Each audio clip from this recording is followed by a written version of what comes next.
Need to do first five? There we go. Good morning, buenos dias. Welcome to First Five California's July meeting. We are hybrid, as you can see, hopefully, and I am going to officially announce the time. It's 10 a.m. and call this meeting to order and ask Jamie to do the roll call.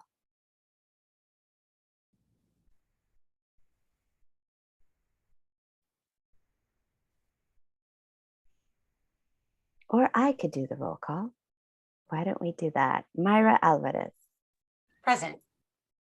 Shana Hazan. Present. Elsa Jimenez will be joining at 10:30. Jackie Majors. Here. Mark Komijic. Hopefully he'll be joining soon. Molly Munger is absent. Janina Perez is here. And Lori Rizzo. Present. Wonderful, thank you. Okay, and now I will defer to Jackie to lead the announcement, the land announcement acknowledgement. Thank you. I will, I just received a note from Commissioner Mitch, and he's running 15 minutes late. So, so thank you for allowing me to begin this meeting with a virtual land acknowledgement. So we acknowledge that this commission meeting is taking place throughout the unceded territory of California, home to nearly 200 tribal nations. I acknowledge and honor the original inhabitants of various regions. A land acknowledgement is a critical step towards working with Native communities to secure meaningful partnership and inclusion in the stewardship and protection of their cultural resources and homelands. I recognize and honor these ancestral grounds that I reside and learn upon, and support the resilience and strength that all Indigenous peoples have shown worldwide. We're currently meeting from the land which is on traditional unceded territory of the Tongva Nations. So I'm turning it back to you, Chair Perez, for any opening remarks that you might have. Thank you, Jackie. I understand you're going to go over the way we're going to handle today's meeting, but just wanted to acknowledge that we had, Shana, you have your hand up. I want to make sure I'm acknowledging. Thank you. I am having a really hard time hearing Jackie. I don't know. Okay. I was going to text. I was going to text her. Yeah, I couldn't communicate in the chat, so just wanted to let you know. Thank you so much. Appreciate that. Is this better? If you could get a little bit closer to the microphone, wherever the microphone is, I think that would be wonderful. Sarah is moving, so it sounds a little better. Yes, okay. Thank you. Okay, and we have some other friends joining. Thank you so much. I just wanted to remind all of us that we are doing a continuation of our first time financial budget conversation that happened at the last meeting in May, and Jackie will go over the logistics. But just as a reminder, we're really hoping that we can have a honest, authentic dialogue about what the future of First Five will be. And as a reminder, First Five staff have done a wonderful job in sending us documents to sort of set the context. There are some things that will come up today that we may have questions. Well, why aren't we funding XYZ? I had that exact few questions. And then when I looked at, oh, we're also funding other things that will not be discussed today, that's just helpful context for me. And so wanted to point that out for others in case helpful. So with that, I'm gonna jump in. I do wanna acknowledge though too, this is a free flow conversation. So if you do need to leave, please just do what you need to do to take care of yourself. And we will try to honor the lunch break so that everyone can have time to regroup and to hopefully take a breath. I just also want to say that I hope everyone is healthy and safe. I myself am recovering, my family is recovering from COVID. So I appreciate the ability to do hybrid again so that people can take care of themselves as needed. Thank you so much.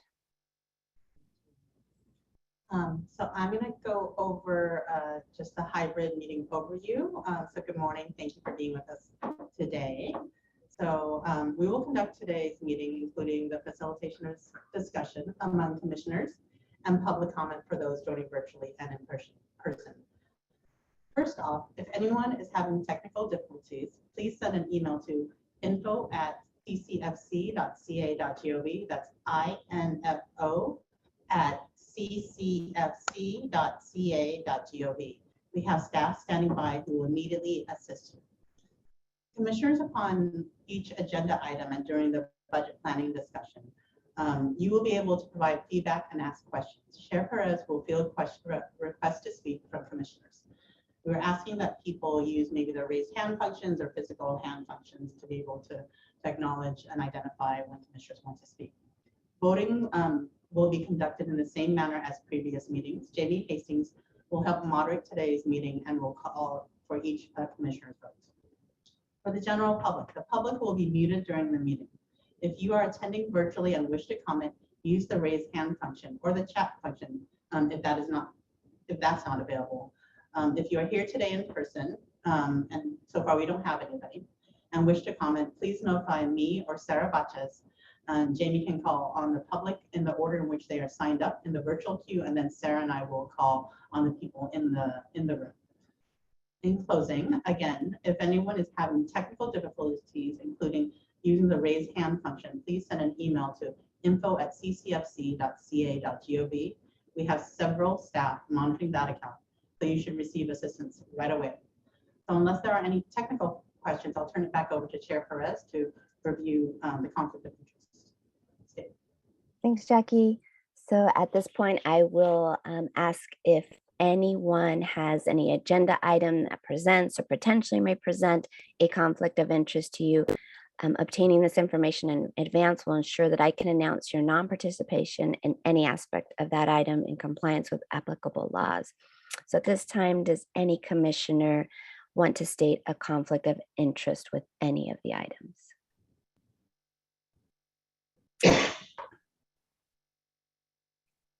I'm not seeing anyone raise their hands. So with that, I will move us to the reports.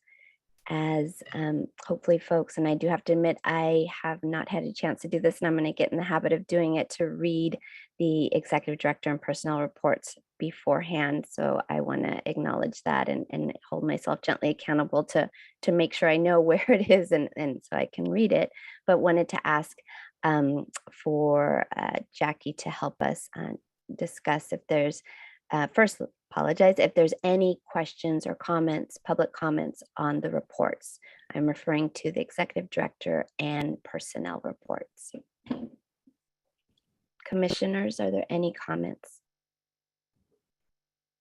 Seeing none, I will ask staff to help me see if there's any public that wishes to make a comment. No public comment right now. Thank you so much. And no public comment in the room, but I wanted to take a moment to introduce our new staff. There are 4 new staff that you will have noticed in the 2 explicitly written, and most recently, and just grateful for the 2 new hires. So our new Chief Deputy Director, Dr. Angela Williams, who's on here, will be starting September 5th. James Lindsay will be our Chief Counsel starting on Monday. We have Amanda Lawrence, our first research scientist in the research unit. And we also have Susan Essman, who's also on here. Susan, if you want to turn on your camera and say hello to the commission. She is our budget analyst, and we've been, as you all know, staffing has been a big issue in transition. I'm really grateful to be able to build this team, and want to give the opportunity for the team, Angela, James, Amanda, Susie, to give some brief remarks if you would like. So, and tell folks a little about your background. I can do that, but you are unmuted, Dr. Williams. Thank you, Jackie. Well, just wanted to say hello.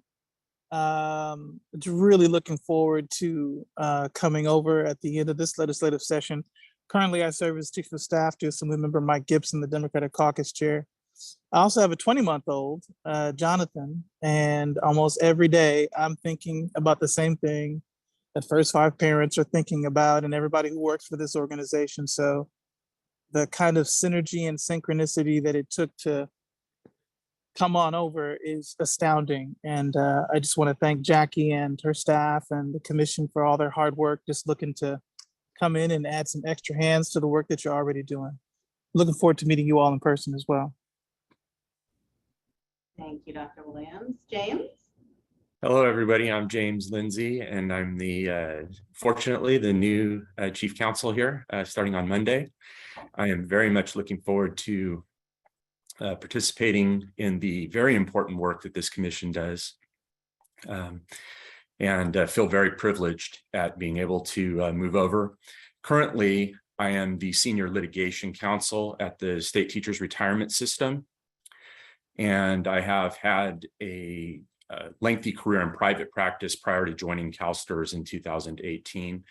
I've done a very broad array of legal work and appellate work and trial work and transactional work. So I believe that I will bring a nice breadth of experience to the commission, and very much look forward to meeting everybody personally and working with you in the future. Thank you, James. Dr. Lawrence?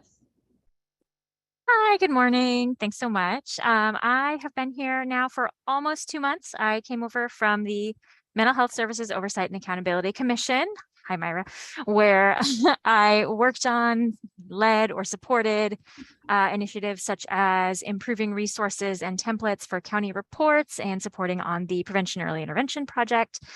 But before that, I was a school counselor for a time, and then I am now a developmental scientist. My PhD is in human development.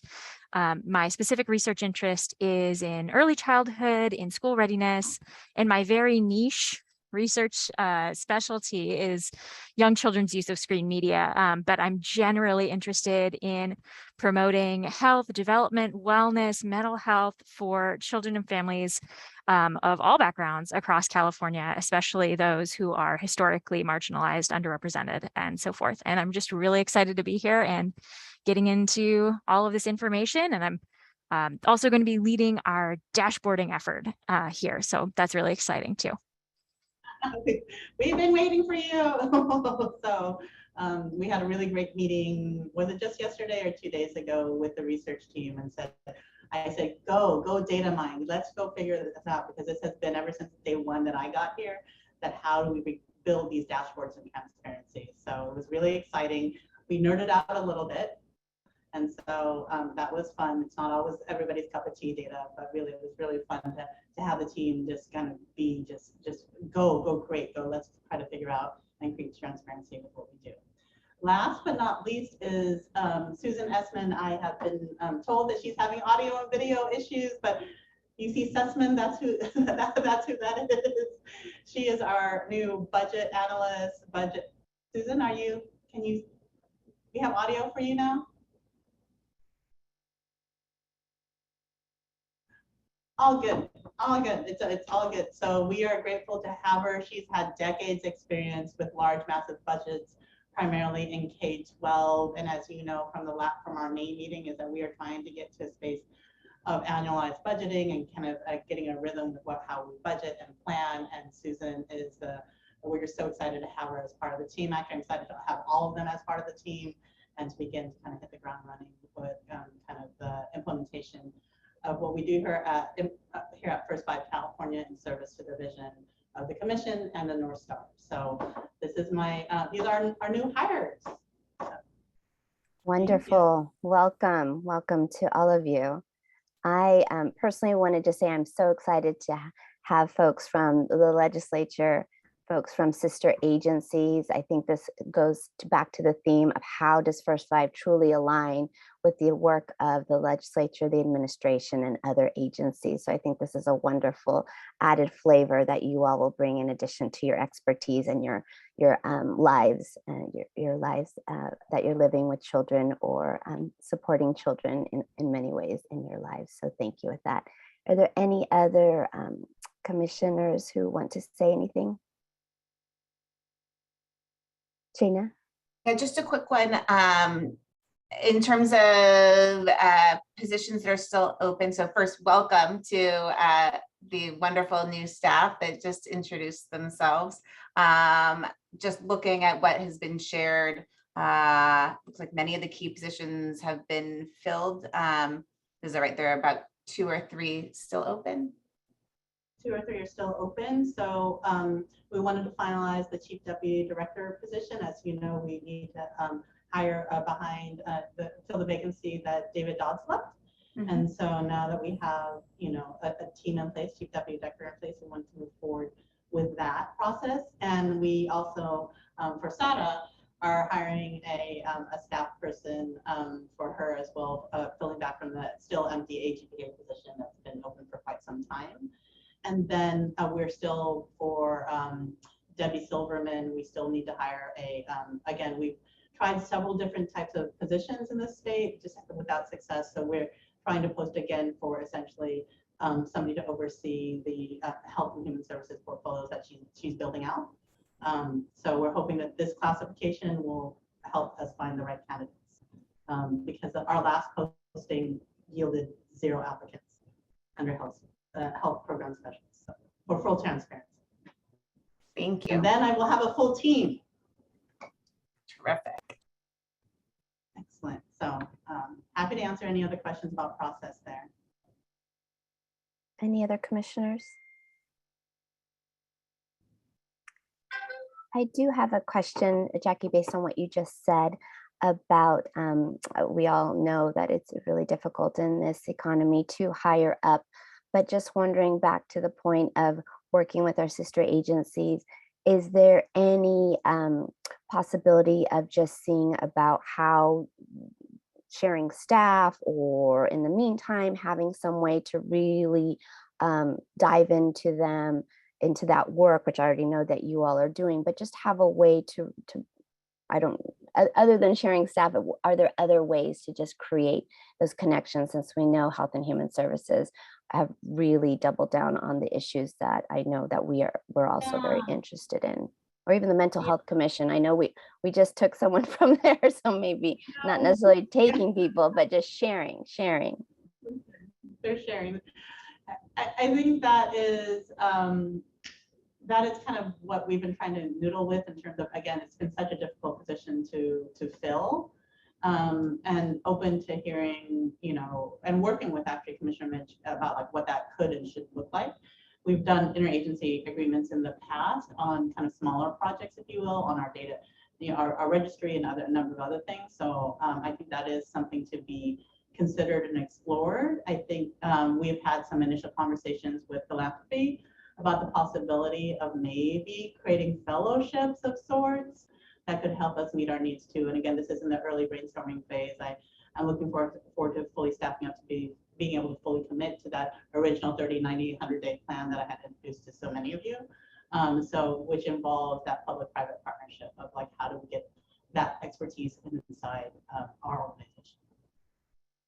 Because the state services, I'm not saying it's a process. It takes time for sure, but I would like to, I don't know, is it a formal request, but I would love to see what, with your conversations with Commissioner Midgick, what the possibilities are for sharing staff or other mechanisms to really just leverage the work that they're doing, and for knowledge transfer, and to build up the staffing at the commission, as well as philanthropy. I think those are all wonderful ideas to pursue. So thank you for looking at and noodling, as you said. And Commissioner, right on time, actually. We've already given you several jobs, Marco, so that's fine, right? My sincere apologies for being late. I was trying to be on a call with the White House on monkeypox, another crisis. So my apologies for being late. You're all good. Thank you. We were just talking about the staffing issues, particularly with Health and Human Services. And I asked, is there a way to look at sharing staff, or really just, helping you all help us learn more about the Health and Human Services portfolio as we try to staff up here and build expertise in our shop too. Yeah, no, definitely. I'm really interested. I've been spending a lot of time thinking about kind of our own workforce, and what does our workforce really look like? Where, I've got 34,000 employees across the state. I think this thing that I struggle with is the bureaucratic processes and bringing people in with lived experience. And one of the things that I'm trying to really focus in on is how do we get further into the community? I think we've learned during the pandemic that we can have people live and work in different parts of the state and still do a tremendous job. And in fact, what I found is that, and what I think most of my colleagues have seen, is that you don't have to be in Sacramento to be part of the state family. And so I think, to me, it's trying to figure out, how do we make sure that we are leveraging our hiring processes in a way that are reflective of where we go, but more importantly, that we're looking at bringing people in. So, just to give you one example, I'm trying to hire people, some young folks who have been in the juvenile justice system, because we are trying to establish an Office of Youth and Community Restoration, giving a chance, a second, third, or fourth chance to those youth who are coming out of that system and being integrated into the community. And I'm having a very hard time finding or hiring people who have the qualifications, because the minimum qualifications require a set of years of experience, and their time in the juvenile justice system doesn't count as experience. But to me, that is the experience that I want. That is the thing that needs to be there as part of their resume. And so, yeah, I'm certainly happy to engage on this topic. It's something that I'm quite passionate about, and would love to think about ways in which we further collaborate around our own team, and the ways in which we leverage our team to support you all too. I mean, I think about the Center for Data Insights and Innovation and the work that we're doing around data leveraging. Jackie and I have talked about that, and trying to think about a use case that we can build into that platform to be able to leverage some of our team and our expertise to support First Five is something that I'm quite interested in. Thank you, Commissioner Majik. So Jackie, is it fine to put it as a request just for an update at the next meeting, or if you through email, just to have a way to, that would be wonderful. Thank you. Commissioner Hazen. Thanks. And I know we're going on this point, but I was thinking, and not for today, but I believe at our next meeting, we're going to be talking about committee structures. And I'm wondering if staff can consider potentially a new committee focused on personnel or people and culture, because I think there's a lot here, and many other organizations I'm involved in have that committee, and it might be useful for us to consider. We will make it part of the conversation. So, and Vice Chair Hazen, I don't know if you noticed that then we at the end of the executive director report, we're actually investing in culture and workforce development internally. So really excited about that. I have to acknowledge that that's one of the things that Commissioner Perry allowed us to do through PDG grants. And so we're really excited to begin that work finally with Arabella advisors to begin kind of what that culture change looks like and evolving in that way. So yeah, no, I was thrilled to see that. It's great.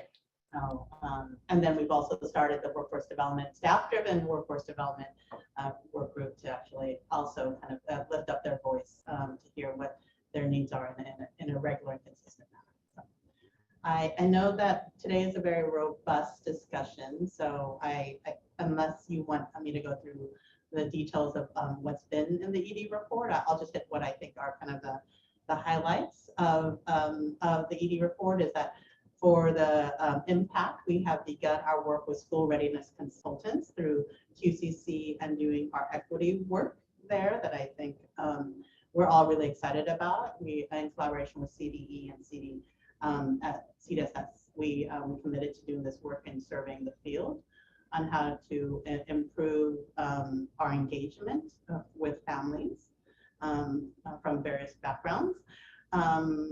Happy sad, our dual language learner pilot sunsetted on June 30th, but we had a summit which was so inspiring. We had so much to learn from our investment over, I believe it was over the last several years, I believe is what 7 years we've been in this space, and really excited that a lot of those findings and learnings will be rolled into the impact investment at the one that you'll hear more about today.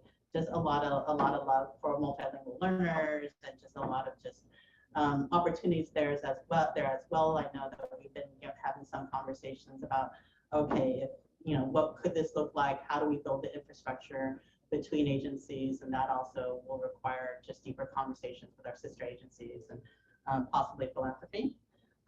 We awarded our refugee family support grants.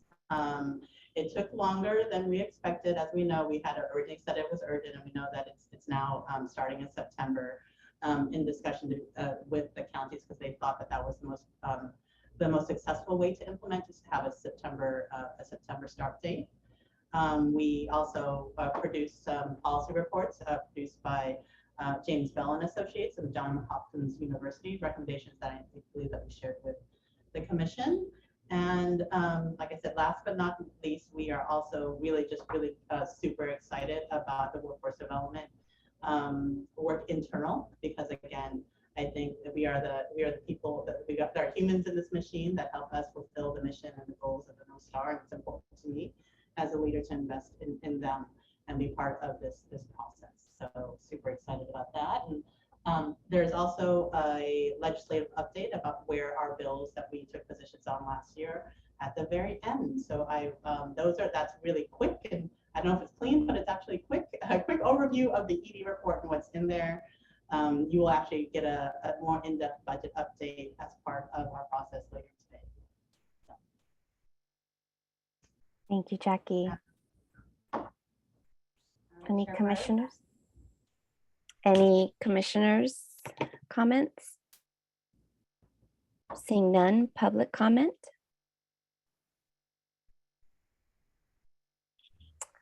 We don't have, oh, somebody just put. Perfect. Thank you. Or maybe they put it back down. Let's see. They put it up and it went back down, so I don't think so. Okay, thank you. Not to put pressure on anyone, but I love to, I know we have lots to do, but it would be wonderful if folks feel inclined. They can be off camera, but it's wonderful to hear what attendees are thinking. That's how we all learn. You're part of this team.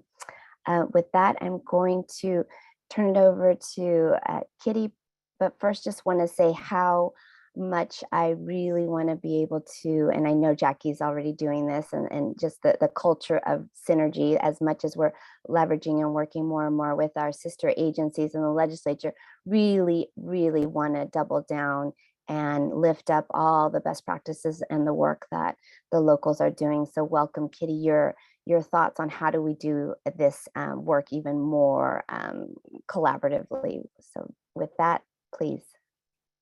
Thank you, Chair Perez, and good morning, everybody. Good morning to all of the commissioners and Jackie and her staff team.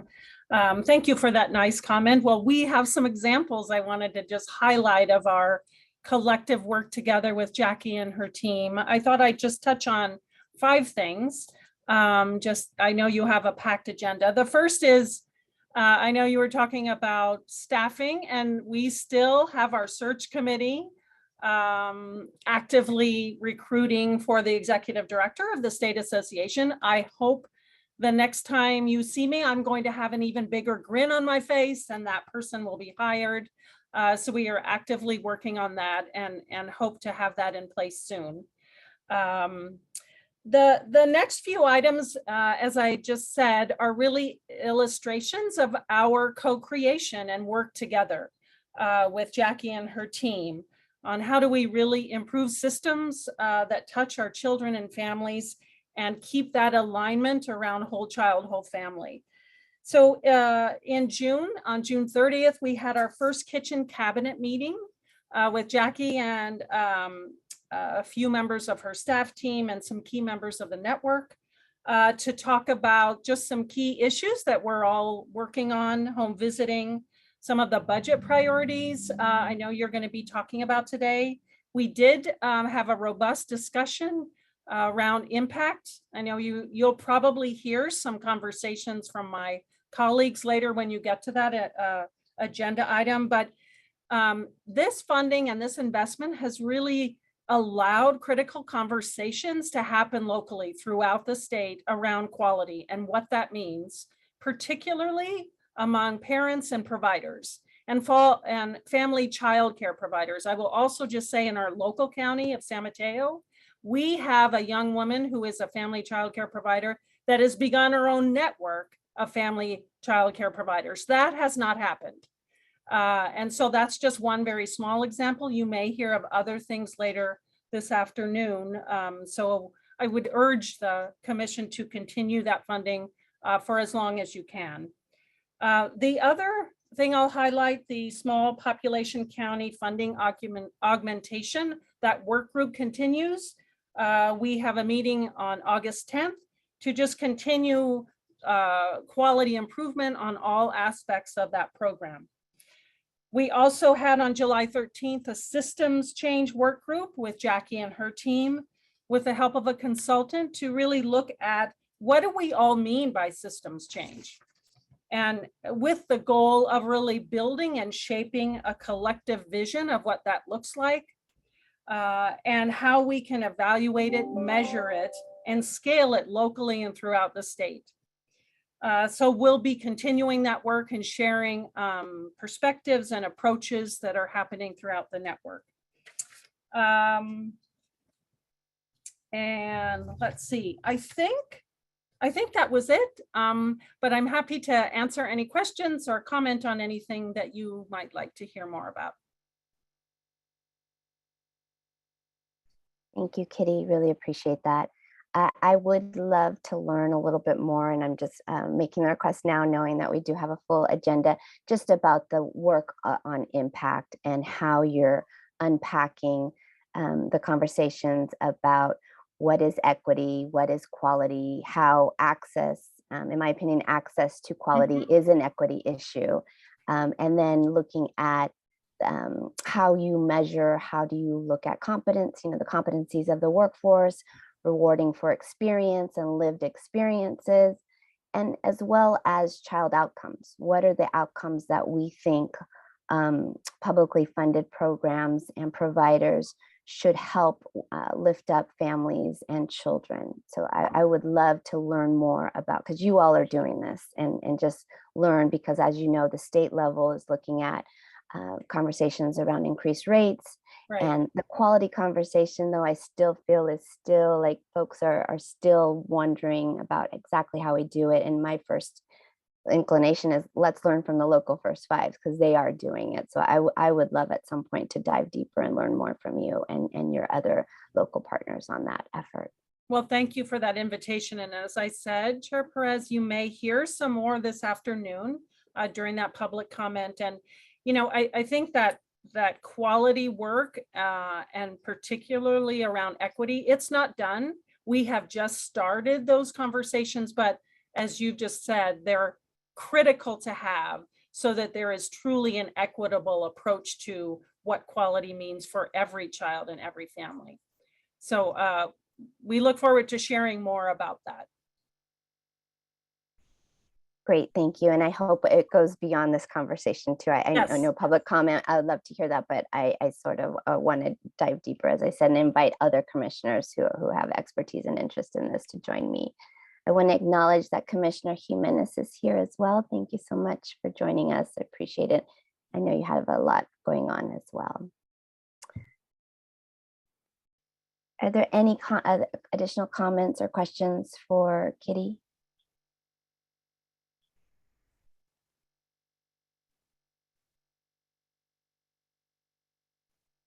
Well, thank you again, Kitty. Really looking forward to even more collaborative efforts. Well, thank you. I may join you back. I'm going to leave now, but thank you for allowing me to speak this morning. Absolutely. And please know that we very much welcome you listening in, and like you said, joining in and commenting as we discuss the budget and financial proposals on the table. At this time, does any commissioner, I'm turning now to advisory committee meeting. At this time, does any commissioner want to report on advisory committee meeting in which they participated, or make any general comments on anything not on today's agenda?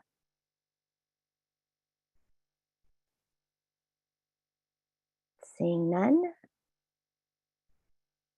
I would like to now see about public comment. Members of the public may speak for up to 3 minutes on any non-agenda items or items not related to pending judicial, administrative, litigation, or personnel matters. No action by the State Commission. Oh, I see someone raising their hand, so I'm gonna just pause to make, or maybe it's for public comment. So let me finish my spiel here. Yes, if you are attending virtually and wish to comment, use the raise hand function as someone's already doing, or the chat function if that is not available. If you are here today in person, which I don't believe anyone is, please sign in on the public comment sheet. Jamie will call on the public in the order which they signed up, starting with people in the room and then calling on people in the virtual queue. Okay, with that, I'll take a breath and turn it over to Jamie. Okay, first we have Hugo Morales. Yes, good morning. I just thought I'd call in and congratulate our new chair, Ms. Perez, and also the new staff and the new attorney. I'm Hugo Morales. I'm a Fresno County First Five Commissioner. I'm speaking as director and founder of Radio Bilingüe, the National Latino Public Radio Network. And I just want to look forward. I want to look forward to use our powerful radio bilingual network to reach Latino and Indigenous families throughout our large state, and with the message of First Five. Of course, we're talking about including farm worker families from the Mexican border in the Imperial Valley to Santa Maria, Watsonville, and Mendocino County. We look forward to explore how we can magnify the message of California First Five. Glad to know that several commissioners now speak Spanish. And now we have, for the first time, we have a chair that speaks Spanish. So we look forward to inviting you to use, further use our airwaves. Thank you very, very much. Muchas gracias, señor. Next we have Alicia Bell.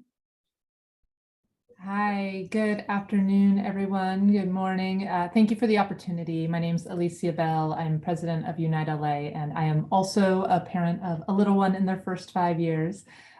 Jackie and Sarah, it was wonderful to meet you yesterday in person for the walking tour of Educare. And I really just wanted to take this opportunity to thank you all, to thank First Five California for your major multi-year investment to help us build and operate Educare. This beautiful facility that Jackie and Sarah are in was built and is operating with your support and serving 192 kids and their families. And it's really beginning to serve its purpose as a beacon for what early ed and care should look like for all kids in California. And so moving forward, we built this room, the room that Jackie and Sarah are in, so that we could hold meetings for influential folks. And we would simply ask that you consider if there are any folks you think should come here. Please help us think about some additional individuals or groups that are influential in the early ed and early care policy and practice space. And we'd be happy to reach out to see if they want to come to this space, use it for a meeting, conduct their business here, and really just help us utilize it as a showcase. Thank you all again. Thank you. There's no further public comment. And there's nobody here, so. Thank you. Okay, so we'll turn now to the consent calendar. Jackie, I'll turn it over to you. Items on the consent calendar, should I read this, are to be considered routine and will be enacted by one motion followed by a vote. There will be no separate discussion of these items unless the commission, the audience, or staff request specific items to be removed from the consent calendar for separate discussion and action. Any agenda item removed will be voted upon, following the motion to approve the consent calendar. Does a commissioner or member of the public wish to pull an item from the consent calendar?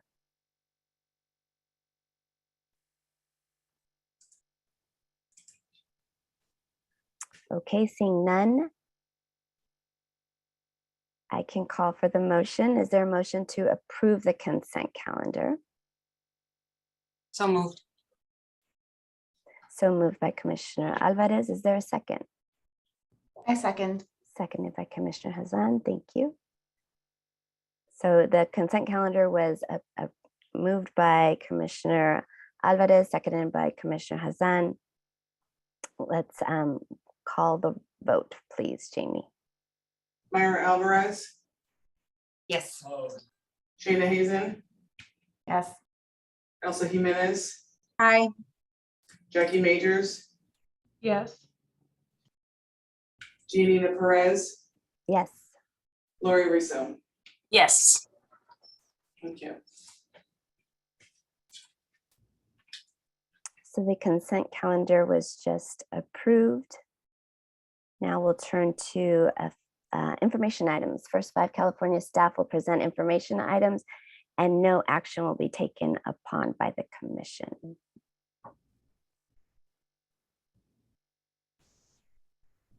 Are there any information items? Yes, we'd like to welcome Marsha Thomas to present the financial update.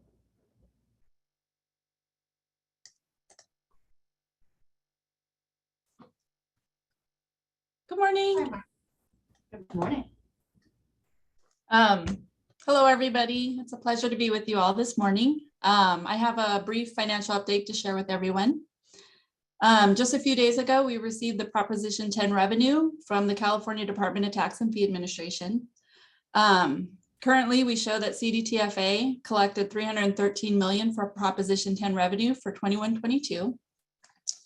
This is about a 5% decline from what Department of Finance projected in May of 2021. After CDTFA deducts for statewide assessments, administrative costs, and backfill, the amount transferred to the California Children and Families Trust Fund was a total of $288 million. Of this amount, the State Commission received approximately $58 million to administer the state funds. Both First 5 California and CDTFA are working to close out our books for fiscal year 21-22. Therefore, in October, we should be able to present final revenue figures, which will include Prop 10, Prop 56 backfill, and interest earned on the accounts. In May of 2022, Department of Finance provided updated revenue projections. When comparing the current revenue projections to what was received back in May of 2021, the decline for Prop 10 was about 5 to 6%. If SB 793 is upheld in November 2022, the decline could be more with a half-year impact in 22-23 and a full-year impact next fiscal year in 23-24. During our May budget planning meeting, the question of why we do not operate on an annual fiscal budget was raised. Our accounts are all continuous appropriations, which means that unspent or unallocated money at year end is carried forward to be made available for expenditures in subsequent years. Historically, our accounts have carried large balances due to the carryover, so there wasn't an immediate need to operate under an annual budget. However, since our revenues continue to decline, we recognize the importance of moving towards a consistent process of planning and enacting an annual fiscal budget for all of our funds. We have been working towards this goal, and in the past year or so, we have worked to build a budget model for the administration account, being that account is our most critical account. It has taken us some time to build a model, put together the data, and establish a baseline for the expenditures. However, we have begun to put that model into motion. Once we have successfully implemented the admin budget, we'll work to do that with the other funds. We have recently hired staff with budget experience to assist with the process, and we also look forward to engaging our fiscal advisory committee as well. We recognize that putting annual budgets into place will put us into a stronger financial position for not only day-to-day operations, but for the long term. We anticipate all funds should be on an annual budget plan within the next year or so. Currently, we are working with DGS and CDTFA to close out our books and prepare the financial statements for 21-22. We anticipate that completion to be at the end of August. The financial report in October will reflect the fund condition at year end. This includes actual cigarette and tobacco product tax revenues, interest earned by account, and expenditures and balances carried forward to 22-23. In addition, we have a couple of open items from the May budget planning discussion that staff are currently working to pull data on. One of those is a historical look at our admin account to see when expenditures started to exceed current revenues and the impact the staff allocations had to that account. This will also be presented in the October financial report. And that concludes my financial report at this time. Is there any questions for me? Thank you, Marsha. I just want to acknowledge what you said was there was a lot in there. So No, this is great. This is rich. So thank you. What I heard you say is that you and your staff are working towards annualized budgets. You're starting first with the administration account, but the goal is to have by within the next year, First Five California will be operating on an annualized budget. Is that correct? We're gonna try to get all our funds up, yeah, by next year. It might take a little longer, but we're trying to, make sure that everything's successful as far as implementing the admin first. But yeah, that's our goal.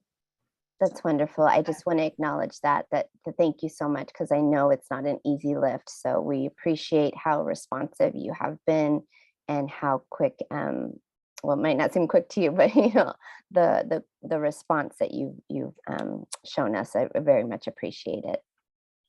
Thank you. You're welcome. Any other comments?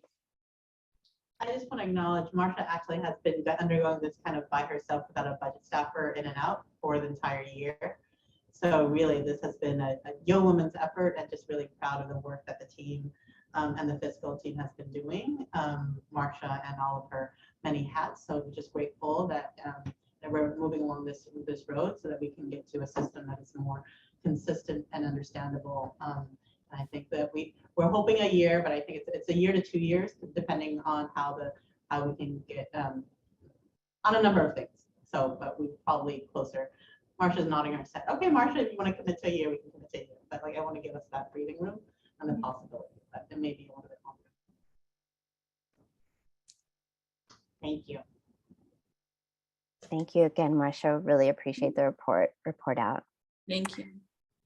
So now we're going to turn to the heart of the meeting, the unfinished business of the First Five California budget planning discussion, which will be starting now up to 3. But my goal is that we definitely have a lunch break. We're aiming from 12:30 to 1. And in between that time, please, commissioners, feel free to get up, move around, and do what you need to do to take care of yourself and any loved ones around you. So with that, I'm going to now turn it over to Jackie, as well as our facilitator, to get the ball rolling. Thank you. Thank you so much, Chair Perez. So again, this is next slide. So this is a continuation of the conversation we started on May 31st. It's an opportunity for us to review at a very high level the concepts that staff believe to be good investments for First Five California. For many of this, with the exception of one, its impact, the proposals are in the very early stages of development. We know that some of the parts of this process are familiar, and much of this is a new exercise to help create a streamlined process for commission investments to ensure that there's alignment with our strategic plan and North Star. Next slide. Ideally, the high-level process, next slide 7. The high-level process timeline for this new structure is as follows. So today we have a presentation of project concepts, which are occurring today, that may turn into informational items that reflect back the feedback and any further research under the direction of the commission and investigation of staff to pull together a more thoroughly vetted proposal with key partners, and then on to an action item for full vote of a proposal. So again, this is at very early stages, very conceptual, high level, and seeking direction of thumbs up, thumbs down. The earliest projected timeline of anything that could be voted on would be an information item would be presented in October and a commission adoption in January. There's actually only one proposal that is probably on this fast track timeline, and that is impact, due to the urgency of the need to support the field, as you have heard from the association, so that lapse in service and delivery is minimized. Next slide. And but before we start with that, I actually wanted to further request of the commission is contextualize this and what happened in the budget, what was signed in the budget. I'm going to turn it over to Sara Fatches, who will provide an overview of the 2022-2023 budget overview and items that we believe are in alignment with the North Star and the commission's work and goals and policy priorities. Sara? Good morning. Next slide. This slide shows the overview of the state's general fund budget summary. On June 30th, Governor Newsom signed AB 17DA, which amends the budget bill SB 154. The budget framework includes approximately $235 billion in general fund spending from 2022-23, a significant increase over last year's state budget of $196 billion. The agreement assumes a total reserve balance of more than $37 billion across the state's budget reserve programs, and that excludes the state's public school system stabilization fund, which gets a set aside portion for Proposition 98 K-12 school systems. The framework also contains actions to prevent the budget from exceeding the state's constitutional spending cap, known as the Gantt limit, over the next 2 years, which ended on June 30th of this year, and for the next 2022-23 fiscal year. This year's budget includes many high-profile initiatives to address rising inflation costs, the state infrastructure that includes healthcare, early literacy, and early learning and care. The overview before you will provide major actions on programs that impact services and programs for families and children by issue area. Next slide. So the first items on this slide deck is $78.2 million in early literacy, broken up in two components. The first one is the $68.2 million investment of one-time funds to establish the state's Imagination Library that will be administered under the state librarian's office to provide books over a span of 5 years to children 0 to 5. The next item is a component that includes First 5 California, $10 million investment between the Department of Public Health and First 5 California to provide books for low-income children. On May 9th, the First 5 California Commission complemented this investment by adding an additional $18 million for this purpose. The next item is $100 million for the California Hope program that creates a trust account for children who have lost a parent or their primary caregiver to COVID, and for children in long-term foster care.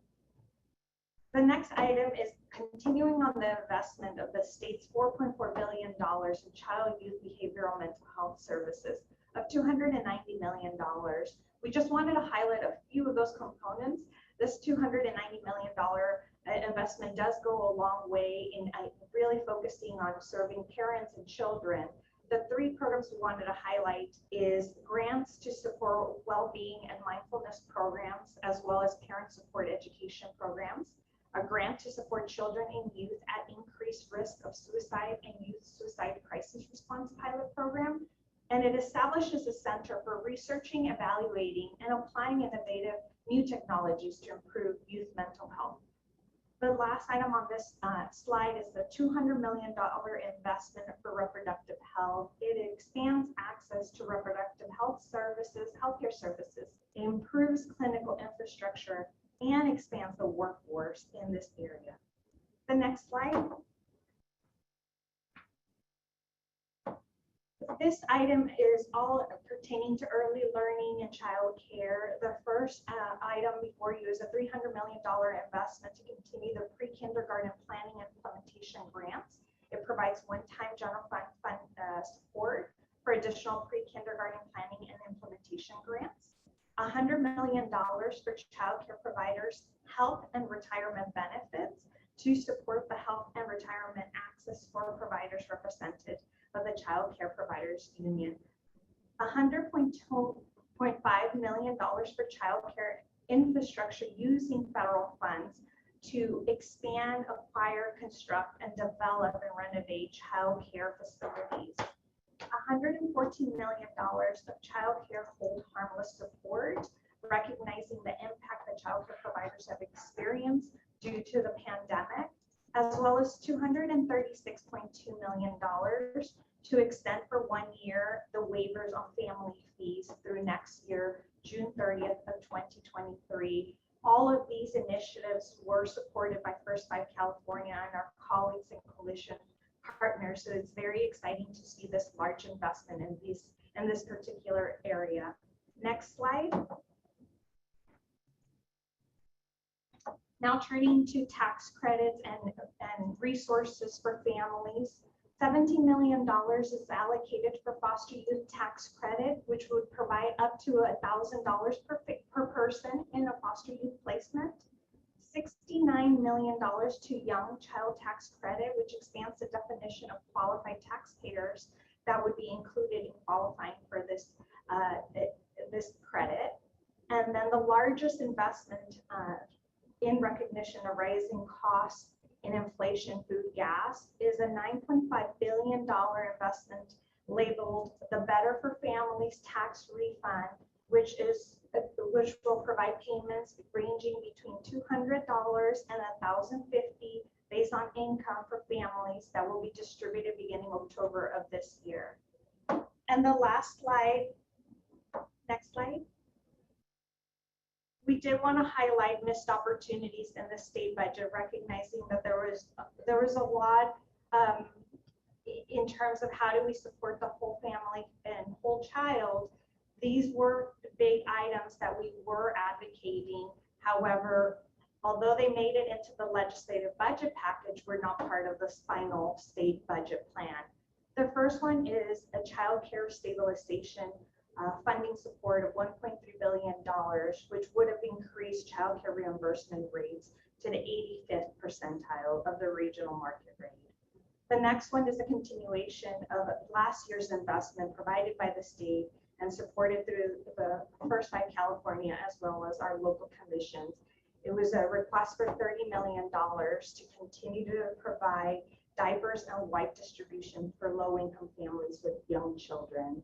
And the paid family leave initiatives in the final state budget. This item was removed, which would have extended the existing wage replacement rates for the state disability insurance and paid family leave programs, which is expected to sunset January 1 of 2023. However, we are still sponsoring and continuing to support SB 951, which is currently in Assembly Appropriations Committee and will be heard next week. Thank you. And we can take questions and discussions at this time, Chair Perez, about, that was a lot about what happened. A lot of good stuff. Thank you so very much. Thank you, Sara. This is really helpful context. As we know, we really are about leveraging and aligning with what the legislature and the administration have put forth here. Perfect example is the early literacy proposal. I do just want to make a comment as well.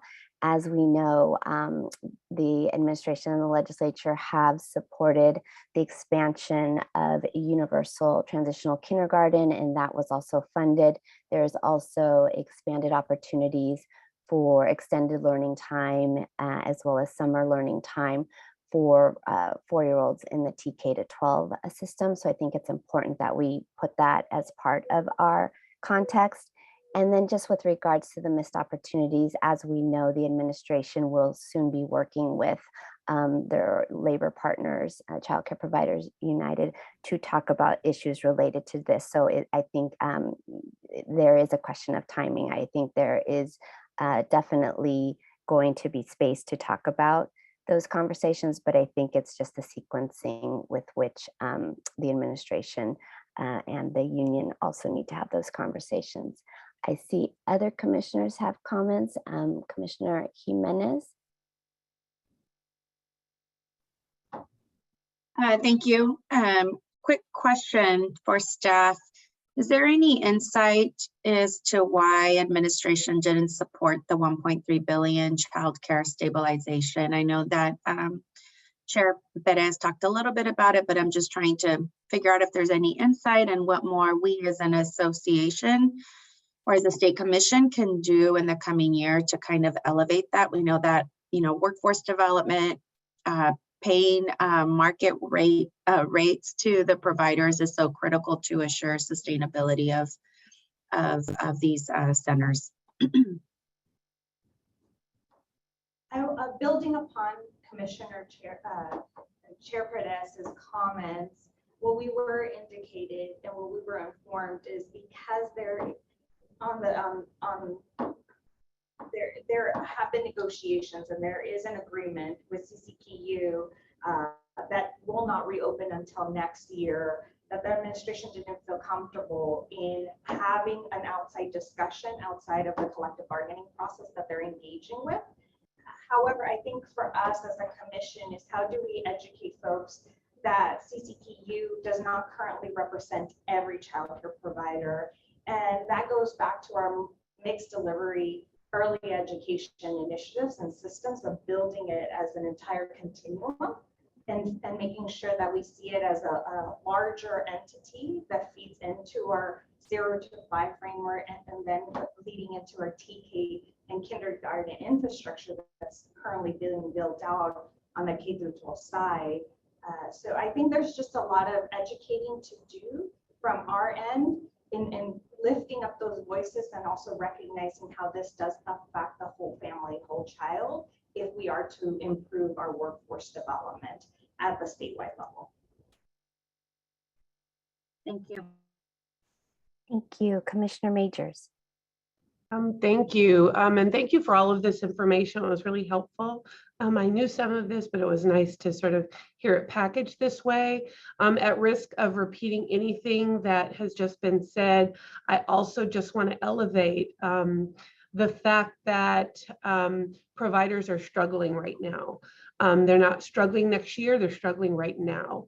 Many providers are making the decision right now to leave the field, and that's critical for us. And while there's been a significant investment in transitional kindergarten, there's a larger ecosystem of early care and education.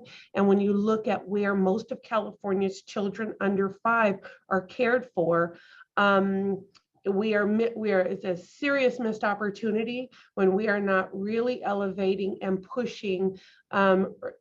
Regional market rate is just a tip of the iceberg. There is so much more that needs to be done to make these childcare providers whole. And I will also just reiterate that in terms of the bargaining negotiation that needs to happen, it does not represent all childcare providers. And so waiting for that really is, not fully understanding the larger childcare provider population and addressing what their concerns are. So lastly to that, as we're looking at mixed delivery system, we can't just talk about it. I think we have to elevate it in a very meaningful and intentional way, and really looking again at the whole childcare provider sort of ecosystem and how do we not look beyond wraparound care and these other things and really acknowledge all childcare providers for the wholeness that they provide individual families tailored to the needs of families and not just looking at it linear. So you guys said it, I really appreciate it, but I did want to go on record as emphasizing that this is a critical point that I think should use our voices to elevate intentionally. Thank you. Thank you, Commissioner Majors. Commissioner Alvarez. Thank you, Chair Perez. So I really appreciate the overview as well. I think it's important to see what we are prioritizing.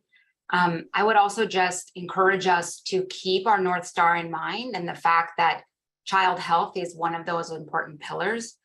There was incredible investments in child health as a result of the legislature and administration's agreement.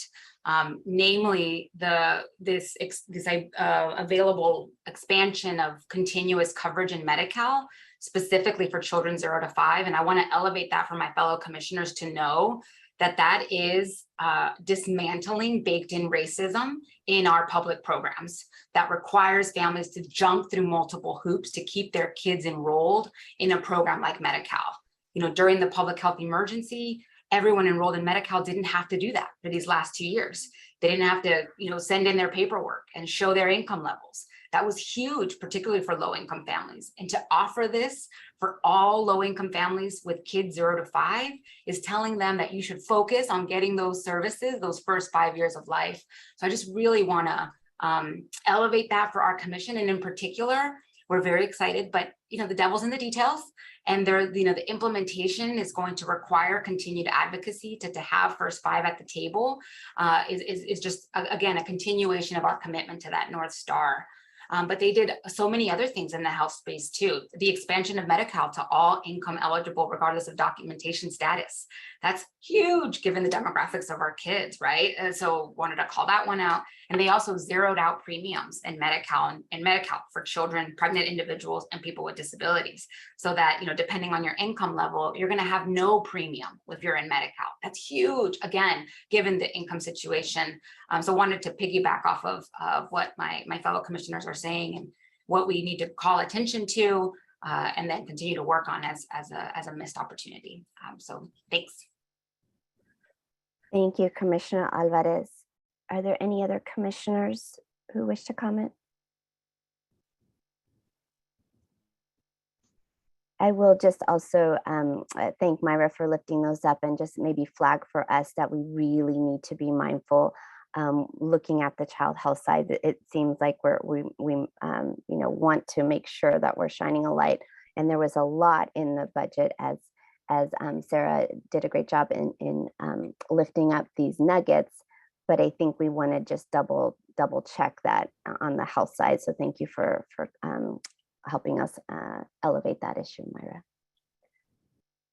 Okay, I would now like to see if there's any public comment.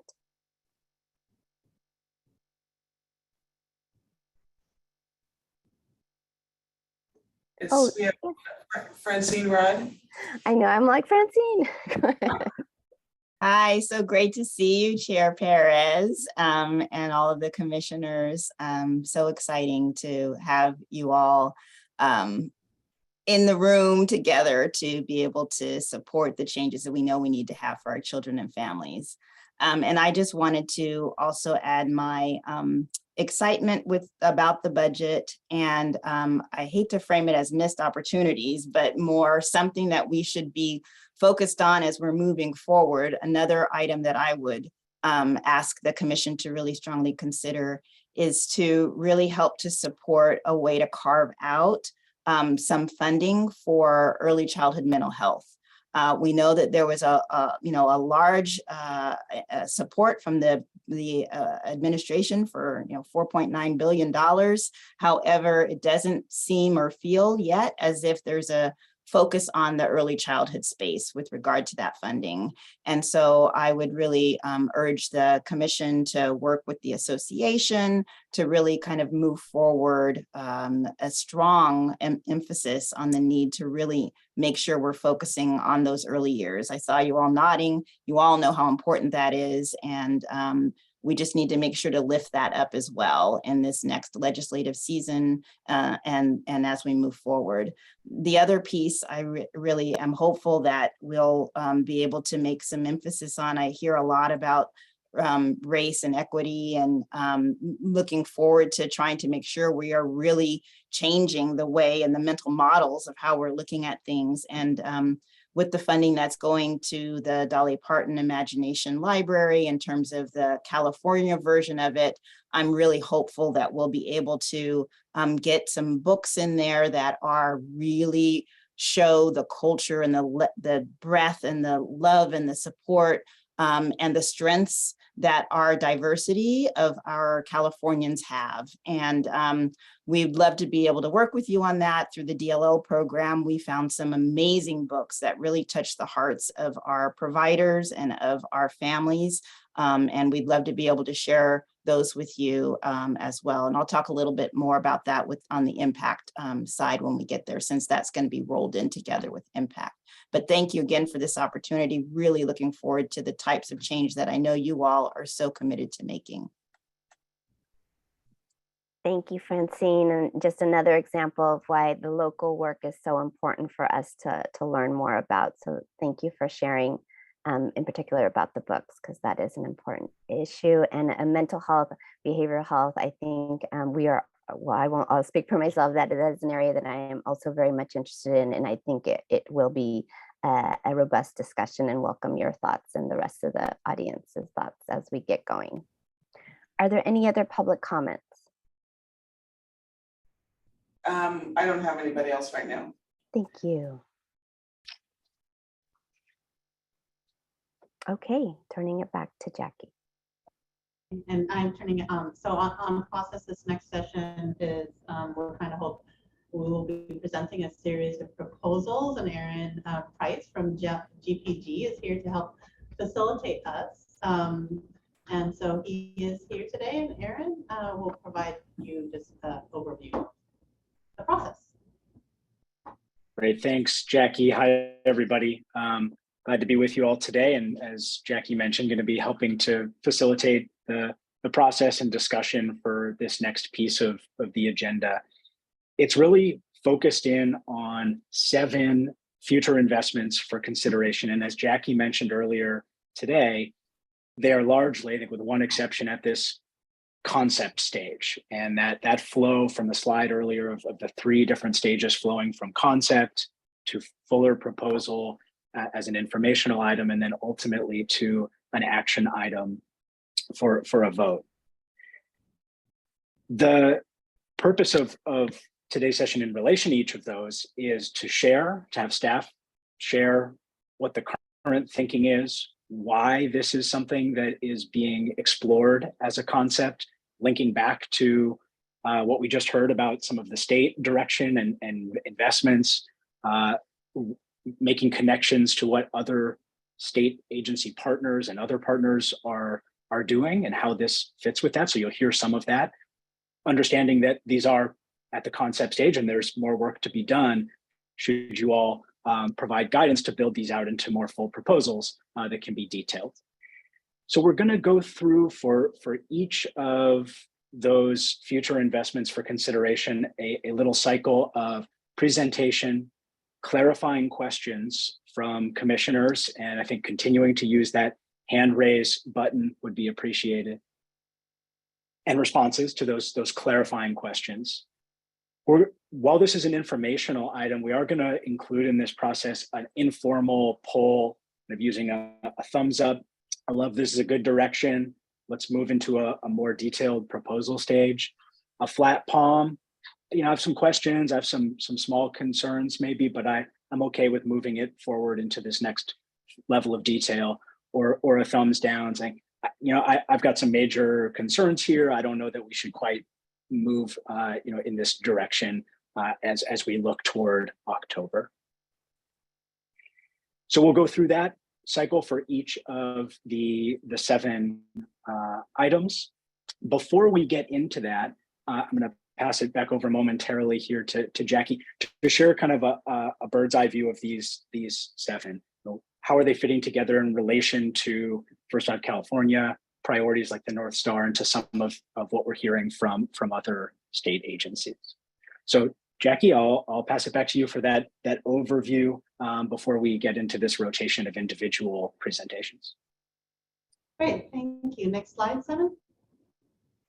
So just to reground us is that we are reorienting our work towards this North Star. Thank you so much, Commissioner Alvarez. You could not have teed it up even much better in terms of, again, as we walk into this new kind of evolution of what we're doing, is that we want to ensure that all systems are that we believe that trauma-informed, healing-centered, and culturally responsive systems promote the safe, stable, nurturing relationships and environments necessary to eliminate inequities and ensure a healthy development for all children.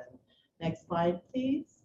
So at the main meeting, the commission had a request to better understand how these concepts were pulled together. And we wanted to share some key questions that were part of the work of the strategic planning subcommittee. And so these were the key driving kind of questions as we were kind of brainstorming and pulling together, investigating, having conversations with folks of what is our desire in service to this North Star? Who will be served? What exactly will we do? What disparity will be addressed? What are the opportunities to leverage other funding programs and initiatives? And again, we are really excited to actually have a co-presentation with California Health and Human Services Agency about this, what this could look like, and model that. And ultimately, what are we doing that to ensure that children will be better off? How do we measure that? How does this align with the North Star?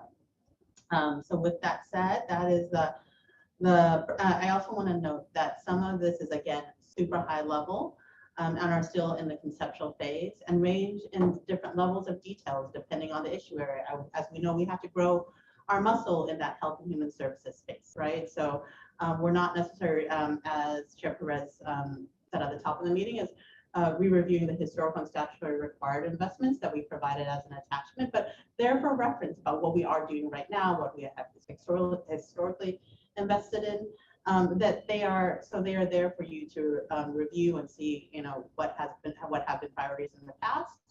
But that doesn't necessarily mean those priorities will continue in the future. But again, this is about the new investments that we are proposing to be invested in over the next 3 to 5 years. We also want to note that the proposed allocations are just really placeholders, and final award amounts will be up to the commission as part of this discussion, right? There's that thumbs up, thumbs down, that feels right, that feels wrong. I also want to acknowledge that there's a lot of overlap in some of the proposals from agency, and really, again, this is not necessarily, we don't see it as in addition to what we proposed. There's actually a lot of overlap in some of the agency proposals that we're excited to talk about. With that, I'm going to move into this discussion. Next slide, Simon. Where I'll be co-presenting with Commissioner Mitch. So next slide. Oh. Was there a question, Jenny? No? Okay. Nope. I thought I heard something. So we're excited again to bring forward the alignment opportunities with agency. After meeting with agency staff, we believe that there is so much overlap in definitely 3 of the 4 proposals, and we will be discussing this overlap and alignment when each item is presented. So not necessarily diving deep into this right now, but actually as the item comes up for behavioral health, how does that kind of meld and fit in with the staff proposal? The one proposal that is new, but we are so glad that it came up, is the proposal for the fatherhood initiative. And we've added that to the deck as the 7th proposal, the 7th proposal that Erin had mentioned for consideration at the very end.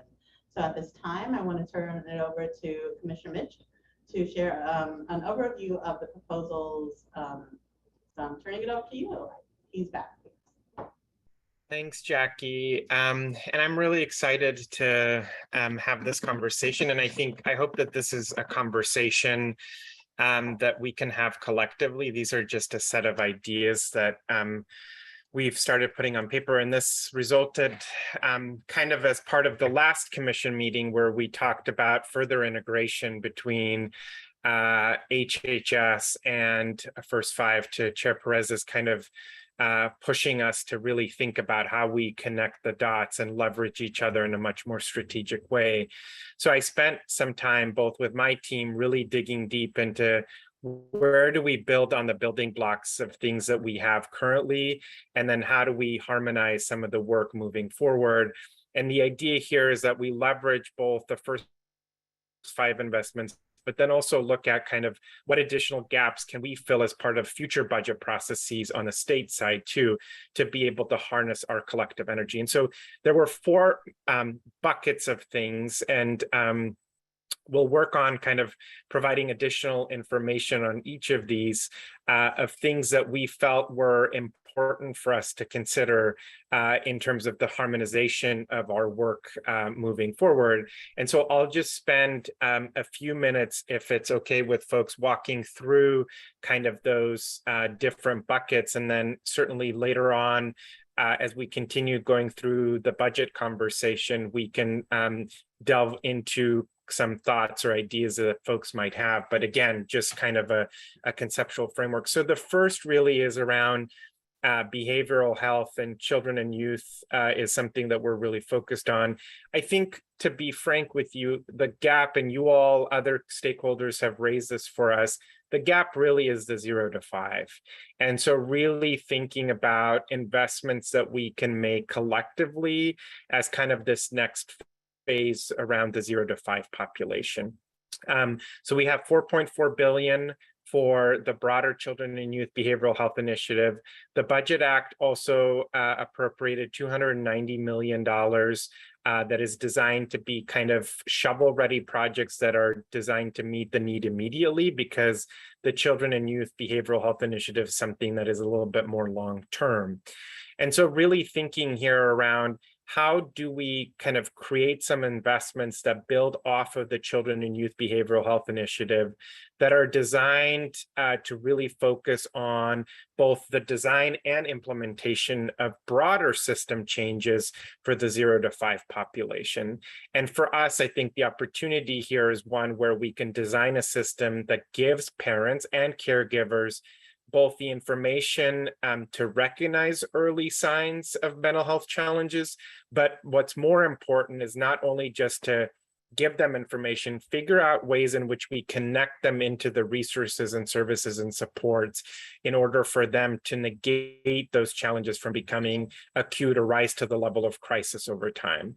And so I think that there's a unique opportunity for us to be able to look at the 0 to 5 population as kind of a prevention mechanism so that we have the ability to get to some of these challenges early. But I think what's most important is not only giving parents the tools or caregivers the tools to identify them, it's the question about what do we do next. And so I think really thinking about the systems that we create for the what's next, that is going to be really important. And the Children and Youth Behavioral Health Initiative is irrespective of payer source, right? And Myra and others of us who worked on the Medicaid side or the Medicare side or the ACA coverage expansion side around, the marketplace. For us, we should be agnostic to the payer. We are creating a system so we say you're a child. We don't care whether you're private insurance, Medicaid, whatnot. What matters to us is that you're a kid in need, and we're going to try to figure out how we connect you to the appropriate resources and services within the community. And so really thinking about the system change that is required for the 0 to 5 population as we build kind of the portal and the resources around that to help us think about the unique needs of parents and caregivers and children 0 to 5. So that's kind of the first bucket. The second bucket really is around fatherhood. And as a dad of a kiddo that is 4, and as someone who has a lot of dads around me, and I'm fortunate for that, I also realize that our systems sometimes are created in such a way that we really do not think about the dad from the beginning. And a perfect example here is our child welfare system in particular. When I look at the data related to our child welfare system, only 9% of the paternal side of the family is engaged in family finding. So we take a kid out of the home, and as we look at other placements, we only look at the mom side of the family, and we never look at the dad side of the family, and we don't engage the dad in a holistic way. And I think too, as a father, too often, my wife Veronica will go to they will look to her on everything. And it's like, I'm a co-equal parent in this whole endeavor. And our systems are created in such a way that the dads really are not part of that conversation. And it's really a cultural thing in the Latino and African-American communities in particular, right? And so how do we create systems so that from a justice perspective, but also a child welfare perspective, we begin to think about ways in which we create the opportunities for dads to meaningfully engage. And we have to think about that from program design to program evaluation, because the thing is that the programs intrinsically have not been designed to engage dads. And this is going to require some system change, but I also think that there's an opportunity for us to think about how we engage dads through public awareness and other things. And this beautifully builds on Jackie and the team's work around kind of where do we go next with public awareness and kind of what would we do more here. The next bucket is really around childcare, and the commission has invested a lot of money in the childcare space, and the administration, thanks to Giannina and others' work, has really done tremendous work around childcare. And I think the one area that we're looking to kind of lift up is how do we begin to think about the core competencies? How do we begin to promote and expand quality programs and services? How do we think about employing a 2-generation strategy so that we really are thinking about this in a much more holistic way so that we're lifting up the entirety of the system? It's not to say that the system is bad. It's to say, like, how do we reach even higher to make sure that we are providing the appropriate services to to kids. And so really thinking about competency and quality measurement in a much more strategic way as part of an investment. And then the final bucket really is around data. And this I know is a passion of Jackie's and something that I've worked on here at the agency by creating a Center for Data Insights and Innovation. And to me, I think that there's an opportunity for us to think about the Stronger Start Index with our Healthy Places Index, combine those indices together to say, like, how do we serve populations better? How do we do more targeted investments in communities that are underserved? Because to us, equality and equity are not the same thing. Equality is giving everyone the same amount. Equity is about giving some who are marginalized even more to help them. And so the data elements here allow us to really think about how do we begin to do that. So these are 4 areas where I think that there's beautiful synergy across our 2 organizations.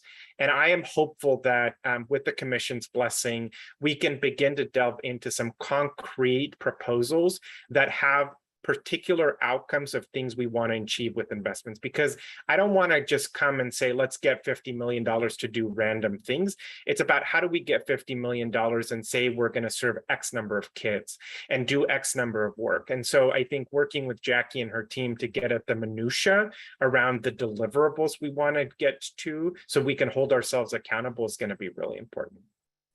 So Jackie, I'm sorry that I blabbered way too much. But I hope that this kind of engages a conversation. I hope that this starts a conversation with everybody. It is. Thank you, Commissioner Midge. It just, I feel your passion and I feel just the excitement of this moment, and to your point, the synergy of everything that's happening between all the agency and our ability here at First 5 California to leverage those opportunities. So we're not blabbing. I love, again, you said data innovations, I'm there. So I know that we'll talk more about it a little bit later on. And for now, I am going to turn it back over to Aaron to help us facilitate us through these proposals. And the first up, I believe, is, go ahead, Aaron. Great, thanks, Jackie. And I think before we dive into that, maybe just taking a quick check on whether we're good, commissioners, to move ahead, or if a short break would be helpful now. I know we're planning to break in about an hour for lunch. Maybe we can do a quick just practice round using our thumbs up, flat palm, thumbs down as to whether like, yep, we need a break right now. Either could go either way, or you'd prefer to keep on moving forward. Thumbs down, I see. So we want some flat palm. Some thumbs down. Okay, so we're I'm not seeing any thumbs up, so I think we're going to be moving ahead here.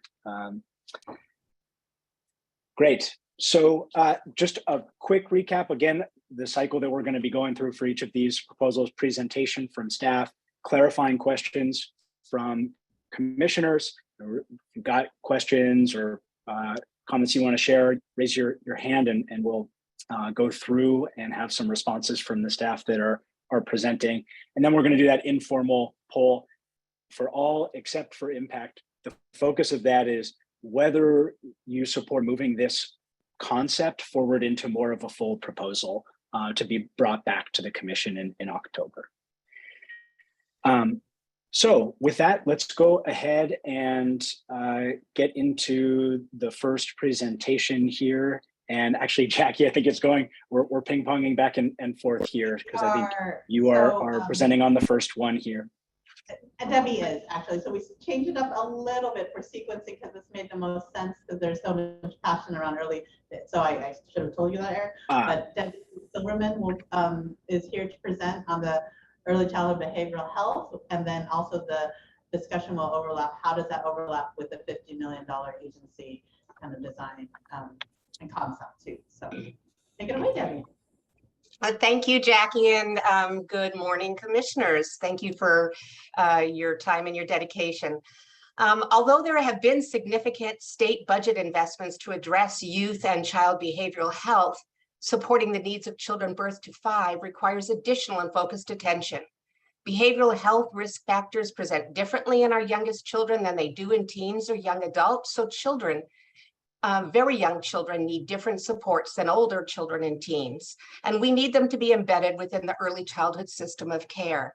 I am excited about agencies' request that the First Five California invest more than we've earmarked to design and implement broader systems change specific to ages 0 to 5, build awareness among parents and caregivers to recognize early signs of mental health challenges and help connect families to services. We also heard that the Children and Youth Behavioral Health Initiative, otherwise known as CYBHI, and its work groups have been convening for about a year to expand and redesign systems that support behavioral health for children and youth. Sarah Crow from our partner at the association, Center for Children's Policy, and our very own Sarah Bachez participate in some of the work groups, and Jackie has been part of the stakeholder advisory. Because of its charge, and so as not to duplicate efforts or get ahead of ourselves or them, we're looking to co-create with the CYBHI the role that First Five California could play in keeping children birth through 5 years of age and their families front and center in their work in the short and long term. As a very tentative figure, we proposed $14 million investment over 3 years. We need to discuss this quite a bit more before coming back with an updated figure and more concrete direction, but we do have a few thoughts. Next slide. As we develop this topic to bring to you today, we sought input from members of the CYBHI, our partners at the First Five Association, other state agency leaders, and of course our counties. We have indicated on this slide possible funding for innovation projects that promote two-generation approaches and address barriers that families face to accessing mental and behavioral health services. Just as a placeholder for this slide, it was an area recommended by some of our partners. But other suggestions included focusing on services designed to mitigate toxic stress and adult depression, such as home visiting, dyadic care, and other efforts to promote family strengthening, well-being, and ensure there are enough culturally and linguistically responsive services and service providers to meet the community needs. It was also just suggested that First Five focus on ensuring trusted messengers in the community, such as medical professionals, educators, and other mandated reporters recognize the signs of ACEs and other indicators of potential behavioral health challenges and have the resources to support prevention and well-being. We need to shift our paradigm from mandated reporting to mandated supporting. Helping families overcome barriers to accessing services was another area we could work on, particularly those barriers that tend to be more prevalent in some racial and ethnic groups than others, such as the stigma associated with mental illness, particularly in some communities of color and in newcomer families, distrust of the healthcare system due to historical trauma or personal experiences with discrimination, bias, or racism, cultural language mismatch between service providers and families, or just the lack of availability of mental health services and providers, particularly providers who speak languages other than English. In addition, there are several areas of work already identified by the CYBHI that could be expanded to include and be tailored for families with children birth through 5 years. Addressing early child behavioral health is a systems level challenge that aligns with our North Star. This investment has the potential to transform culturally and linguistically responsive, healing-centered, and trauma-informed early childhood systems, thereby promoting the safe, stable, nurturing relationships and environments necessary to eliminate inequities and ensure healthy development for all children. This request, as I mentioned earlier, is in complete alignment with Cal HHS priority and the recommendation that First Five California consider playing a significant role in addressing the behavioral health needs of our youngest and most vulnerable children. We're going to continue to work on honing this area with our CYBHI partners and the Program Advisory Committee prior to returning with an updated request and information item at a future meeting. Thank you. Right, thanks, Debbie, for that presentation. Open it up at this point for any questions, clarifications from commissioners. Commissioner Alvarez. Thank you, Aaron. And thanks, Debbie, for the presentation. I have a couple of questions. So I think just based on even the previous discussion that we've had and what we know advocates are asking for from the administration, investing in early childhood mental health is a tremendous opportunity, especially given the crisis that we're facing right now in California and across the country. I have a few questions and then some comments. So the presentation that that Marco gave highlighted $50 million in an HHS investment. Is this 14 million over the next 3 years in addition to that 50 or part of that 50? That's one clarifying question. Right. The clarifying is no, it is actually, we see it as an overlap and in conjunction with, in addition to, would be in collaboration with. So again, I think the numbers of the allocations in these proposals are placeholders. So it could be our 4 million up to the 50 million. And so that's the discussion right now about what we, how to right size this for the commission. And I don't necessarily want to get stuck on the 50 million per se, but again, is this in alignment with where we want to go? And then, sorry, I didn't mean to cut you off, Commissioner Alvarez, but just it would not be, it's not necessarily in addition to. There's definitely clear overlap with what we're trying to do and what agency's trying to do. Okay. What we propose to do with. Okay, so if I'm hearing you right, it would be potentially part of the 50 that we would leverage first 5 resources. Okay, that's one question. My second question is, can you talk a little bit about the how? We are all in agreement in the need to have a more trauma-informed care workforce and more healing-centered approaches. But what are we doing? Is this like a grant program to community-based organizations, a grant program to childcare providers, incentive payments for childcare providers to take these trainings?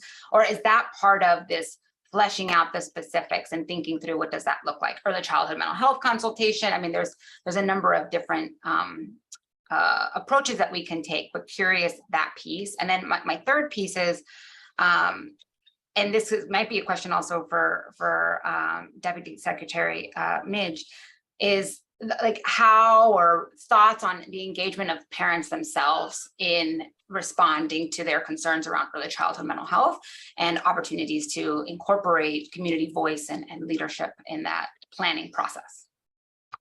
So if I may, we have a lot of work to do to flesh out what First 5 California's role will be in the system development. And so we do not have clear path forward at this point in time.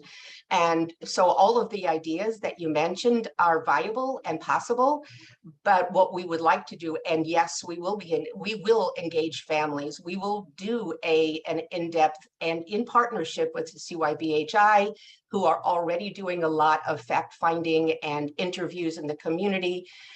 We will do the same and focus on 0 to 5 in partnership with that group. Again, we will not be coming back in October. Let me just tell you that with an information item. We are going to need to spend longer time than that doing our due diligence in the community and with our partner agencies so that we come back to you with a well thought out and well planned investment that builds on and does not duplicate the existing services that are available in the community. And Myra, I think to piggyback off of Debbie's comments, but specific to kind of 2 questions that you asked. So the last question you asked is how do we engage parents? And I would also say, how do we engage some of our young kiddos? Lucas, my son, is in a daycare facility where they've learned when they are frustrated that they have to sit down and that they have to breathe. And so when he gets frustrated, he knows now that, you know, he'll say to us, Mommy, Daddy, I'm frustrated and I'm going to go breathe. And they do yoga and other things. And I think that age cohort, I'm not talking about younger, they can verbalize and tell you in a thoughtful way what they want and what it works for them. And so one thought we also had is, how do we create a table for parents and caregivers? And it's not just parents, there's instances where grandparents are taking care of kids, et cetera, so that we can learn a little bit more about ways in which we can think about gaps that they have or things that they want for us to build out. And so on the Children and Youth Behavioral Health Initiative, we are starting a series of roundtable discussions in community with youth. Those by hands down have been the most impactful conversations for us in terms of our ability to shape what we're going to do with the $4.4 billion. So I think from our perspective, the number one priority would be to try to figure out, how do we create the appropriate tables for parents and caregivers? I think we also need to think about a table for childcare providers, because the providers themselves, I think, are an important mechanism, and we want to hear from them. And then finally, how do we create a table for some of these younger kiddos? Because I think, like, I could see myself putting Lucas and a few other kids in his room in a conversation around, well, how do you feel when you're frustrated? And what do you want me to tell you when you're frustrated, right? And so I think that there's an opportunity to think about that. I think on your first question, Myra, which is around what is it tangibly that we are doing, I think there are probably multiple components that we can look at. So I think one could potentially be around a system investment. So we're looking right now at, how do we create a 0 to 26 system that is seamless, agnostic of the payer? And that takes a lot of work in terms of just thinking what that looks like. And so maybe there is an opportunity to create a pool of dollars that's focused on bringing thought leaders together to say, what is the roadmap for a behavioral health system for 0 to 5? Right? So I think that could be one. The second could be some investments around targeted grants to childcare providers to begin implementation of best practices and evidence-based programs to be able to do that. Like Lucas's class is doing yoga once a week. And so could we be thinking about kind of grant programs to some of these childcare providers to be able to do that? And then the third really is about public awareness for parents to be able to assess their own kids and be able to look at early signals around mental health. But more importantly, how do we connect them to the appropriate resources? So we're building this online platform for the Children and Youth Behavioral Health Initiative. Can we think about a 0 to 5 module so that I'm a parent, I see something happening with Lucas, he's hitting a lot, he's being frustrated, I get on the online platform, I can maybe be connected to a provider to help me out, but being able to look at a module that's specific to 0 to 5 and how we think about that is another component of kind of what we could be looking at. Obviously, these are just ideas to give you a flavor, but to Debbie's point, I think it's going to take a lot more work to flesh out what works for the 0 to 5 population and how we do that. Thanks, Commissioner Alvarez and Debbie and Commissioner Meach. Commissioner Jimenez. Thank you. Thank you for the great presentation, Debbie, and really for there being alignment with HHS and investing more in this space. I think as we shift from response to recovery, more intentionally due to COVID, many of us are seeing just the challenges that are faced by many of our residents, particularly our younger ones. So I think that First Five being one of those that invest in this space, I think is really critical. And I think there's a great opportunity to further work with the state, our local First Five commissions, our local behavioral health systems of care to really identify what are the gaps, what is the unique role that First Five can play in this space to assure that our 0 to 5 children and their families are being addressed appropriately. Again, keeping that eye on prevention is so important. We know that it saves a lot of financial resources, improves well-being of the children and the families over the long run. So I'm really glad to see that this is a space, and I would be in favor of, once there's an assessment completed and once we identify what's the unique role that First Five can play, that if we invest more now in this space, it'll be much better for our communities in the long run. And really looking at it from a lens of equity and determining which communities, which members within those communities really need further investment than others. And I would even argue that many could say that sometimes just because you have private insurance doesn't necessarily mean you have more access. I mean, we see that a lot in our own behavioral health system of care, where our individuals who have a specific diagnosis and are able to be put on Medi-Cal have access to treatment, outpatient services, more so than individuals that may be on commercial insurance plans. So I really appreciate that kind of holistic approach and really making sure that the system is there to meet the needs of everybody, regardless of insurance status. So again, very much in support of investing in increasing access to services and systems change to best meet the needs of our 0 to 5. Thanks, Commissioner Jimenez.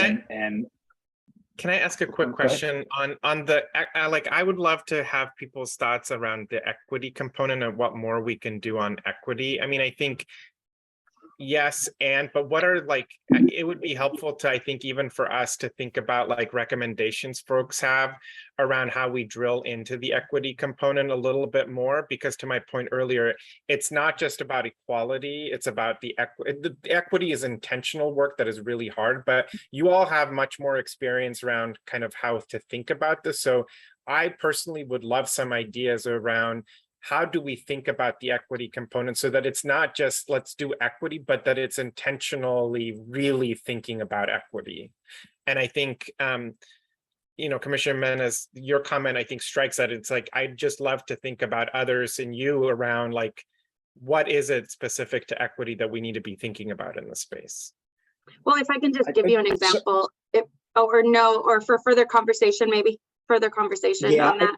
I think it's a clearly a important and top of mind question. I wonder if we can pin and parking lot that a little bit, just in recognition of the, I think as has been shared, this is an example of this being a conceptual level proposal, right? This is a direction, clearly a lot more detail to be worked out, and just being mindful of the time and that we have kind of six more to get through.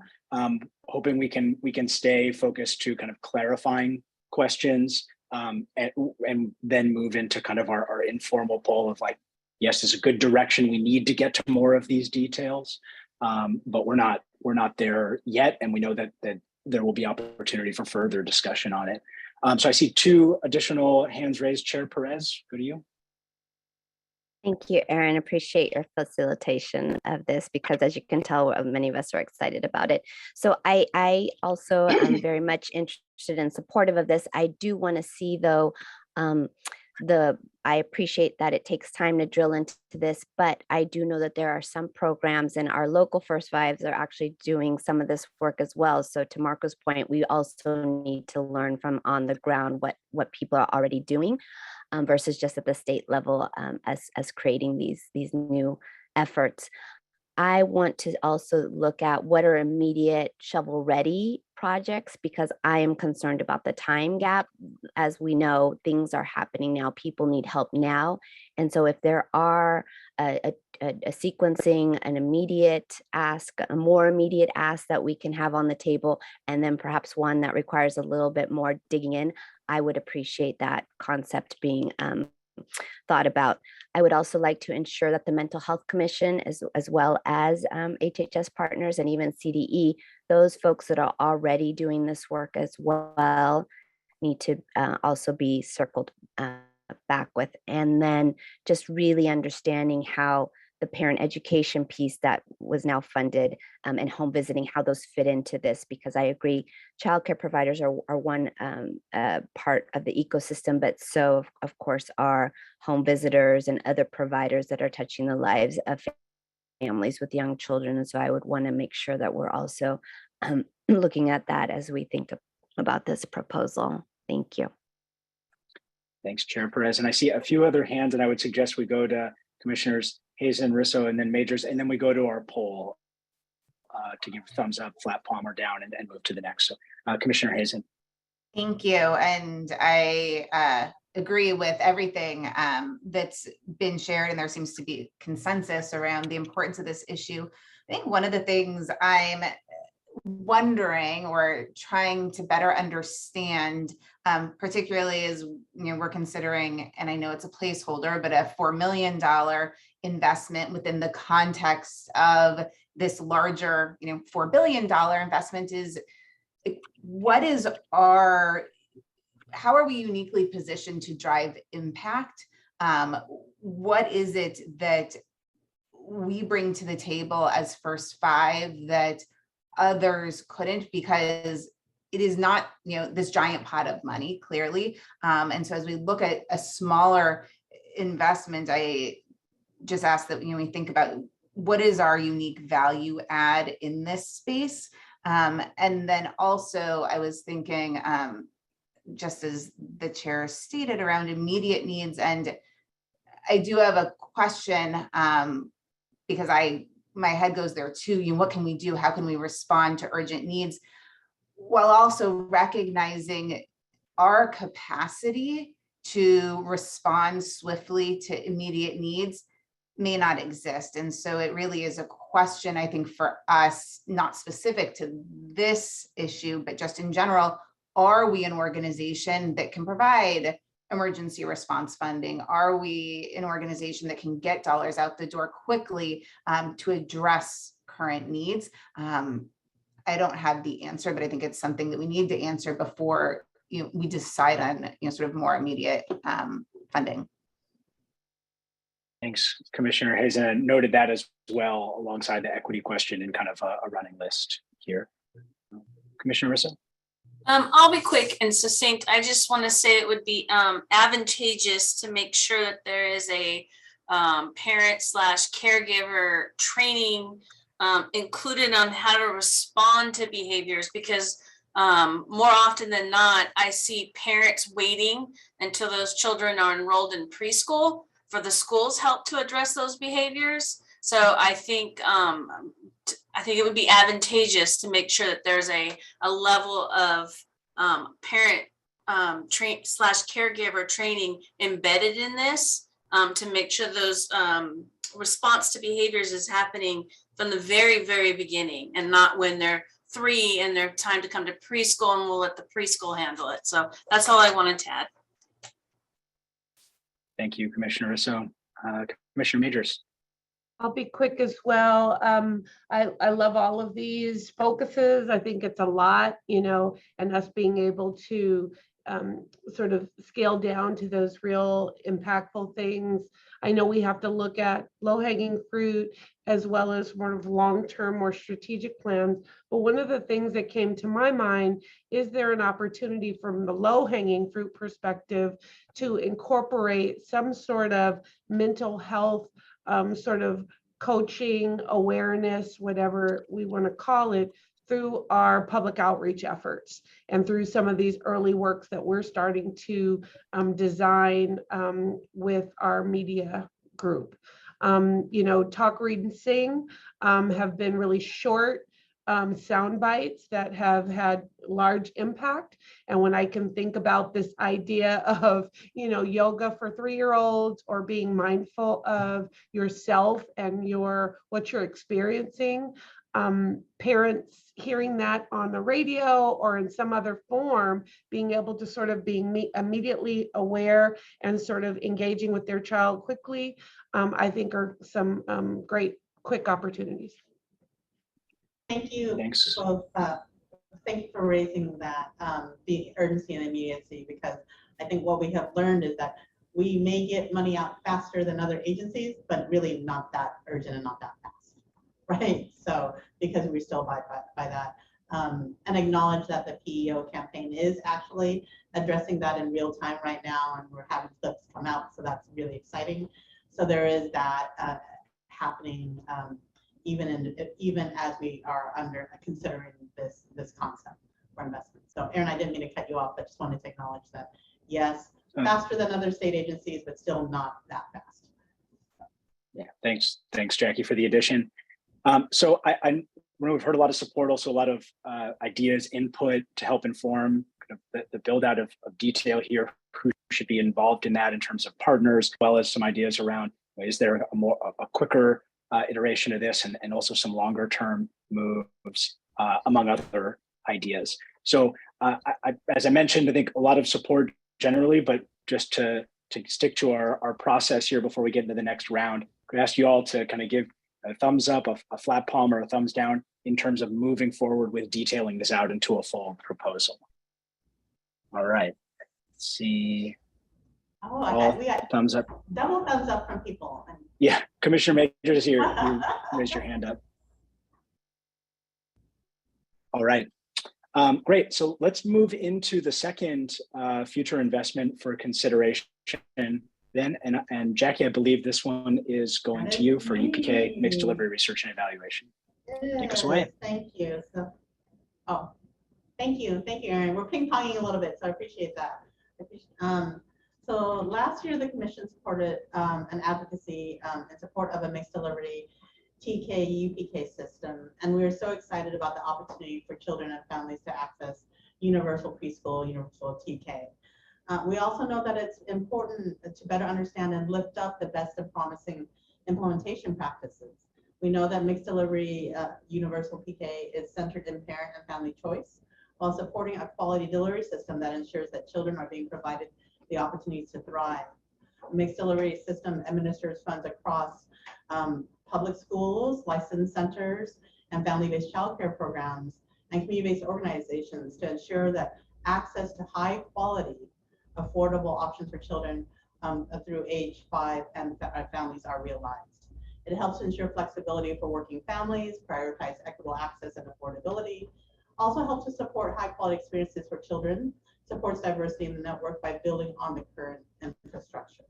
We sit here in Educare and we're just really blown away about, again, just this beacon of what a mixed delivery can look like, with what we said as like 5 different funding streams, and the parents don't even know, right? Like that's how delivered, and we, there's rigor in every classroom and every stage, every age and stage, and so just really inspired about what what we saw here today, and know the possibility of the state's investment in both UTK, but also the new investments in UPK and what implementation should look like. As you know, as a sitting board member at a Title I school district with an extremely diverse community, I can tell you with confidence that many districts are looking at ways to effectively fulfill the intent of these historic investments. I had the privilege and honor of going to preschool graduations in different settings, and it reminded me of the importance of the work that we do here in support, and in some places actually leading transformative work to support our youngest Californians to have the safe, stable, nurturing relationships environments necessary to survive and actually be learning ready. Next slide. So our goal is really just trying to unpack this conversation. There's pockets of excellence of this happening all around the state that we want to find and lift up strategies to better engage kind of marginalized communities, or people who are just trying to look at ways to what does this really look like for families? How do we provide the quality learning environments that will help support children's healthy development in a really integrated way, right? An integrated and collaborative way. Our intention is to work with our sister agencies, with CDE, CDSS, and other state level stakeholders and local jurisdictions, districts, and community providers to help identify and spread the best and promising practices with this new opportunities. Because again, having been in this field for quite some time, is that people want to do what's been practiced, what's been lifted up. Who is doing that? How is this effective, right? And we want to be able to leverage the other funding opportunities and resources that have already been invested in. The over $1 billion in UTK, but also the new UPK like implementation grants, right? So again, as we create that roadmap and kind of get excitement around ensuring that this is realized for our youngest learners, we just wanted to be able to kind of provide some funding to actually lift up those best and promising practices. So, I forgot to say next slide, Simon. So again, just opening up for conversation about what this super high level, super drafty concept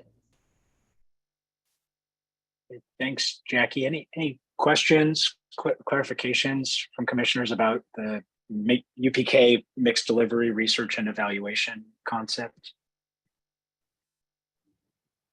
Chair Perez? Thank you. I appreciate the work that's gone into thinking about this.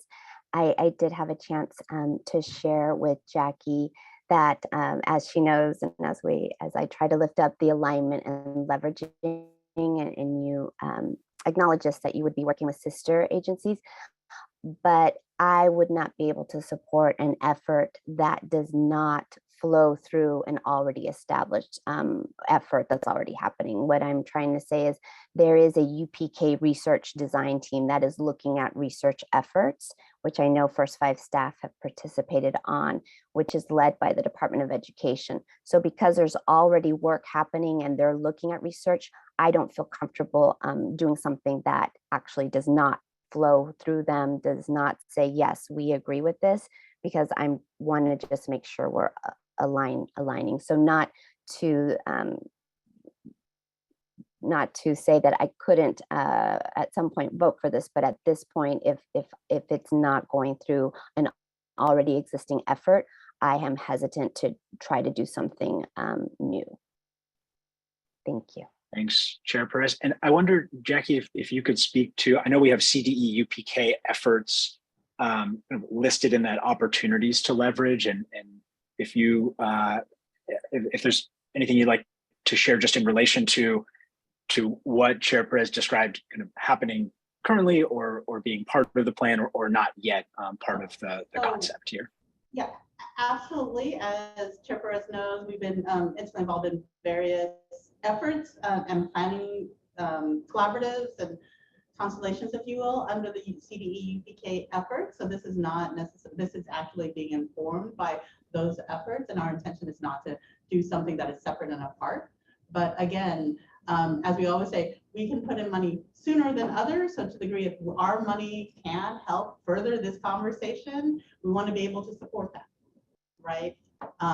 So it does take long, but we can do it faster than others. Thanks, Jackie. Let's go to Commissioner Majors. So I wasn't sure if that was clear answer. You're like, yes, and that is our intention. Okay, thank you. I thank you, Jackie, for that clarification. I would say not only it is our money and our flexibility, but I would also say it's our vantage point. You know, I wouldn't think that anything we would do as a commission from our North Star would distract, compete with, or get in the way of, you know, what another entity or CDE is doing. But we have a very different vantage point, and I think a different goal of trying to get information and really access, if we're talking about equity, really access a population of people from all different perspectives to try to understand how do we do this. I think it was Jackie, I'm sorry, I was not looking at the people who are speaking, but you know, we have some models out there that are working. And I think it's really important, as this train is moving really, really fast, to be able to utilize our position, our leverage, but also our the lack of bureaucracy, if you could say that we might have, to be able to dig down quickly and get some information elevated. So Jackie, I just wanted to say I support that, but also elevate the importance of our vantage point and that not being competitive or distracting. Thanks, Commissioner Majors. Commissioner Alvarez? So I defer to my colleagues who have far more expertise in this space than I do. I have a couple of questions with regard to the scope of this project. You know, UPK is just going to launch, right? We're just going to make this available. I'm curious, like, how we're doing a research project when we know initial ramp up is messy, and is it fair to evaluate a program within that messiness, right? Recognizing the context of the challenges of getting things up and going, education, promotion, all of those pieces, and just curious how we'll consider the context within that, or if we've thought about that. And then recognizing that it's important to gather information on best practices on the situation of families, challenges that they're facing, information that they need to make the best decisions for themselves and their family. Other states have implemented UPK programs and are further along in this process than we are. Is it worth, and maybe this is also CDE and CDSS already doing this, but doing some sort of a learning collaborative there that allows us to leverage the lessons from those other states that could then inform California's work across the board. So I'll stop there. So I think, yes, the possibility to the latter. There are other states, to your point, Commissioner Alvarez, who are doing this already, and the learning collaborative communities of practice, I think, are extremely effective. We are sensitive to, again, people are building the plane as they're flying it. And so maybe it's not necessarily evaluation and research per se. And so it is really lifting up, identifying those best practices, right? And creating that roadmap, if you will, for these communities who are trying to really sincerely create models like Educare, successful mixed delivery systems. Chair Perez? Yes, thank you. I know I've commented on this, but I will just reiterate that I am concerned about doing something that I think is already happening. So best practices, lifting up best practices, we know that that's already, or I have heard of many other entities doing it. So I appreciate what Commissioner Majors is saying, is that we have a different vantage point, but I am also worried that we're going to do something that's already being looked at. So that's not to say we can't offer perspectives. Local First Fives also have a number of perspectives that we would all benefit from learning. But I'm just mindful of $1 million to do this when I think it's already being done. So that I would need more convincing that this is something of value. Thank you. Thank you. Commissioner Hazen. Thank you. So I think this issue is particularly important to me, and I'm sort of stuck on how do we make sure, because again, I'm thinking about, right, we don't have this giant treasure chest, right? What is our unique value add, and how do we not duplicate efforts, and how do we make sure what we are endeavoring to do is really aligned with our North Star statement, and I think rooted in advancing equity. And I don't see that here. And I think as I look at it, one of the things I'm wondering, so the how will children be better off, which is our goal related to this. It's one of the things I'm wondering, like, are we talking more about, and for me, this is about being really child-centered. Are we talking more about the needs of 4-year-olds? Or is it specific to UPK? And I think particularly, as the chair said, other folks are looking at UPK, and might it make sense to talk about equitable access to early education environments for 4-year-olds? I don't know the right answer, but for me, as I really think about the children we are trying to serve and the specific populations we're trying to serve, that sort of stands out. So this is UPK, which is inclusive of UTK.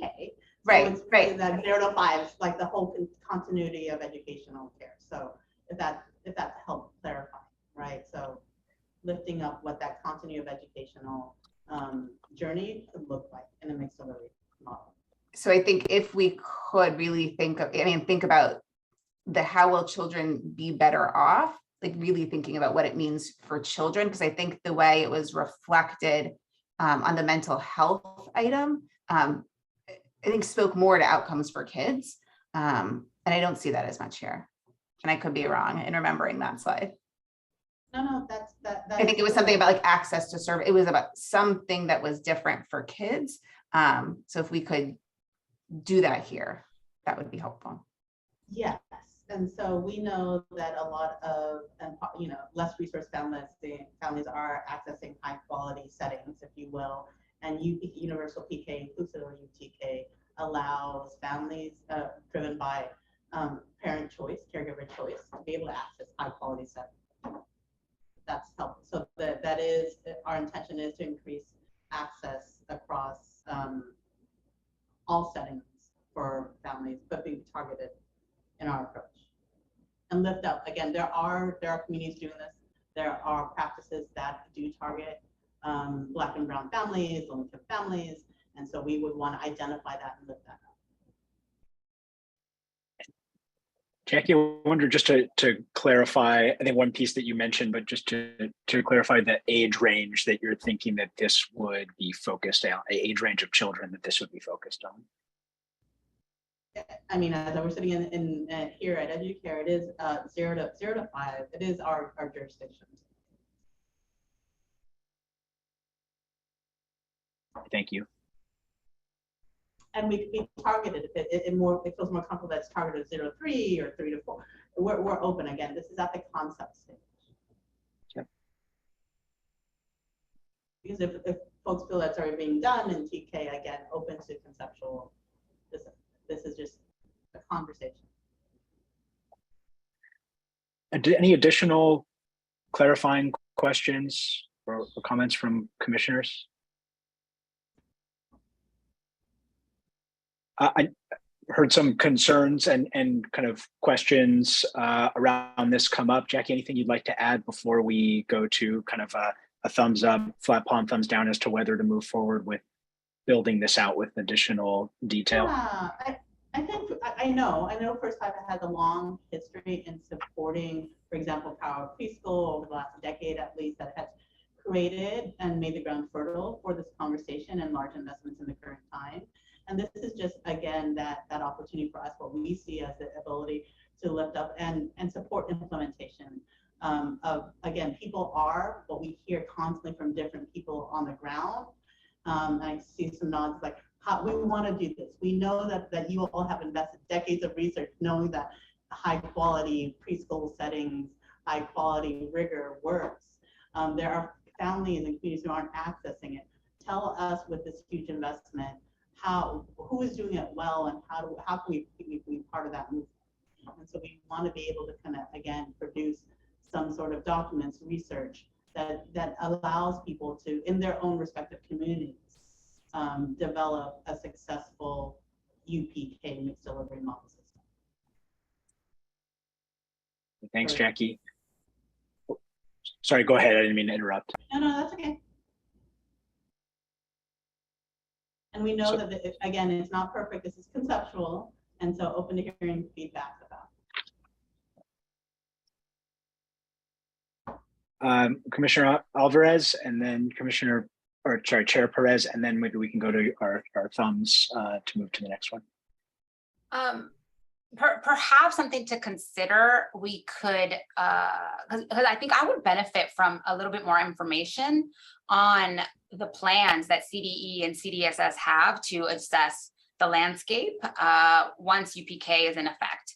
Because again, I think a lot of us have been part of these conversations that, you know, this analysis is going to be doing, and people are going to be doing listening sessions and surveys. So I think I would benefit from having greater understanding of that context so that we can know specifically, to Commissioner Hazen's point, what is the impact that First Five is contributing to? What is our, you know, unique contribution that will ultimately end in better outcomes for kids? So I think that might be a suggestion that I would bring for us to consider to get some of that additional context before moving forward. Great, thank you, and noted that kind of in the parking lot here as well as something for follow. Chair Perez. Thank you. Yes, thank you, Myra. That was going to be something that I wanted to ask, is if we could have a little bit more context as to what exactly others are doing, because as I said, I have heard the UPK design team has a specific research work group that is working on these efforts. But then I heard Jackie First Five state right now that, well, we could also do UPK and 0 to 3. So I was like, oh, well, now you're bringing up an entirely different piece. So that is very different. And so I think it sounds like there's much more work that needs to be done. To be clear, UPK is not, you know, traditionally, you have educators though that are doing very different, and that is a whole bunch of work. But there's also been many documents about how do you blend and braid funding too. So that's why I just want to be really mindful as to what is the value add, why these precious first $5 will make it happen. So I would also, like we do with Marco, and get his expertise, I would welcome the chance to hear as well from our CDE sister agency to know a little bit more, because I don't want to assume. I just have heard, and previously in my different position sat on the UPK team, and so I want to make sure that I fully understand, and hopefully that just knowing what the lay of the land is before we move. Great, thanks, Chair Perez. So I wonder if we can, I do want to keep us moving through the different future investments for consideration. And what I'd suggest is just for process, we've heard some different ideas and some suggestions to maybe take a different trajectory, but to first do a thumbs up, flat palm, and thumbs down for moving this into a more detailed proposal, right? Building this out now.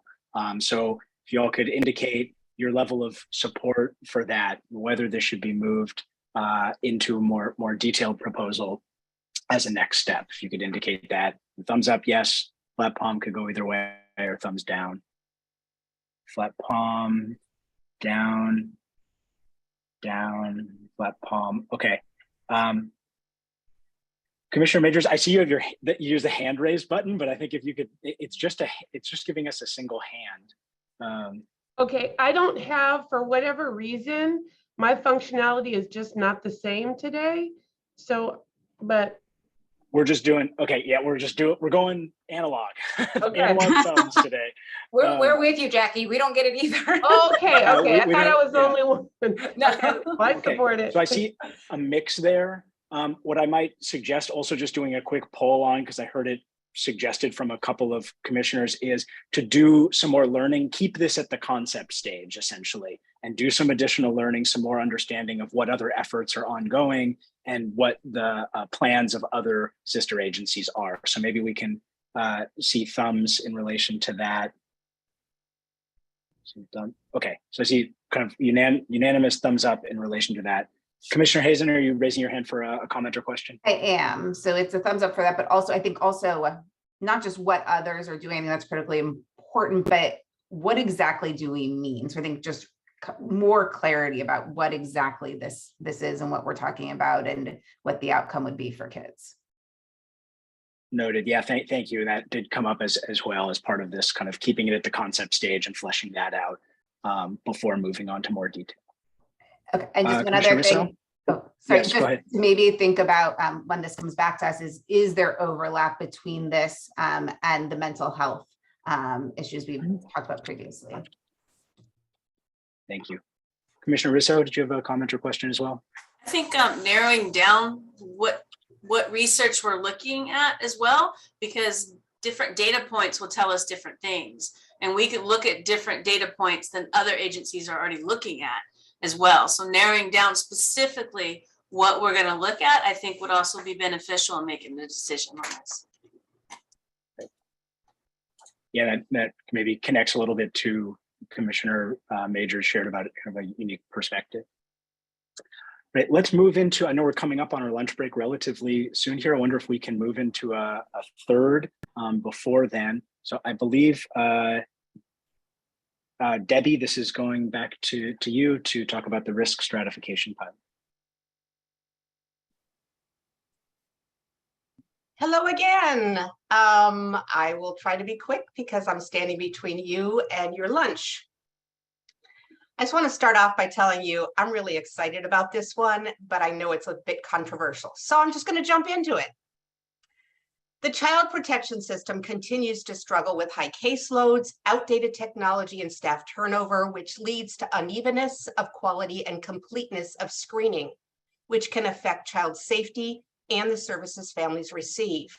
Children under age 5 and under are the most frequently reported to the child protection system and experience the highest rate of near fatal and fatal maltreatment. Tools to screen abuse and neglect reports are often unvalidated have not been updated in decades and do not support an equitable screening or triaging of the millions of children reported for maltreatment or neglect in the US each year. Moreover, data clearly show that there are significant racial differences in who is reported to the child protection system. Black and low-income children are overrepresented. This project provides a unique opportunity to deliver data to supervisors and caseworkers at the very beginning of an investigation to more intentionally identify families who can be safely placed in community intervention pathways, provide enhanced supports to families with the most needs, and to rigorously evaluate one or more supported or promising prevention programs with the goal of increasing the number of programs eligible for federal funding under FFPSA, the Family First Prevention Services Act. Staff are proposing a $14 million investment over a 3-year period. Next slide. Not all families investigated for maltreatment have the same needs or require the same support, but without new tools for helping sort out risk, we will continue to treat all investigations the same. The risk stratification tool uses existing administrative data maintained by the Child Welfare Services case management system about children and adults in the family involved in current and past allegations and investigations. This tool is employed after a maltreatment referral is made to the child welfare system and after the screening decision is made to investigate. Then the tool is used to help supervisors better understand the differences in the risk and service needs of families, enabling staff not only to react to immediate safety concerns, but also to ensure appropriate preventative services are in place for the family and proactively address family and community conditions that may lead to future system involvement. To help mitigate bias, the tool uses only child welfare data, excludes race and ethnicity from the model, and does not include indication of geography. Significant fairness testing has already been done on the model to validate classification accuracy across racial and ethnic subgroups.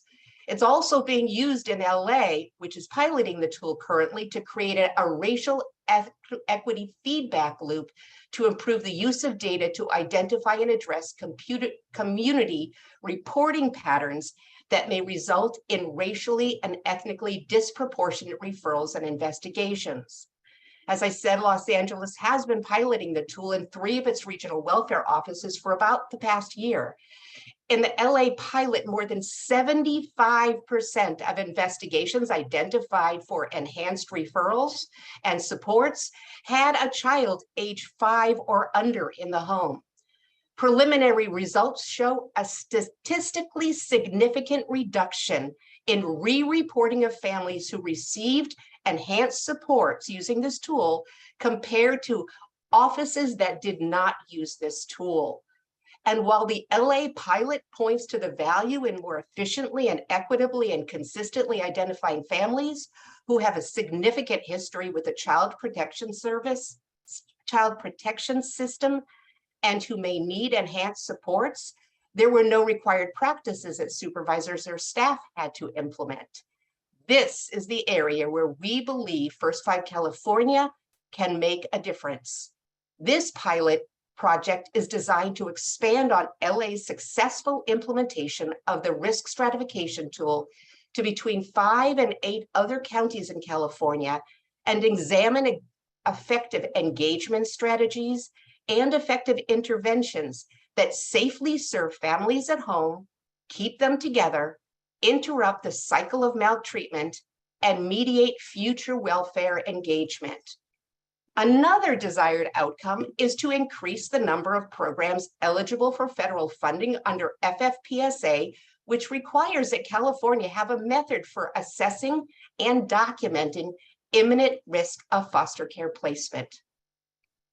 Leaders at the Department of Social Services have been briefed on the tool, and they've been tracking the progress of LA's implementation.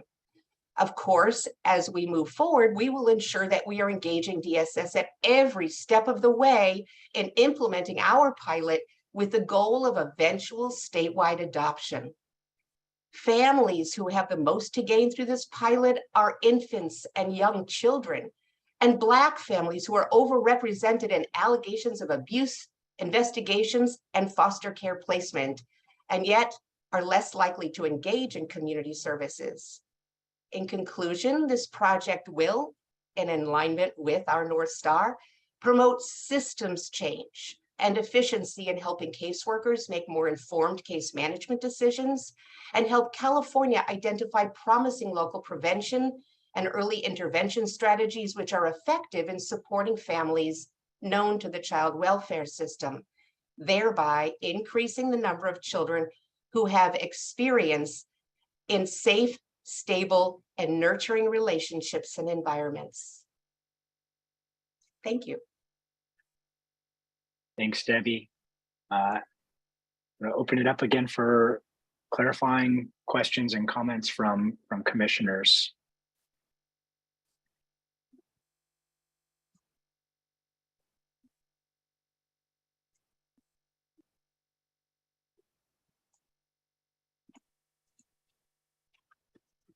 Commissioner Alvarez?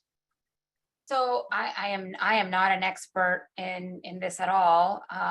However, there is a lot of concerns regarding predictive risk modeling in the child welfare system and the baked in racism in these tools. The state of Oregon stopped using it because it wanted more equitable outcomes. I recognize Los Angeles County is, our most diverse county in our state. And, people with far more expertise are likely making these decisions, but it gives me pause to know that has been the history of these types of tools.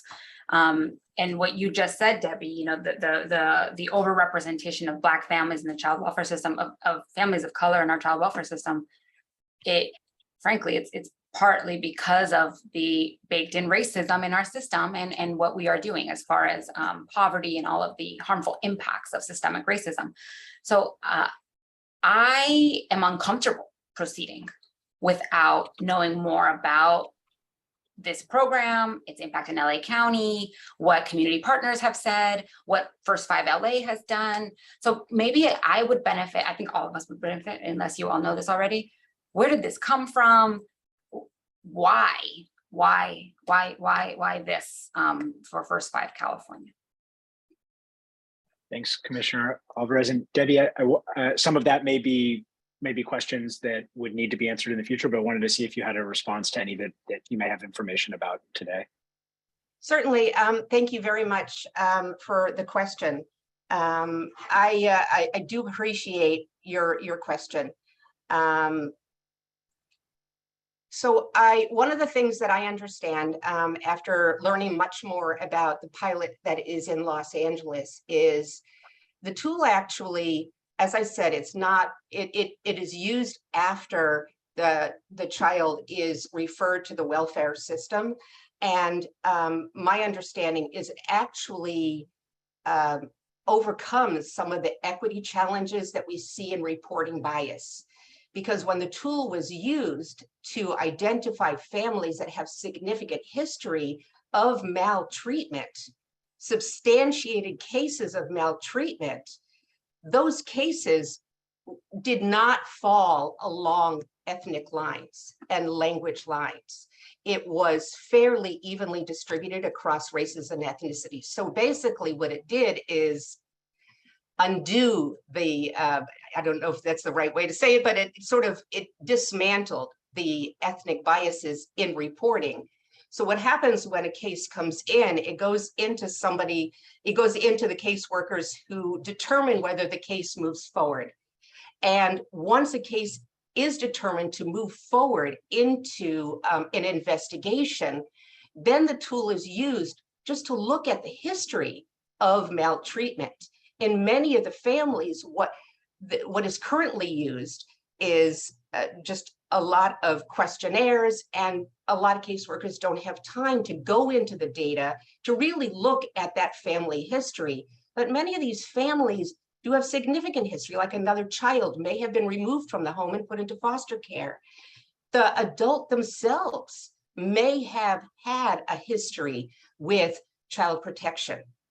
So what the tool is able to do is pull all of the historical data and put it at the fingertips of the caseworker so they can see that history and make more informed decisions. And in those cases, generally, those cases are then triaged with a number of different people who can contribute to the conversations about next steps. And so when I push back on the equity question, because that is a concern of mine too, I saw results from the LA pilot that showed that it was agnostic of the race and ethnicity that may have been the contributing factor to bring the child into the protection services. And then the enhanced referrals were fairly evenly distributed across racial and ethnic groups, as opposed to being more dominant in one versus another. I'm not sure if that answers your question or if it confuses the issue, but I raised the same issue, and that's what I thought I heard. Yeah, no, I think it's helpful context, Debbie, and I appreciate your clarification about it being put into place after the referral to child welfare has already been made. But I think given that First Five California, something to consider, something for my fellow commissioners to consider is, given that we have not engaged robustly in the child welfare system, and if this is going to be our opportunity to do so, do we want to instead focus on preventing child welfare system involvement from the get-go, as opposed to after referral to the child welfare system? To your point about, these families are already being referred, what is First Five California's opportunity to intervene with the necessary supports and services so families aren't being referred to child welfare? And I would encourage us to think about moving upstream just a little more. Thank you, Commissioner Alvarez. Commissioner Jimenez. I swear Maida and I were not texting, but I'm kind of the same mindset. I had a little bit of a pause or concern when I was listening to kind of what was being planned for. And again, putting back kind of my hat here as a commissioner and saying, is this really the role and space that we as a commission need to be investing in more so versus prevention and trying to support our families of color, our families that have not been invested in more in preventing them from actually having to enter the child welfare system. So I would actually encourage staff to be thinking about it from that lens in terms of what more we can be doing to help support our families so that we can avoid them having to enter the child welfare system versus to invest in, once they are in the child welfare system, trying to intervene at that point. Thanks, Commissioner Jimenez. Other questions, comments on this presentation, this future investment for consideration? And I think this idea that Commissioners Alvarez and Jimenez have brought up of looking more upstream, looking at more preventive approaches. So can I just, I wonder if I might respond just a wee bit to Please. some of the comments, and I apologize if I'm sounding defensive. I'm just trying to be responsive.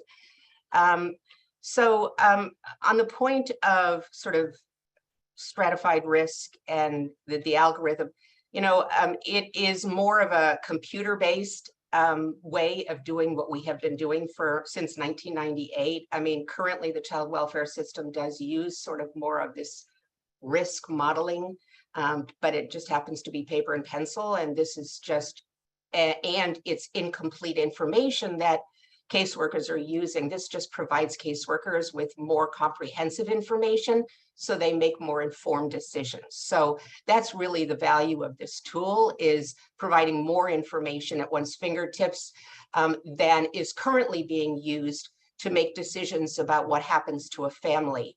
And as I said, as a result, in Los Angeles, they have found a significant reduction in re-referrals.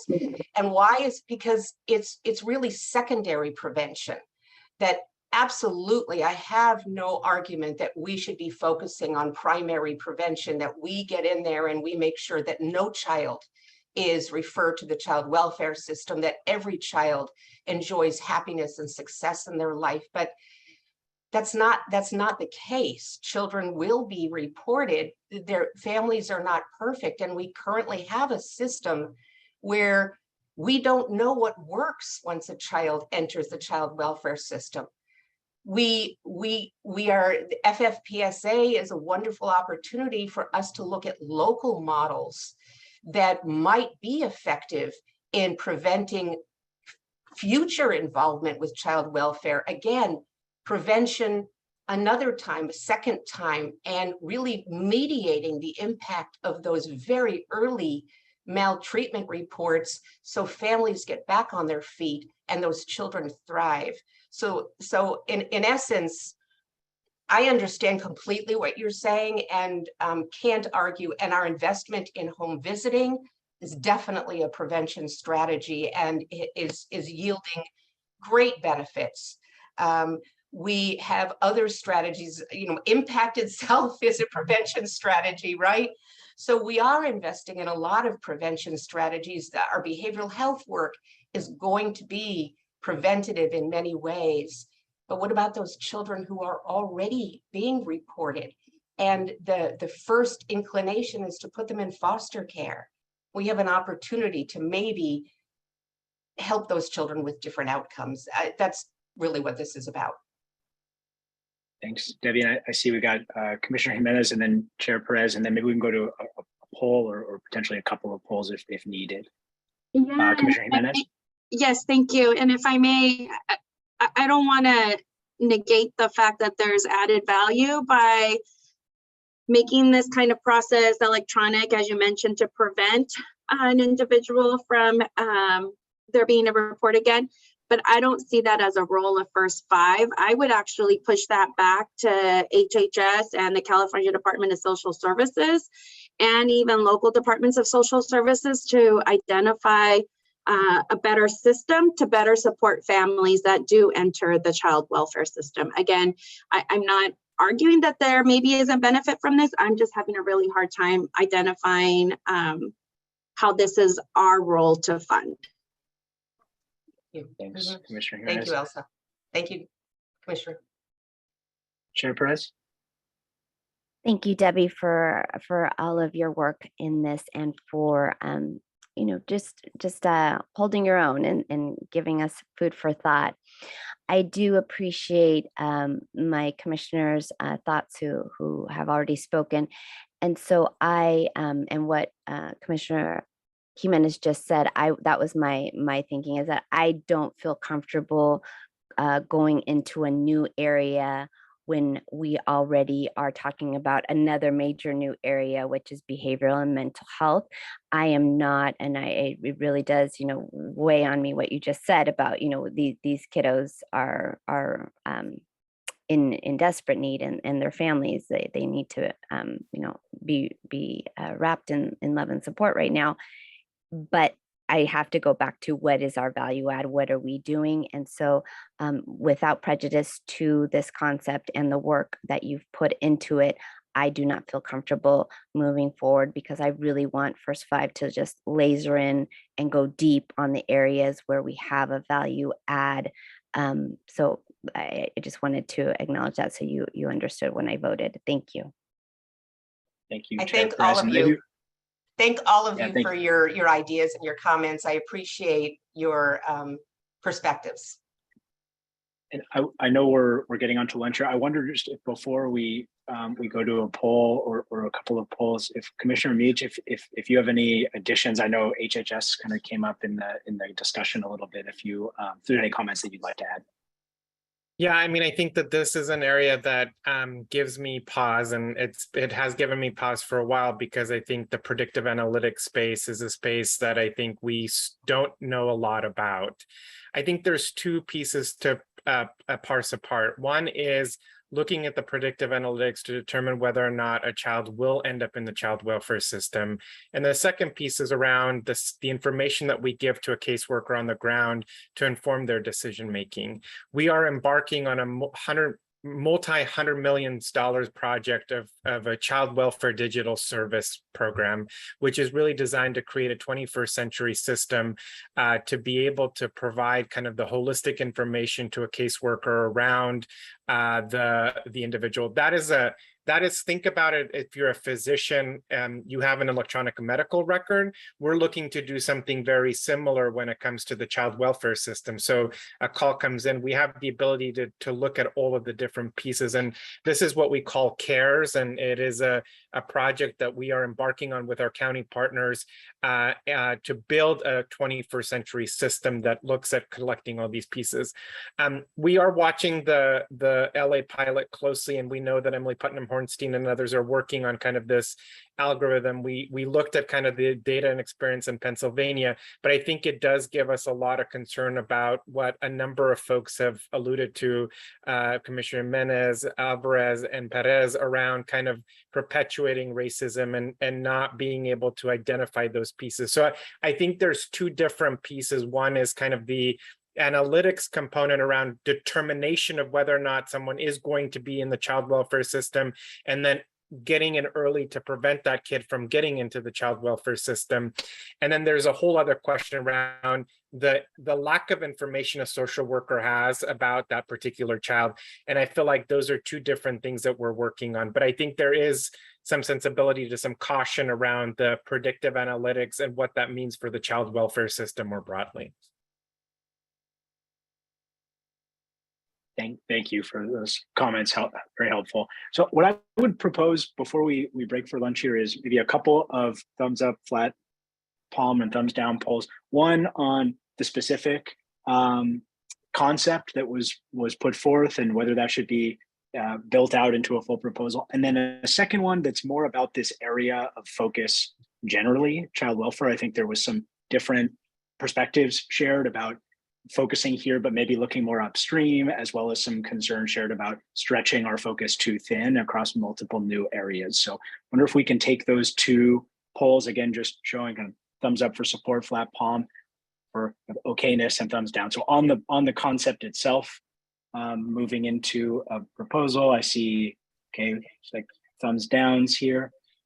And then on the exploration of child welfare as an area, as a potential area for future investment, thinking about how current investments maybe are playing into that, as well as what potential additional investments might be. Is that a conversation or an exploration that you all would like to have, and invite you all to, again, kind of vote thumbs up, flat palm, or thumbs down on that question?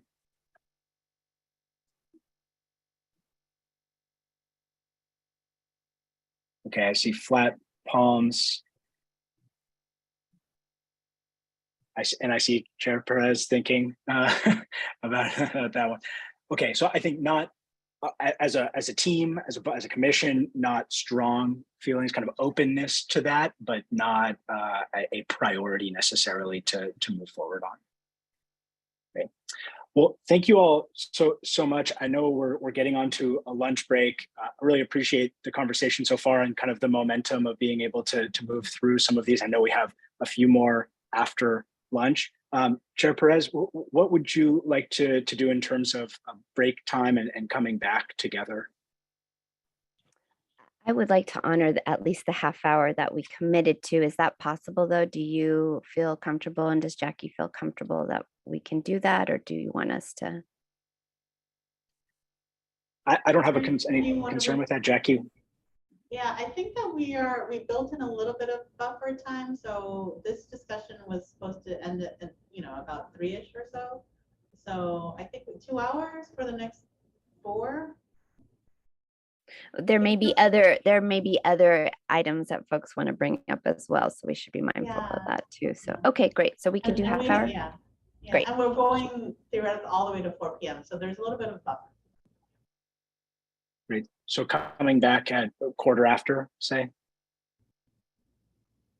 So see everyone here at 1:15. Okay. Thank you. Thanks all.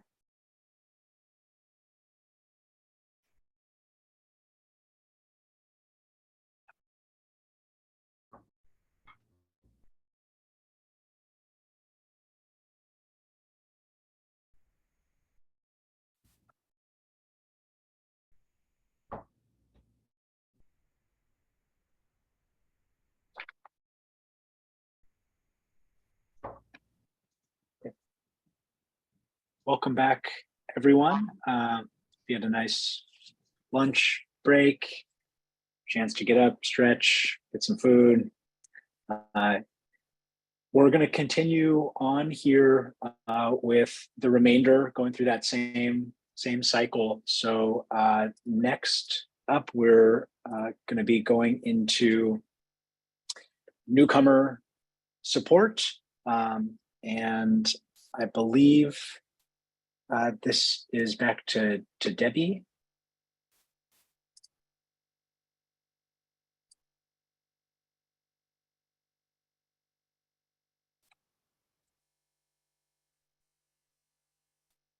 Debbie, are you back? Yes, I'm here. I'm here. Hey, I'm sorry.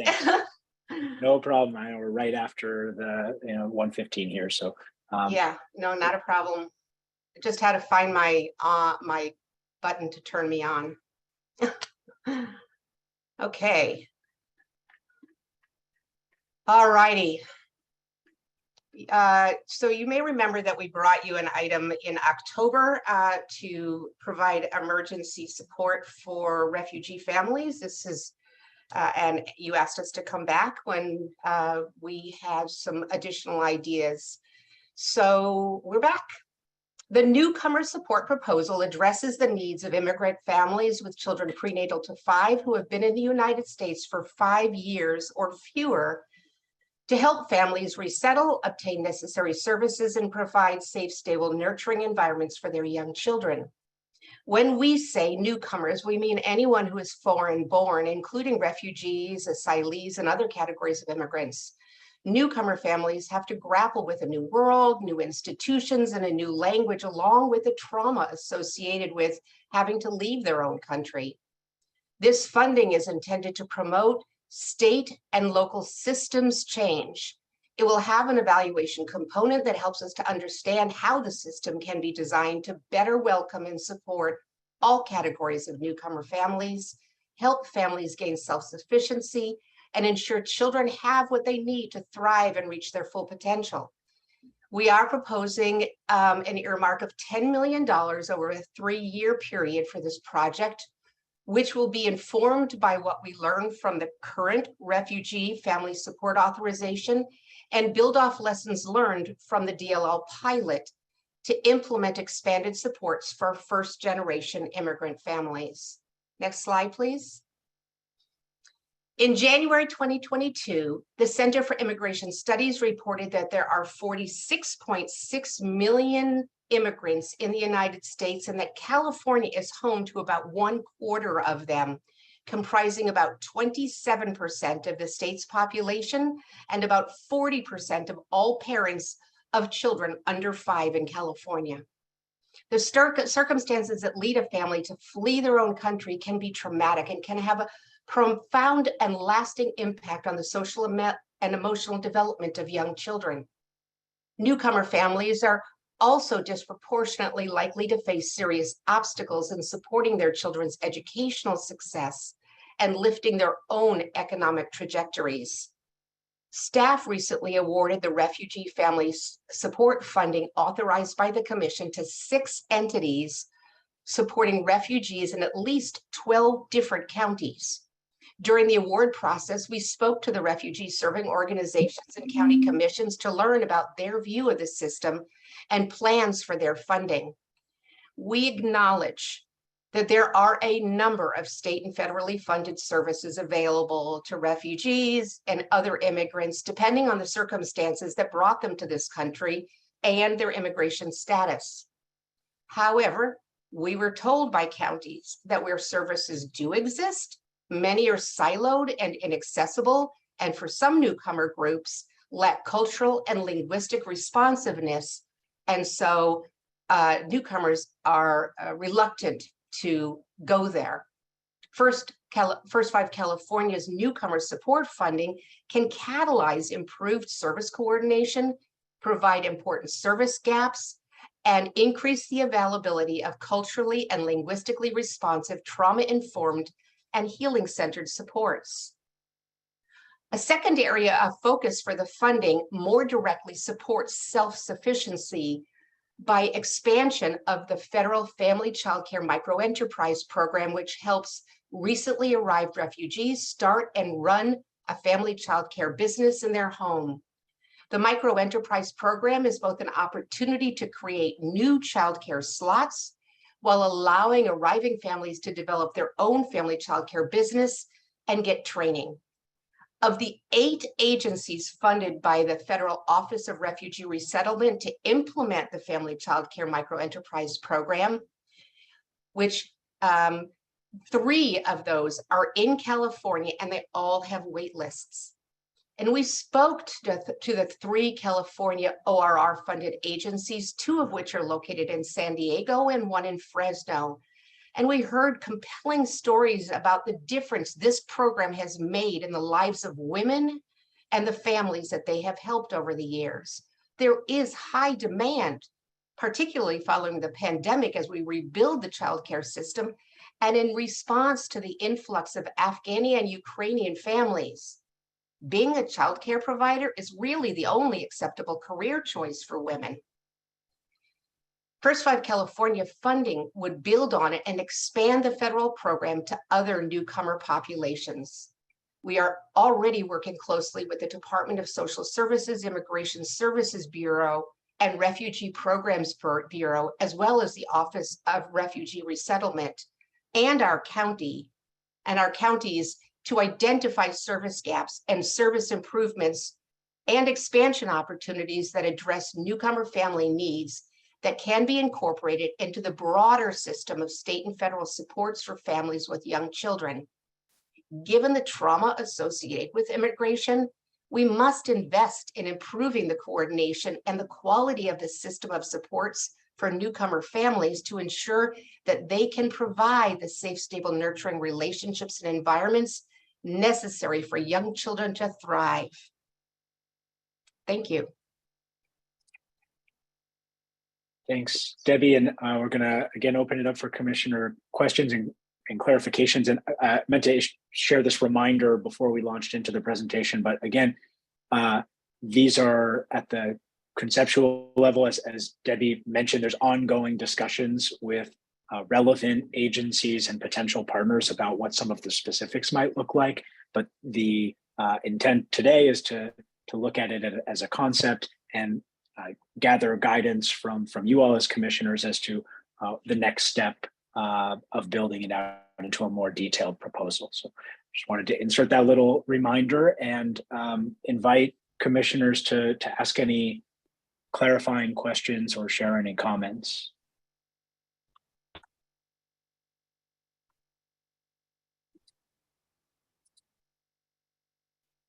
Chair Perez. Thanks, Debbie. Appreciate the presentation. You provided a little bit more flavor than what's on the PowerPoint. So I just want to reiterate to make sure I'm following. You had mentioned specifically support for microenterprises focused on family childcare. Yes. Is that right? So correct. That's the complete 10 million would go to that effort, or I just want to fully tease that out, or what you're proposing? Thank you for the question. No, the full 10 million would not go to that. What we are looking at is a division, not quite sure how that division would be, but there is both a need for service coordination and increasing the linguistic and cultural responsiveness, given the new families that are coming from countries that we haven't seen here before. So we do still need to do some service and capacity building and coordination. But also there is that second piece around helping families really establish themselves and gain the business presence. So it's a little of both, not sure what that division would look like at this point. And my understanding is, thank you, the administration and the legislature have voted last year, I'm not sure about this year, to double down on microenterprises and business development needs for newcomers, as well as immigrant families. So this just goes back to having the context of what folks are already funding, what they're planning on doing, and where the value add is for us. And if there is the immediate need, how truly more immediate can we be doing it versus what the state is already planning on doing. So I think I would appreciate having that a little bit more context to understand how this 10 million would fit in. I will have to research that. Okay, thanks, appreciate that.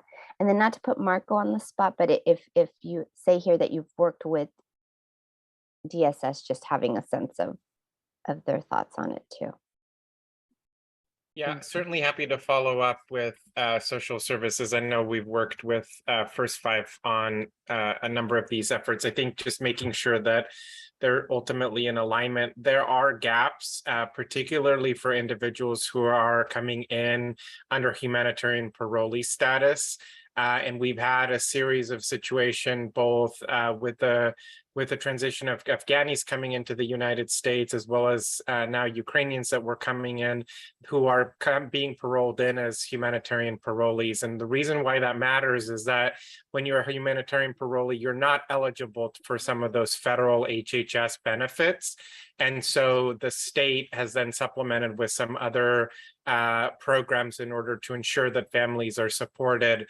But it is really important that these individuals do get paroled in as asylees or refugees, because then they're eligible for federal benefits that they're not. And so I think working with Debbie, we certainly can make sure that there fills the appropriate gap and addresses some of those needs that we see in the community. I think Debbie also makes up a really good point, and we're working on kind of the integration of various services for individuals who are coming as refugees.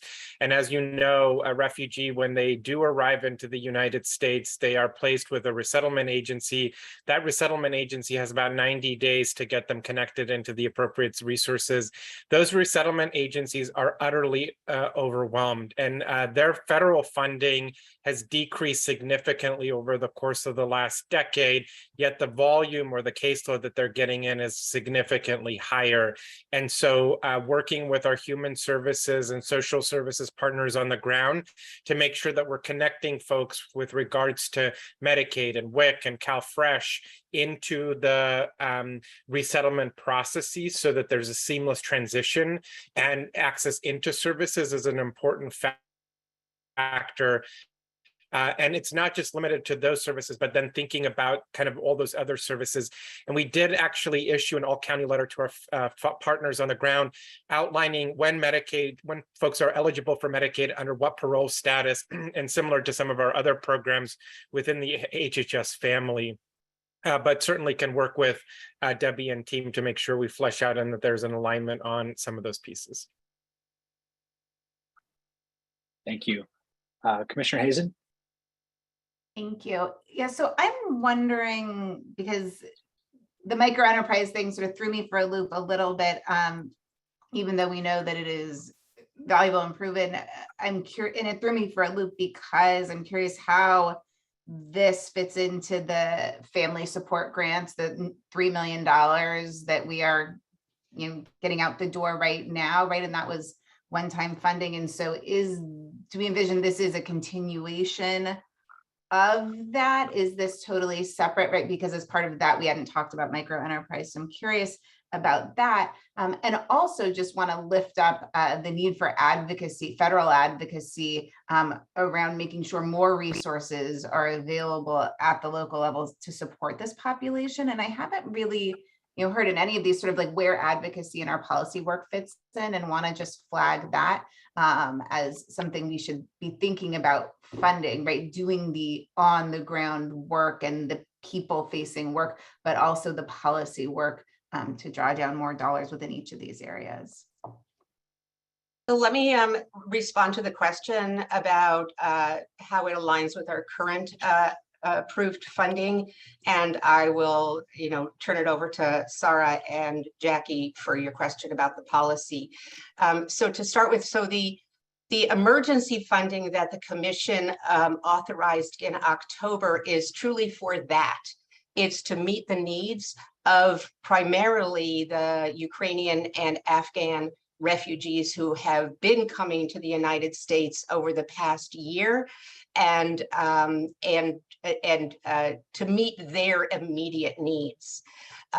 There is not, that program is not funding microenterprise. It is funding entirely gap services to meet the demand.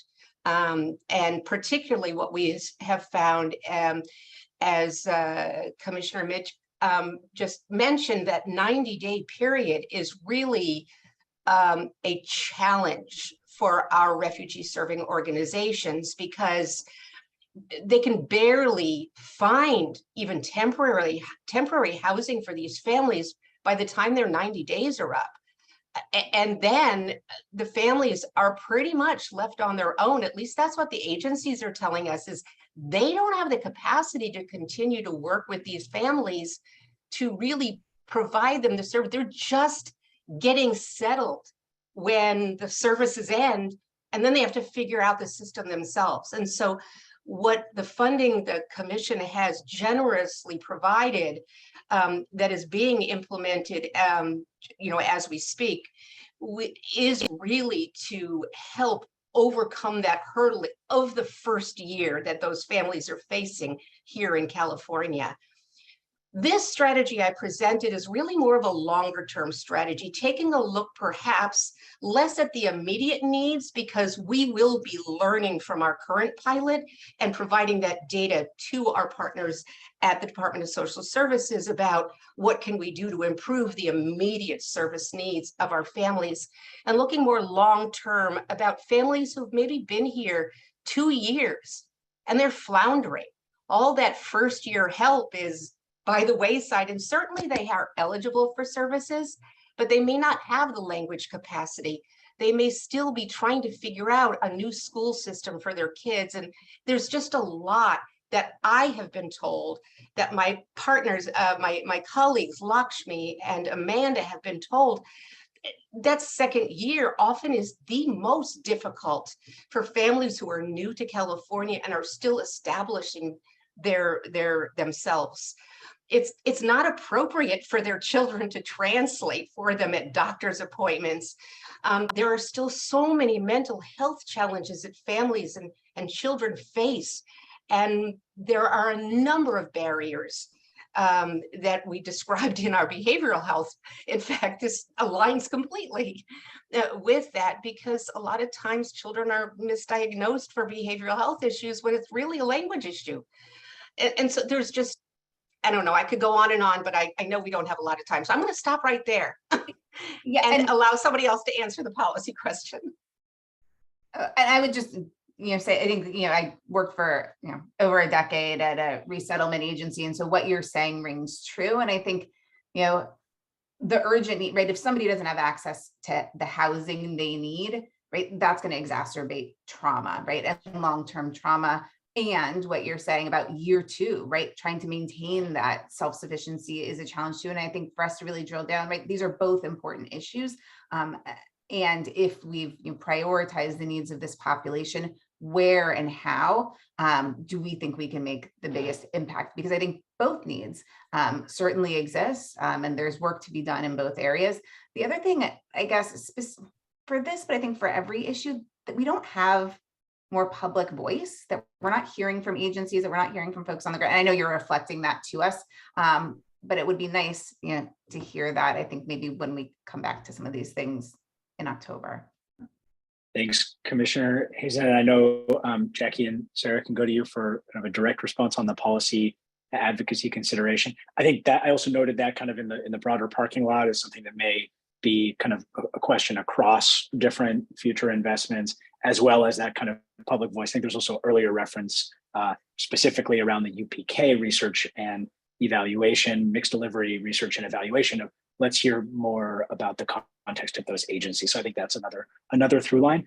But Jackie and Sarah, I want to see if you would like to add anything specifically related to this future investment and associated advocacy efforts.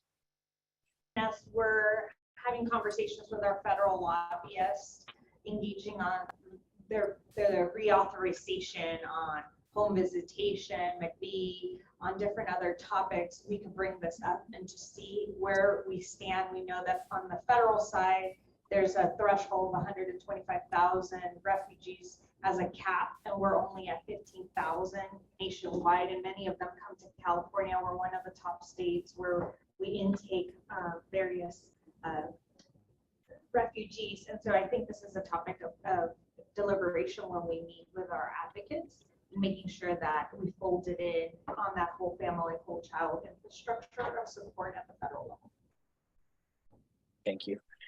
Chair Perez, I see your hand is up, and then I would like to go to a poll after that so we can move into the next item shortly.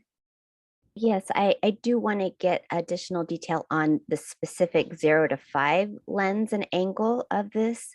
I heard the microenterprise with family childcare, so I can see that through line, but I still want, whether it's a requirement for data or how are we targeting those folks who have young children, and what is the specific need. I'm also mindful, Asada just mentioned home visiting. Where is the connection with the home visiting work that we're doing? And I will lift this up later as well. Just dual language learner, First Five made a significant investment, and I understand that part of it's an impact, but I see dual language learner as an issue that should just be nestled in the childcare world component. I think dual language learner is in this issue, is in home visiting, it's in all the issues. And so is there something more we should be doing specifically in that? And so it'll sink into all the work. Just that's food for thought. Thank you.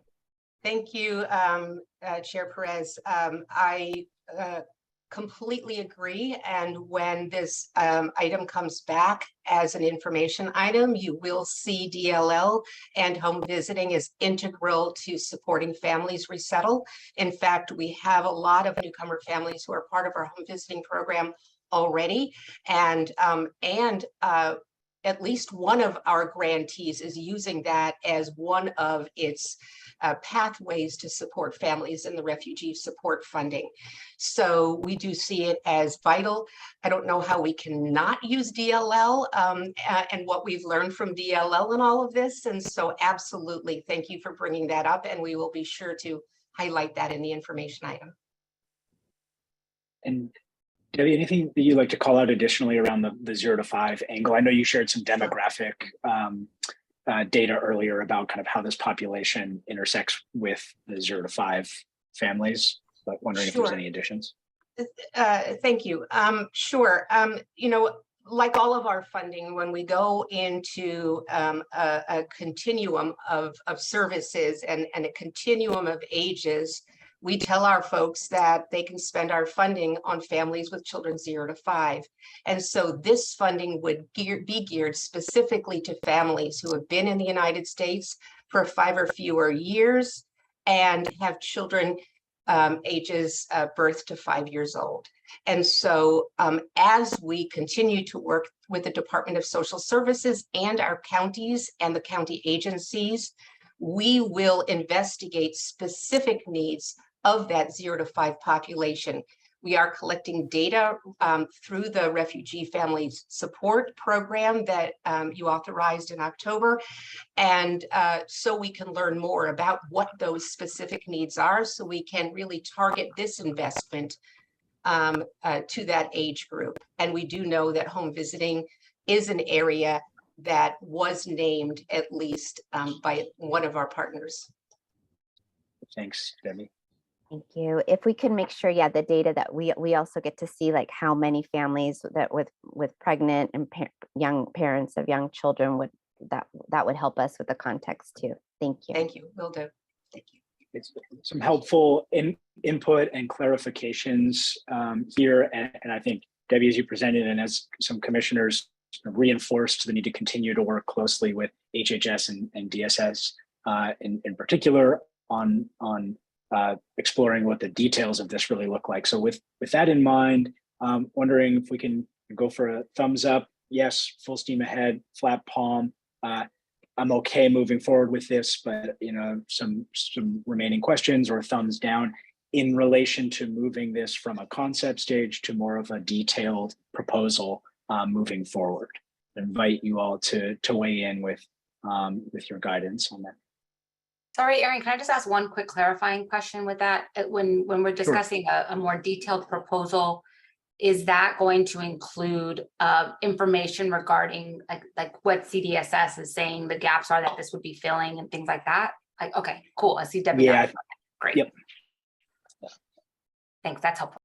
It will be much longer, I promise. And more And I think detailed. and taking the input that you all have shared and ideas you all have shared, and then continuing to work with partners, including HHS, as Debbie portrayed. What are your all? Where are y'all coming in on? Thumbs up, flat palm, thumbs down?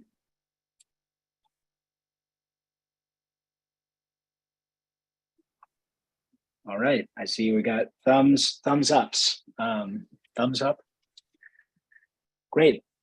Let's go ahead and move into the next item here, early childhood data ecosystem development. So Jackie, that is over to you. I promise you this isn't baby Jackie, but I feel like the hair looks like me, and I don't know how this auto-populated by staff.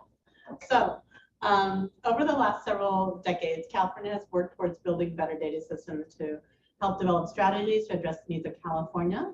And although there have been efforts towards creating an early childhood integrated data system, also known as ECIDS, with data experts such as the Children's Data Network, we see an opportunity to be a partner and a catalyst to the work needed in the 0 to 5 space.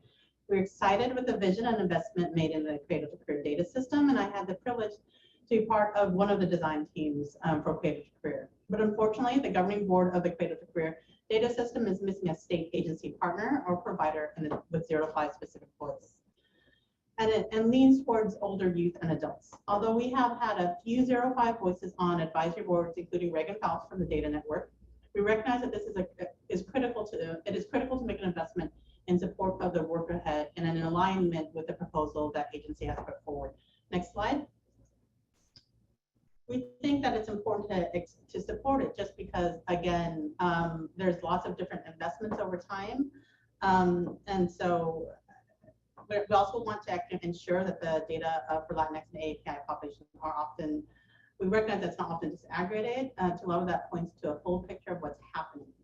So, for example, we know that Latinx, there's diversity in Latinx populations and AAPI populations. We want to be part of that conversation and work again with agency to further that. We are excited with the proposal on the table with agency. We kind of pinned it at $2 million. They said 3, so we're really close in the estimate of what that could look like. Love the idea, and I think we're on the same page about starting off with a strong start index and building out from that. And so we believe that with what we value, we measure. And so we want to be able to be thoughtful and be good partners. Again, I get good partners and catalyst funders in this space, and working alongside our sister agencies to, again, realize the vision of the Cradle to Career data system. So Marco, I don't know if you want to add to kind of an overlap here of. Yeah, I mean, I think that this is an alignment. I would just point out that the goal here would be to work within our Center for Data Insights and Innovation to basically incubate this concept. And I think that there are two kind of important things to think about. One is thinking about the existing data that we have across the continuum and as part of our broader initiatives, but then also thinking about how we continue to leverage data that First Five collects at the state level and through the local commissions to be able to kind of assess the work of the commission more broadly. So I think that there are kind of dual use cases to be leveraged here. And then we are creating a research data hub that this could feed into. And the concept there is that we basically create a sandbox for researchers and state employees to work together to better understand the data. So we're leveraging the academic or private sector, academic primarily subject matter expertise, and then utilizing our own staff to build our own expertise in-house. So this could be a good complement to kind of address both of those pieces. Thanks, Commissioner Meach and Jackie. Chair Perez. Thank you. I am also very excited about the data conversations that I know Jackie has helped move at the state level. I want to just reiterate what Marco just said, because for me, I don't see it in the PowerPoint, so I just want to lift it up about how can we support first five in our data and in our storytelling. I have always admired first five from afar and feel very blessed to now be part of the family. And my first question is, okay, what's our story? We've been 24 years, billions of dollars invested, in what's our story? And I've gotten different point in time examples and case studies, which I think are really, really exciting. But I still would love to be able at some point to be able to connect it, to think longitudinally about first five's investments. Yes, we're going to work with our sister agency, which is really important. So I don't know if there is a way to chunk it out, and we have specific, and now with our first five research doctor here, I'm very excited to see what she is thinking would be the way to do this. But I really hope we also have a specific, focus on first five data. So that was my one request. And then just finally, you mentioned the cradle to career, and so OPR is leading that. So in addition to HHS, I would like to get an assessment from OPR about what they think that is needed. And I understand voice is important, so we need to help move that needle. But what does OPR think in the larger cradle to career activities, how this could benefit and provide that value add? Thank you. Thanks, Chair Perez. Jackie, any response you wanted to offer to that? Yeah, so super excited. Again, I love data is just one of those things we just need to have. And I love, thank you for lifting up the storytelling. Our original estimate at $2 million wasn't that, but we're happy to add $1 million, because I think that's where Dr. Lawrence was saying about our personal longitudinal investments.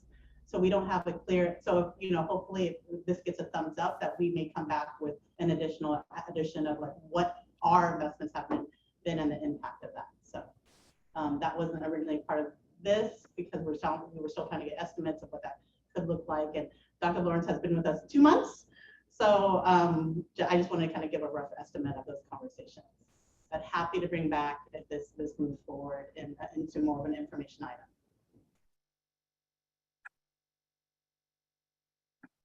Thanks, Jackie. Commissioner Alvarez? A comment, maybe a question.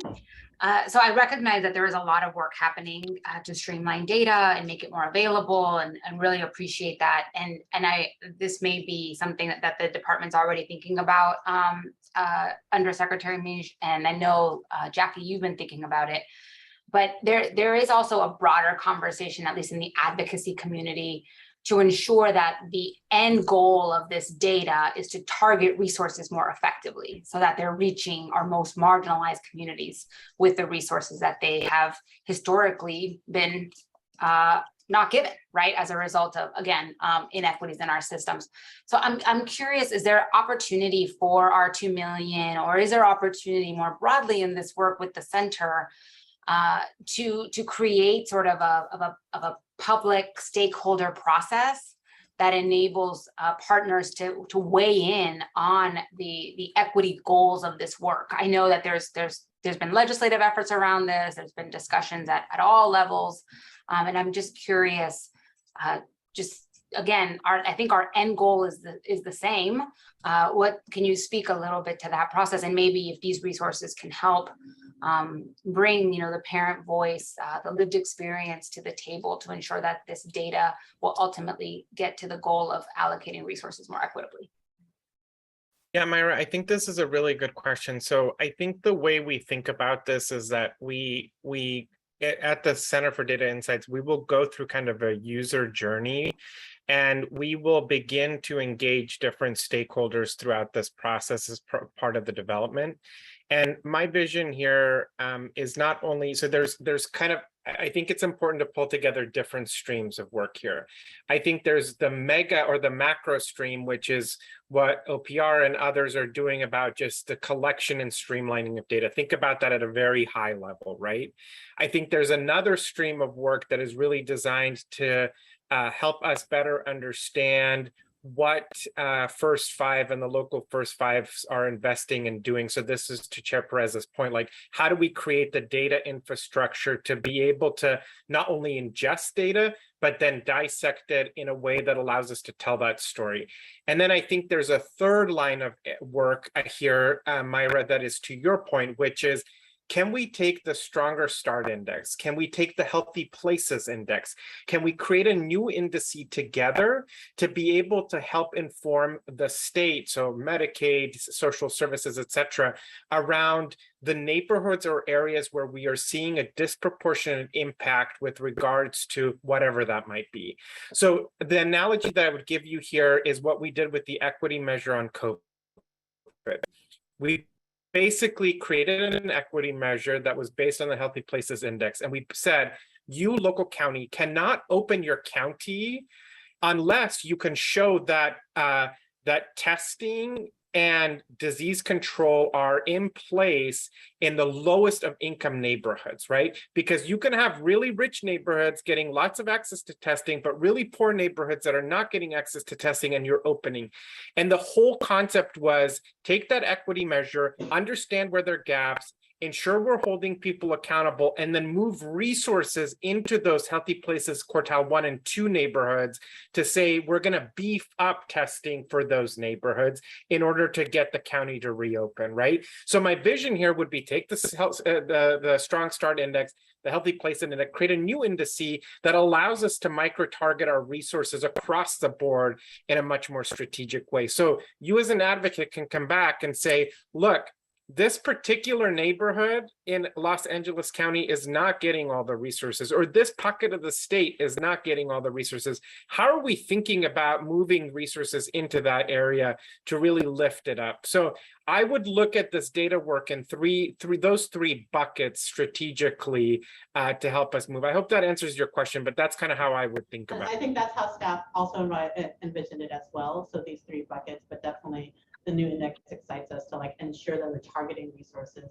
And yes, I actually would be, again, this is, if it moves forward to concept, talking to agency about ensuring that the voices are there at the table, Commissioner Albert. So that I think that's to ensure that it's meaningful, right, and engaging, so, and useful. So, and that we don't further use data that actually furthers bias and stereotypes. Right, it's also how we present it that matters. Thank you. Great discussion. Yeah, thanks all. Other questions or comments, commissioners? Okay, not seeing any and seeing some shaking heads. So I think let's go ahead with a poll for this. And I think those kind of three strands, three focuses within the work as just described. Again, giving thumbs up, flat palm, or thumbs down in terms of building this into a more detailed proposal that would come back as an information item. Seeing, all right, seeing mostly all thumbs up here, I think. Okay, yeah, thanks, Commissioner Alvarez. Great. So next let me just double check on my sequencing here. I believe we're going briefly to this idea of a fatherhood initiative next, which is less developed than the concept so far. So it's still in that concept stage, but even more so. So Jackie, I'll hand the mic back to you here to share a little bit more about that.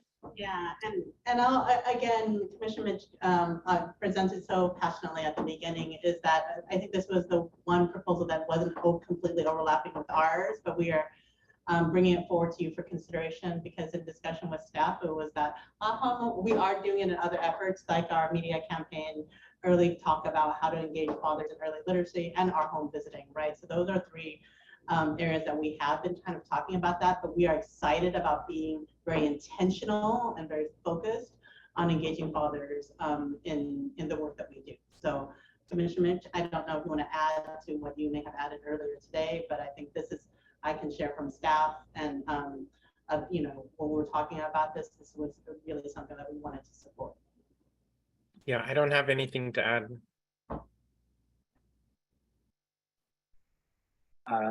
Commissioner Majors?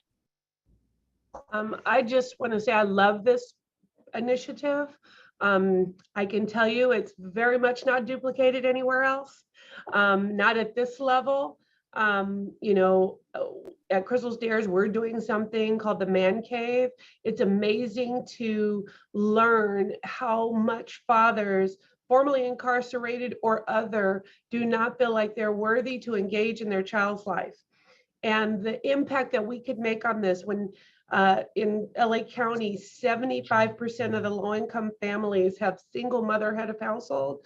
We could be making huge impact in, I don't know what the work is, honestly, just like you all, but I can tell you it has my support at every level, depending on, you know, sort of how we were able to actualize this into direct service delivery or awareness. But do want to give my initial support that I think this is incredibly important work. Thank you, Commissioner Majors. Commissioner Alvarez? I will also say that following up on Commissioner Majors' comments, that this is an exciting opportunity, I think, for the state of California. And again, keeping our North Star in mind from an equity perspective, doing work focused on fathers is equity work, because white supremacy, patriarchy has only, said that parenting is women's job, right? They don't think about pregnant individuals, fathers, LGBTQ community. So this is just, again, a commitment to that in a different way. And the only other thing I will share is months ago, I gave this talk on with ink marks, this federal initiative. More importantly, in the chat, a woman named Ann Stone from the state of Washington, who leads their fatherhood work, was basically pitching, all of this. So the fact that you all are thinking about that, Marco, Washington has the whole division focused. Can you connect us to her? Can you connect me Absolutely. to her? I'd love to learn a little bit more. If you can connect me, that'd be super awesome. Absolutely, absolutely. And then the last thing I will say is, we, not wearing my First Five commissioner hat, but wearing my Children's Partnership hat, we've been talking to some partners about just the impacts, mental health impacts on children of incarcerated parents.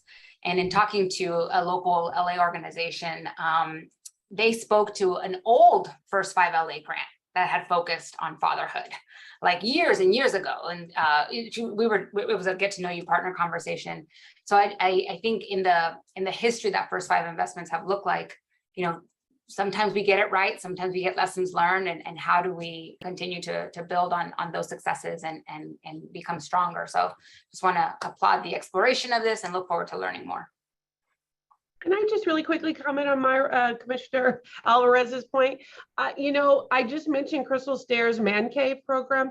It started 8 years ago from a First Five LA initiative. You just made the connection for me. That's where it started, and it's really taken off. So it's nice to see that, make that connection that's full circle. Sorry for interrupting. Very nice. Yeah, great, good addition. Chair Perez? Yes, I think we have a synergy going here. I was also going to lift up, my understanding is that Alameda County, when I was living in the Bay Area, also has a very strong fatherhood program that First Five has helped move. So in addition to working with HHS, I would just put the tweak their amendment that we circle back with our local, the association, to make sure we're pulling out those fatherhood initiatives that First Fives have funded at the local level. So we're learning from those. And then I don't know if this is when we say fatherhood, but father figures, not everyone actually has the benefit of a father. So how do we engage tios? How do we engage grandfathers? Someone, who is connected to that child who is a father figure as well, just something to think about, because I am thinking about folks who actually don't have a biological father, but have a tio or have somebody who's in their life who is a father. So perhaps it already fits in. Thank you. Thanks, Chair Perez. Any other questions or comments before we move to a poll for this one? Great. So I think we're here to build out a concept, working with HHS, working with other partners, as was just mentioned, including the association and counties, some good references to specific examples that have come out of earlier work, including that funded by First Five. So with thumbs up, flat palm, thumbs down on that, we get a show of hands. Great. I'm seeing thumbs up, I think, around across the board there. All right, so with that, we're moving into our final future investment for consideration, Impact Legacy. And as was referenced earlier in today's meeting, this one is on a little different timeline, or the status is slightly different in terms of its being developed and detailed out, given the work that's gone into it to date, given that it's building on earlier and ongoing efforts. So just pass it over to Erin Dubie momentarily here to start us off on the presentation, but did want to just give a little bit of a heads up that when we come to the poll, it's going to be a little bit different, as opposed to responding and indicating your support for moving from a concept to more of a proposal. It's one step down that process already. So it's more from moving from more of a proposal to an action item as the next stage that it would come back to you all in. So with that said, Erin Dubie, I'll pass it over to you. Thank you. Good afternoon, commissioners. I'm going to provide you with an overview of a new proposed investment in early learning and care. And this builds on prior investments in Impact, otherwise known as Improve and Maximize Programs so all children thrive. Impact 2020 is currently First Five California's largest program investment, and those funds are vital to support quality improvement in early learning and care settings. Impact is a critical piece of the infrastructure that supports the workforce and helps to provide the resources needed to create the warm, enriching environments that we know are so important for kids. Impact is one of 3 funding sources that combine to form the larger statewide quality improvement system, Quality Counts California. We're proposing a 3rd and final investment in Impact called Impact Legacy. As mentioned previously, this investment is a bit more thought out because it's building off of an existing investment. Impact 2020 funding authority ends on June 30th, 2023. So I'm coming to you now with a more detailed concept, which we hope will lead to an action item and formal request for funding within the next 3 to 6 months. Should the commission fund Impact Legacy, this timeline will provide as little break in funding as possible. The intent of Impact Legacy is to elevate the best practices we've identified over the past decade and align those lessons learned with the areas we want to focus on over the next 4 years, like multilingual learners and trauma-informed practices. We are proposing streamlining and further focusing our quality improvement supports to increase access and equity for the workforce and ultimately for children and families. This proposed funding amount of just under $126 million would be a 4-year investment of approximately $31.5 million per year, which is about $3 million less per year than the current investment in Impact 2020. Next slide. So statewide, Impact 2020 currently serves about 6,100 sites and over 240,000 children annually, which is 72% of the sites participating in Quality Counts California and almost 70% of the children. So with 1/3 of the funding, we support close to 3/4 of the total sites participating in Quality Counts California. 76% of the children we serve are children of color, many of whom are furthest from opportunity, and most early learning settings in the state serve children who are multilingual learners. So we also know we are reaching those children and their families. Our target population for Impact Legacy would continue to be early learning and care settings most in need of resources. Priority settings would include family friend and neighbor and family child care homes, as well as centers without stable state or federal contracts, such as state preschool and Head Start. By supporting early learning and care programs and providers to offer high quality environments for children and engaged families, we can build capacity for years to come. With more than 60% of parents using non-parental care while they work or go to school, this is an opportunity to expand access to nurturing, stable early education and care for large numbers of children. Impact Legacy will continue to expand equitable access to resources for the workforce that are also priorities for the Health and Human Services Agency, such as stipends, tuition reimbursement, and funding of cohort models and apprenticeships. In addition, a focus on proven strategies like coaching and peer mentoring can effectively and more deeply target areas like anti-bias, trauma-informed care, family engagement, and multilingual learners. We also want to streamline to create more access. One strategy to do this is to move from funding every county to funding through a network of regional hubs. This will reduce administrative effort on the part of First 5 California staff and will still allow us to reach every county in the state with innovative supports while reducing duplication. A continued investment in impact will meet the workforce where they're at and reach children and families daily in an authentic way through a trusted messenger. Impact is a significant funding source for quality improvement in California. This funding leverages and aligns with funding from the Departments of Social Services and Education and complements the work of other local partners like First Fives. We also serve home visiting programs as a part of Impact 2020. With the expansion of home visiting in this year's state budget, this is another opportunity to align with other state programs and the priorities of the administration. We recognize the significant investment committed by the Commission over the past 7 years and hope that this last proposed round of funding will be approved in order to help rebuild the capacity lost during the pandemic and provide us the time to work with other partners to secure ongoing funding from other sources to carry on the legacy of this work. We also see this as an opportunity to expand some of the recent work of First 5 California, such as findings from the dual language learner pilot and the policy recommendations from a collaboration with the UC Berkeley Goldman School of Public Policy around exclusionary practices in early learning programs. Perhaps the most important question is how children will benefit from this. We know that 90% of brain development occurs in the first 5 years of life, and that a positive start, including an enriching and nurturing early learning and care environment, leads to better outcomes for kids and later school success.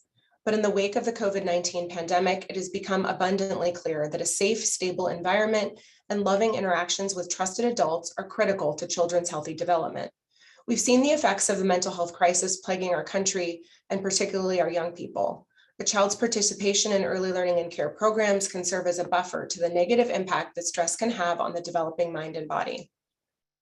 High-quality early learning settings promote positive developmental outcomes, and for more vulnerable children, can serve as a haven of stability, predictability, and support.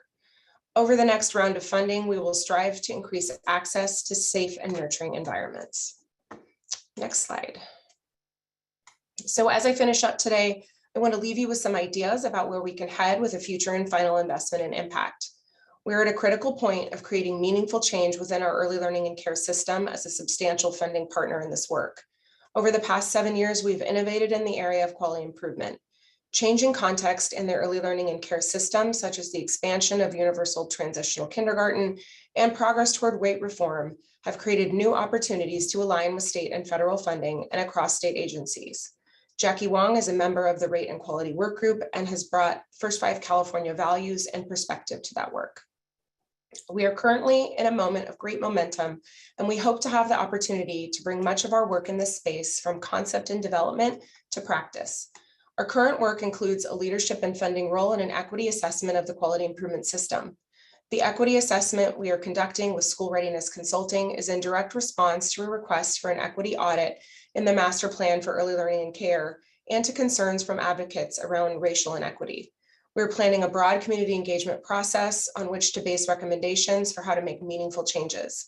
These recommendations for a system revision will be ready by early 2023, but it will take much more time to plan and implement those changes. With a new investment in impact, we also hope to pilot a system of badging for participating sites as an alternative to high stakes rating. Badging will allow sites to grow and highlight their strengths in areas that could include multilingual learners, family engagement, and inclusion of children with disabilities. Moving away from the expensive and complicated system of rating will also be a cost savings that will help us increase access to the system. While we're serving thousands of sites, we also acknowledge that it is only about 20% of licensed sites in the state, and we want to change that. We've also spent a good deal of time developing concepts for coaching certification and training standards and a system for coach supports. Once implemented statewide, these will improve the way we grow our coaches and improve the consistency in the ways in which we support our workforce. Another area we would like to continue to work on is data collection. Data is integral to an implementation science approach to systems work. Since the inception of First 5 Impact, we have supported the growth of a workforce registry, which is now expanded to include 125,000 members of the workforce.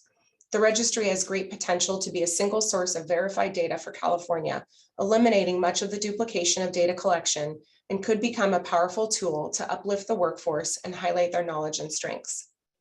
The Workforce Registry also has the potential to become a tool for development of micro-credentialing, which could create a structure for stacking coursework in specific topic areas toward degree attainment or certifications.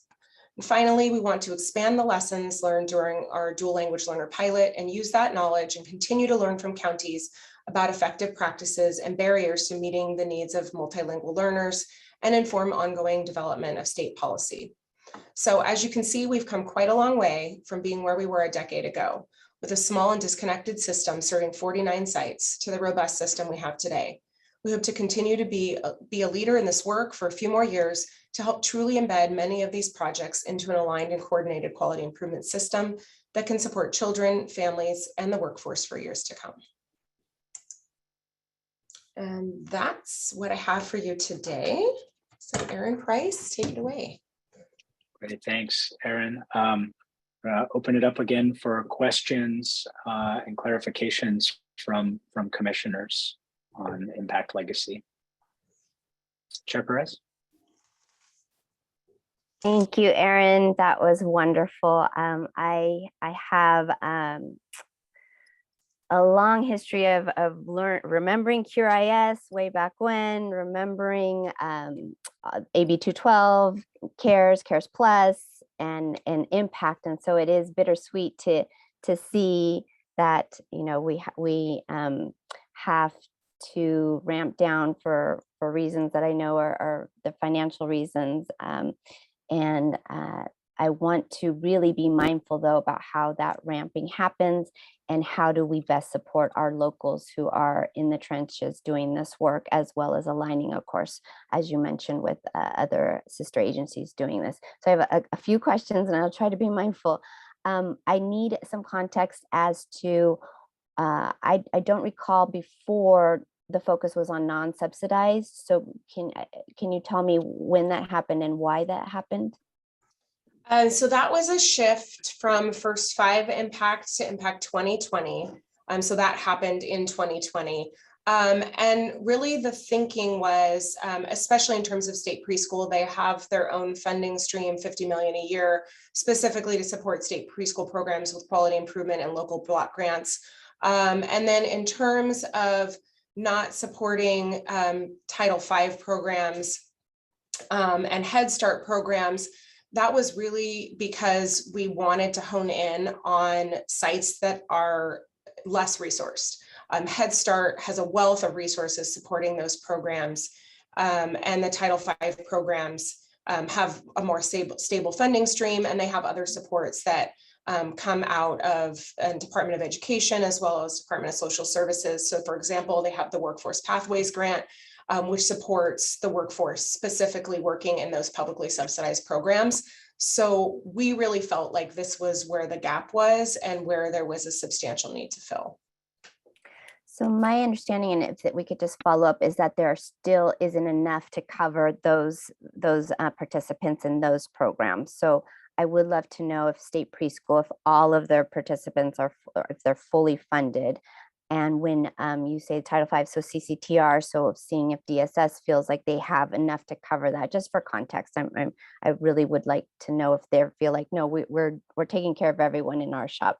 And then when you say non-subsidized, so subsidized family childcare and FFNs, then I want to make sure that they are also fully taken care of as well. So if we can have any data to show that, do you see where I'm getting at? I just want to make sure subsidized, because we're investing those public dollars. I actually am interested in seeing, well, do we need to prioritize it that way, or locals have the discretion to decide, look, we have folks who are in this lane, and they need money still too. So that would be just a homework question. And the other piece is just leaning into the legacy piece.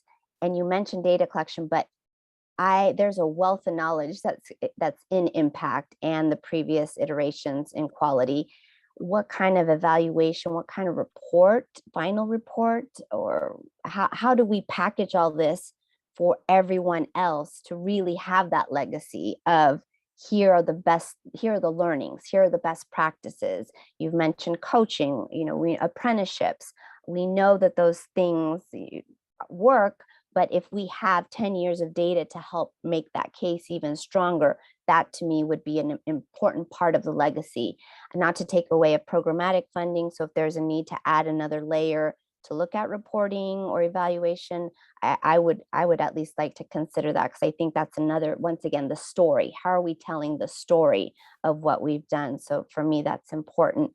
And then I have another question, and I want to be mindful of the time, but just you said as little break as possible. So I want to just be clear on the timeline, because I know that locals are doing a lot of work, and I don't want them to feel nervous of like, oh, there's going to be a break. So what are the timelines that we want to make sure? Is there a way to avoid a break period? Or are you foreseeing that there might be a bit of a break, but it's okay because folks have enough money to cover them? I just want to get clarity on that break mention. Sure. So just to respond to some of your questions. So in terms of timing, if we were able to come back with an ask in October, that would give us 9 months essentially to get an RFA written out the door and allow counties time to submit applications and get the funding mechanism in place. Things do take a bit of time just in terms of receiving applications, giving counties time to respond, reviewing, and then the grant or contracting process internally. But October, if we had approval then, would be our best shot really at making sure that there's not a gap in funding. It's something that we would probably want to talk with the counties about, just to confirm sort of where they're at. Most of them are looking like they will be fully expended in terms of the funds they have. So it didn't make sense to offer an extension because there won't be enough funds left in order to extend. But I am really hopeful and positive that if we do present an action item in October that is approved, that we would be able to push this through with hopefully no gap in funding or very little gap in funding. In terms of the evaluation, we do have, so actually one of the items that was approved in the consent calendar earlier today was for one of our contracts for evaluation of impact, as well as the shared services pilot, which we're also funding through these dollars. So that will give us an extra year to finish that evaluation up and just have a little bit more time once Impact 2020 is actually complete. But we are working on, I think you saw in that item, a logic model, so you can kind of see where we're going with that. And we will have reports to share over the next coming months, just around evaluation. And then the funding that I'm proposing for Impact Legacy includes a much more robust evaluation than what we have now. We actually did have a lot more planned for this round of funding, but when the pandemic hit, it just didn't make sense to be going out into programs and even trying to look terribly deeply at child outcomes or workforce outcomes. So we're doing more of a qualitative analysis, which, as I said, we'll share with you, but we would love to do more and really look at things like coaching. If that's going to be one of our primary strategies, then we want to be able to look at duration and dosage and some of those things, because we hear a lot about coaching is great, but we really want to know what's the threshold? What do we need to really move the needle on this? So that's one of the things that we would be looking at, as well as a whole host of other things. But we would really like to see the evaluation develop simultaneously with the program design, so that they go hand in hand and we can really start at the beginning and do some of the pre-post testing if we want, things like that. So that's the plan for evaluation. And then I just wanted to clarify on the subsidized versus non-subsidized.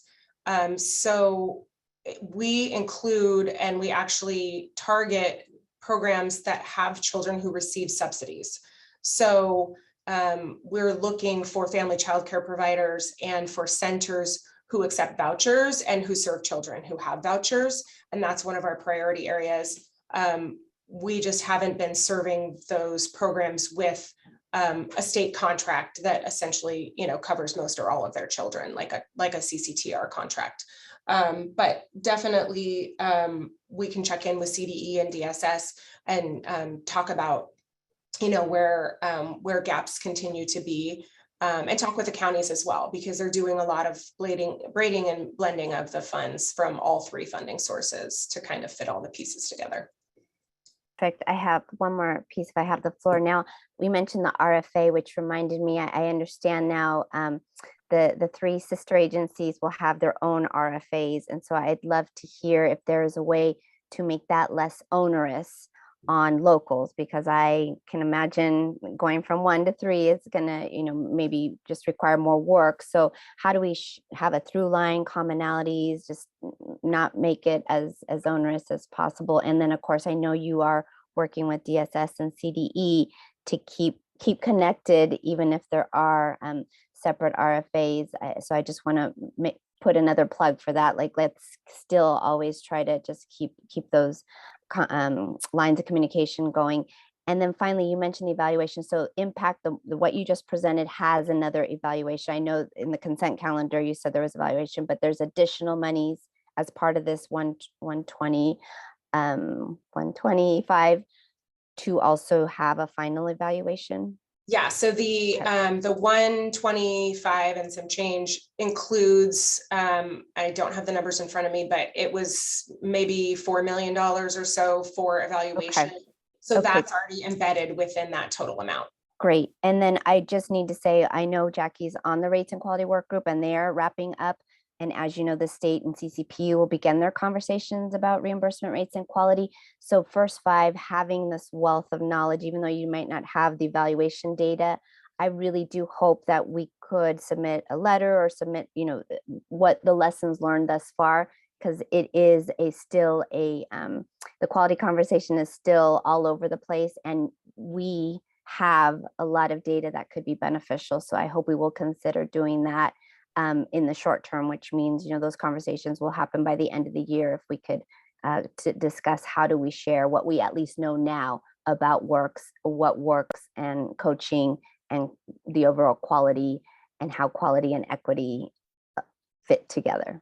Definitely. And we do have a lot of great data. We have the workforce registry data. We have what we call a common data file, which gives us site level data and teacher data that comes in on an annual basis. And then we have an annual performance report. So we have a lot of really great information from counties that we do roll up. We have a data brief that we prepare every year. So we do have a lot of information, and we're definitely sharing it with the rate and quality work group, because that's just such important work. And we have some great perspective to offer there.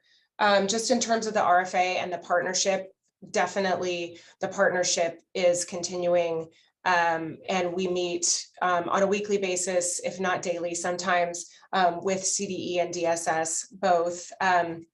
And we have just been discussing creating a task team that will meet weekly to identify those areas where we can create alignment across the 3 state agencies, just to ensure that we're not putting a lot of burden on the counties, and that we're still, having this common vision for a quality improvement system. So that's definitely happening. Thank you, Erin, for all your work on this. It's great. Thank you. Okay. Let's go, Commissioner Majors, to you. Yeah, I'll defer my comments. I was just going to answer the question that Chair Perez originally asked, which is, why did we make that shift? And we made that shift because we were making lots of shifts for equity and for intentionality with our equity.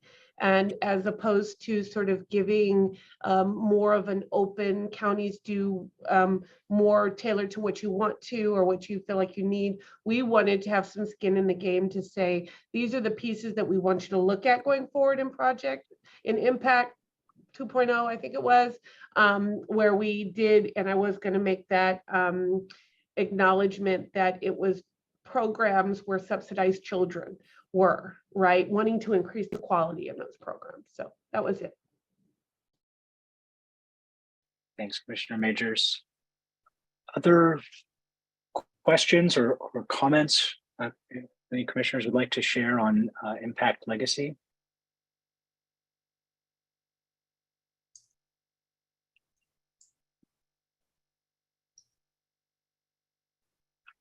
Okay, I've silently counted. Oh, there you go. I'm sorry, can I just say one more thing? I forgot one thing I was going to say. When you guys started talking about the evaluation piece, the one thing I wanted to say, and Erin, I know you know this, but I would say the coaching really shifted over the last 2 years because of COVID.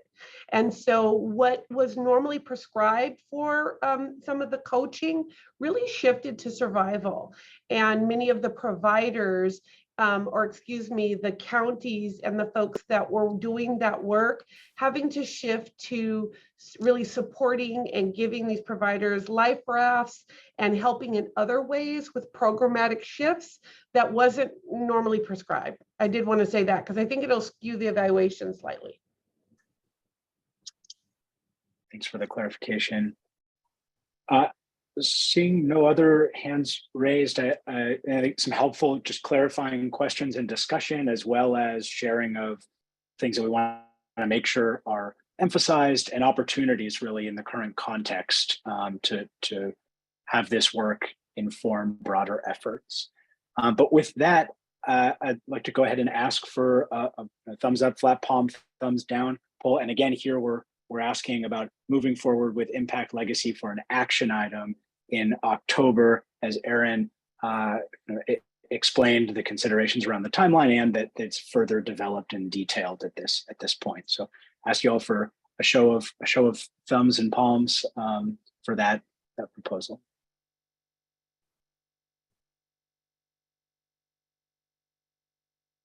All right, I'm seeing thumbs up, and Commissioner Russo, if you'd like to weigh in, happy to see your response when you have a chance. But I think generally thumbs up across the board there. So that really takes us through our 7. I think we're actually pretty close to on time as we had intended.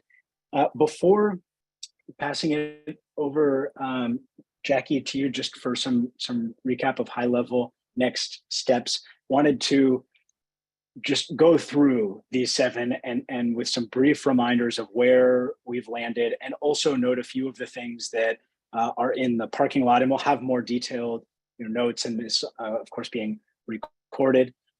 So we started off with the early childhood behavioral health, and the guidance was, yes, go forth, build this out with further detail, align with the HHS, the opportunity outlined in that table from HHS, but a general positive direction there.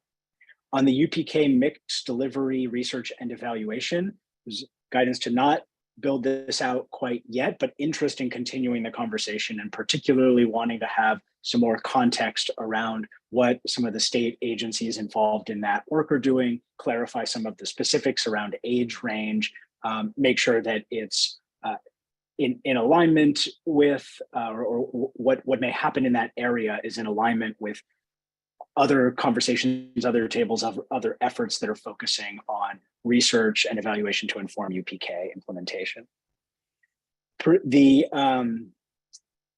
stratified risk tool, the guidance was to not continue that direction. And I think also kind of a flat palm around the area of child welfare as a focus for First Five California at this time. So not a priority to kind of move on other concepts in that space, and some good recognition of ongoing First Five California work that has some positive impact in that area. The newcomer support, there was guidance to move forward with building that out with more detail into a proposal, and ensuring that there's strong coordination with HHS and DSS specifically around that, and also making sure that we're thinking about both the current grants that are out for more immediate needs, as well as this longer term effort, and how those two things interact with each other and inform each other.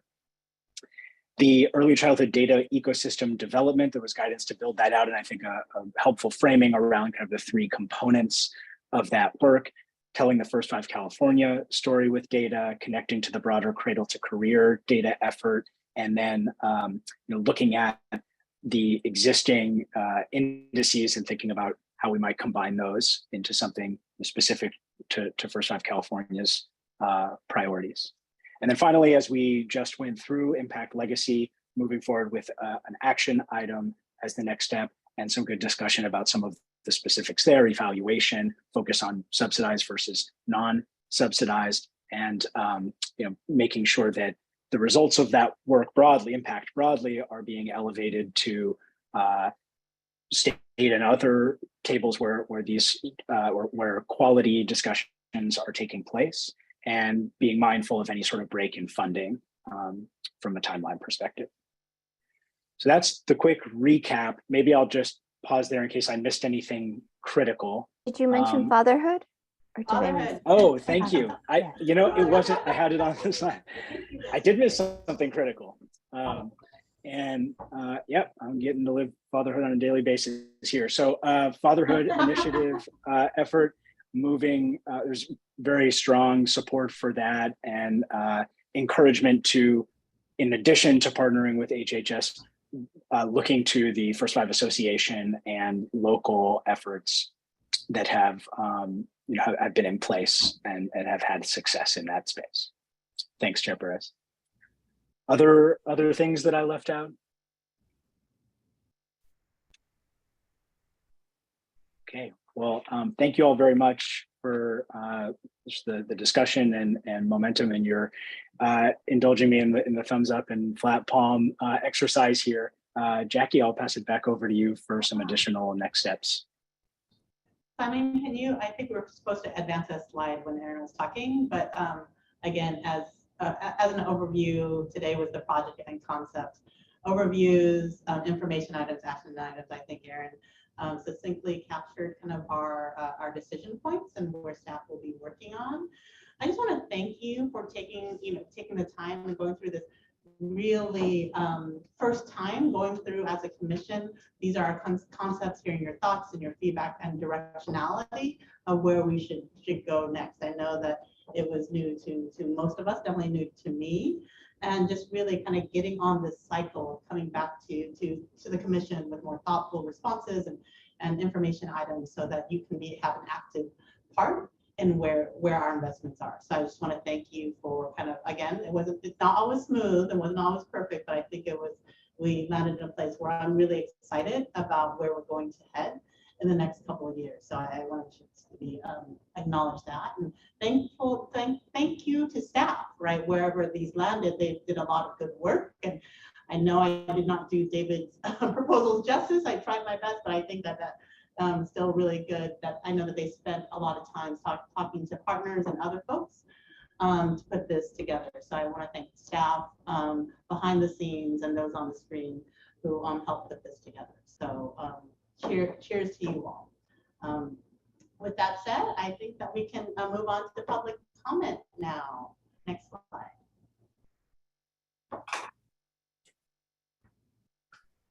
So back to Chair Perez and Jamie. If Kevin Deterle is coming to the room right now. Thank you. Good afternoon, commissioners. I'm Kevin Dieterle, and for 8 years, I've worked at First Five LA, where I currently serve as a senior program officer on our early care and education team. I've had the honor and privilege of working on LA County's implementation of First Five California's impact initiative since the investment was in its earliest planning stages. On behalf of First Five LA and Quality Start LA, I strongly encourage this commission to continue its financial support for impact. This funding has been transformative and instrumental in advancing more equitable practices in our local ECE system. Impact has provided funding for a more collaborative, thoughtful approach to quality and has encouraged us to truly shift our focus to creating and delivering more accessible, relevant quality supports so that we can better serve the critical, hardworking, and under-resourced workforce on whose backs the mixed delivery system operates. Los Angeles's approach to impact, complemented by other state investments in quality, has been one of true partnership and collaboration for which we are extremely grateful. This was neither happening nor possible in a systemic way prior to First Five California Commission's investment in impact. And as you know, we ask a great deal from early learning and care workforce, but the field is starved for resources. Providers participate in Quality Start LA because they take great pride in this essential work and because they are passionate about and committed to becoming the best possible caregivers for the children and families in their care. Impact is essential in helping them to do this. Moreover, we know that the children in their care have their own unique needs. Some have disabilities, some are dual language learners, some have trauma, some have non-traditional family structures, to name just a few of the diverse and unique needs of our earliest learners. Many providers do not have formal training on serving this population, and impact funding equips Quality Start LA providers with the critical knowledge, skills, and dispositions to best support the unique developmental needs of children and families, an issue fundamental to advancing quality in our early learning and care system, and to ensuring better outcomes for the children served by these providers. Providers statewide rely heavily on impact funding to help them reach their professional goals and to gain the skills required to provide responsive and nurturing care to support optimal child development. It takes significant financial resources to make such supports widely available in an extremely diverse county of over 10 million people. Impact is a critical resource for this critical work. Impact stressed the importance of home-based care providers, and through Impact, we developed evidence-informed quality supports for home-based care providers that are more responsive to the unique home-based care context. And ultimately, this results in more equitable treatment of the ECE workforce and a more equitable early learning experience for children and families.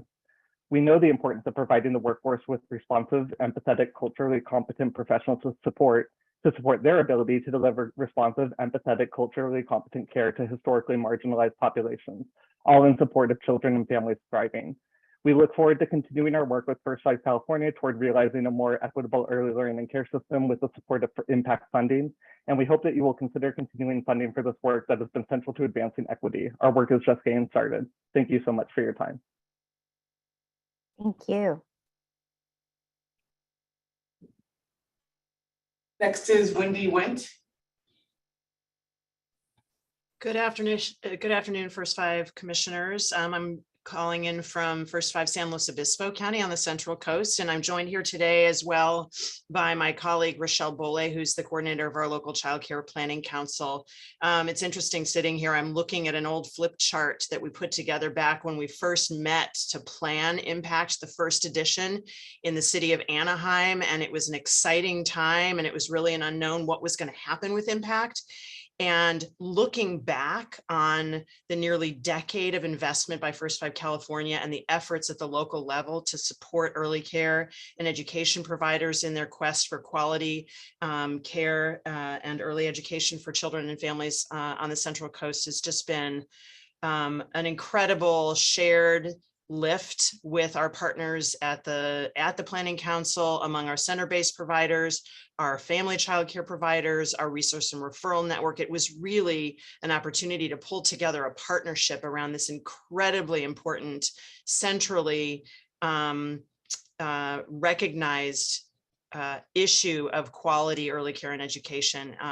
It's something that we all in First Five Land have known for a long time, and now it's talked about at every dinner table, in every city council meeting, in every chamber of commerce meeting, that childcare and early care and education is central to the ability for California to move forward and stay healthy. And the brave leadership at First Five California to invest in this work all those years ago got us started on a path that's just central to the work that we have ahead. And I would hope that we would continue that legacy work moving forward. Thank you so much. Thank you, Wendy, and thanks for all the work you're doing in partnership with your local Child Care Planning Council. Next is Rochelle Bole.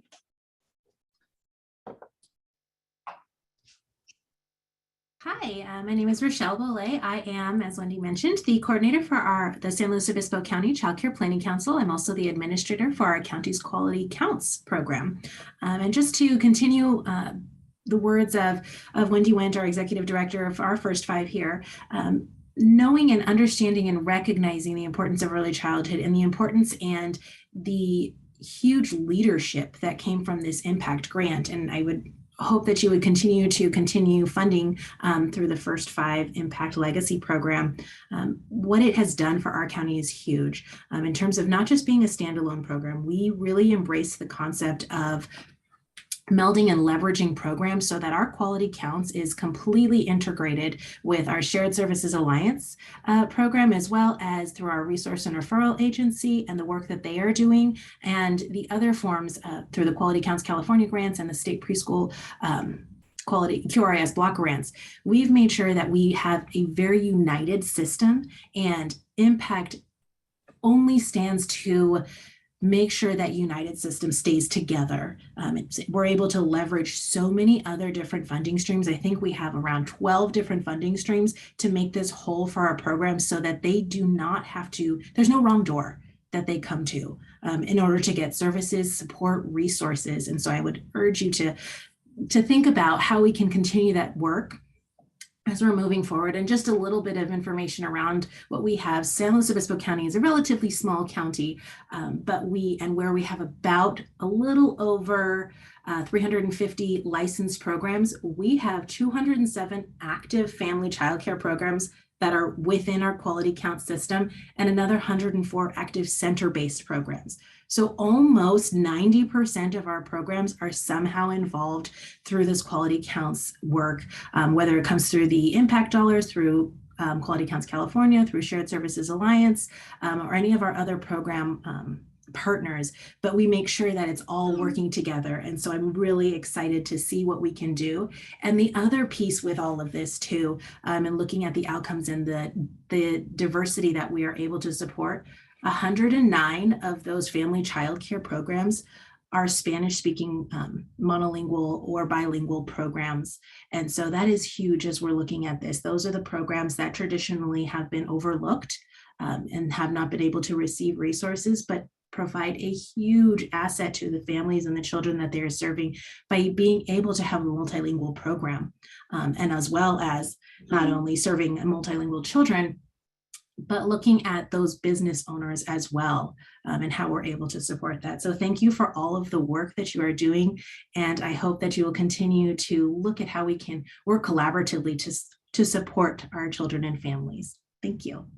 Thank you, Rochelle. I would love to see a write-up of all that, because I tried to catch it all, but your 12 funding streams jumped out at me too. So any way we could also be thinking about leveraging for the next phase of Quality Counts California, I'm going to look to San Luis Obispo and other local partners. Thank you.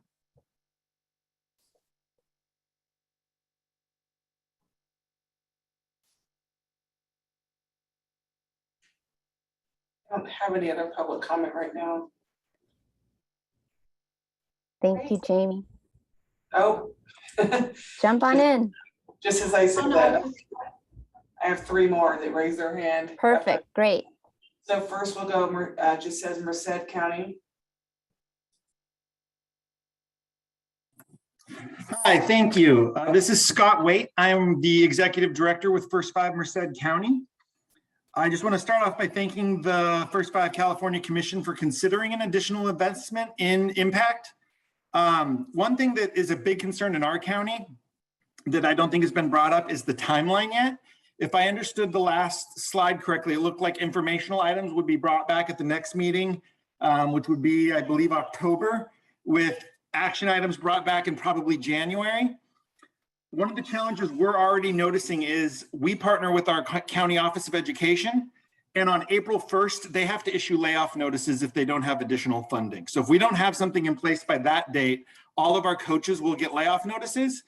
This happened during one of our previous transitions, and we lost all of our coaches in capacity. In this job market, if people get a layoff notice, they're not going to be there to hire them back on August 1st.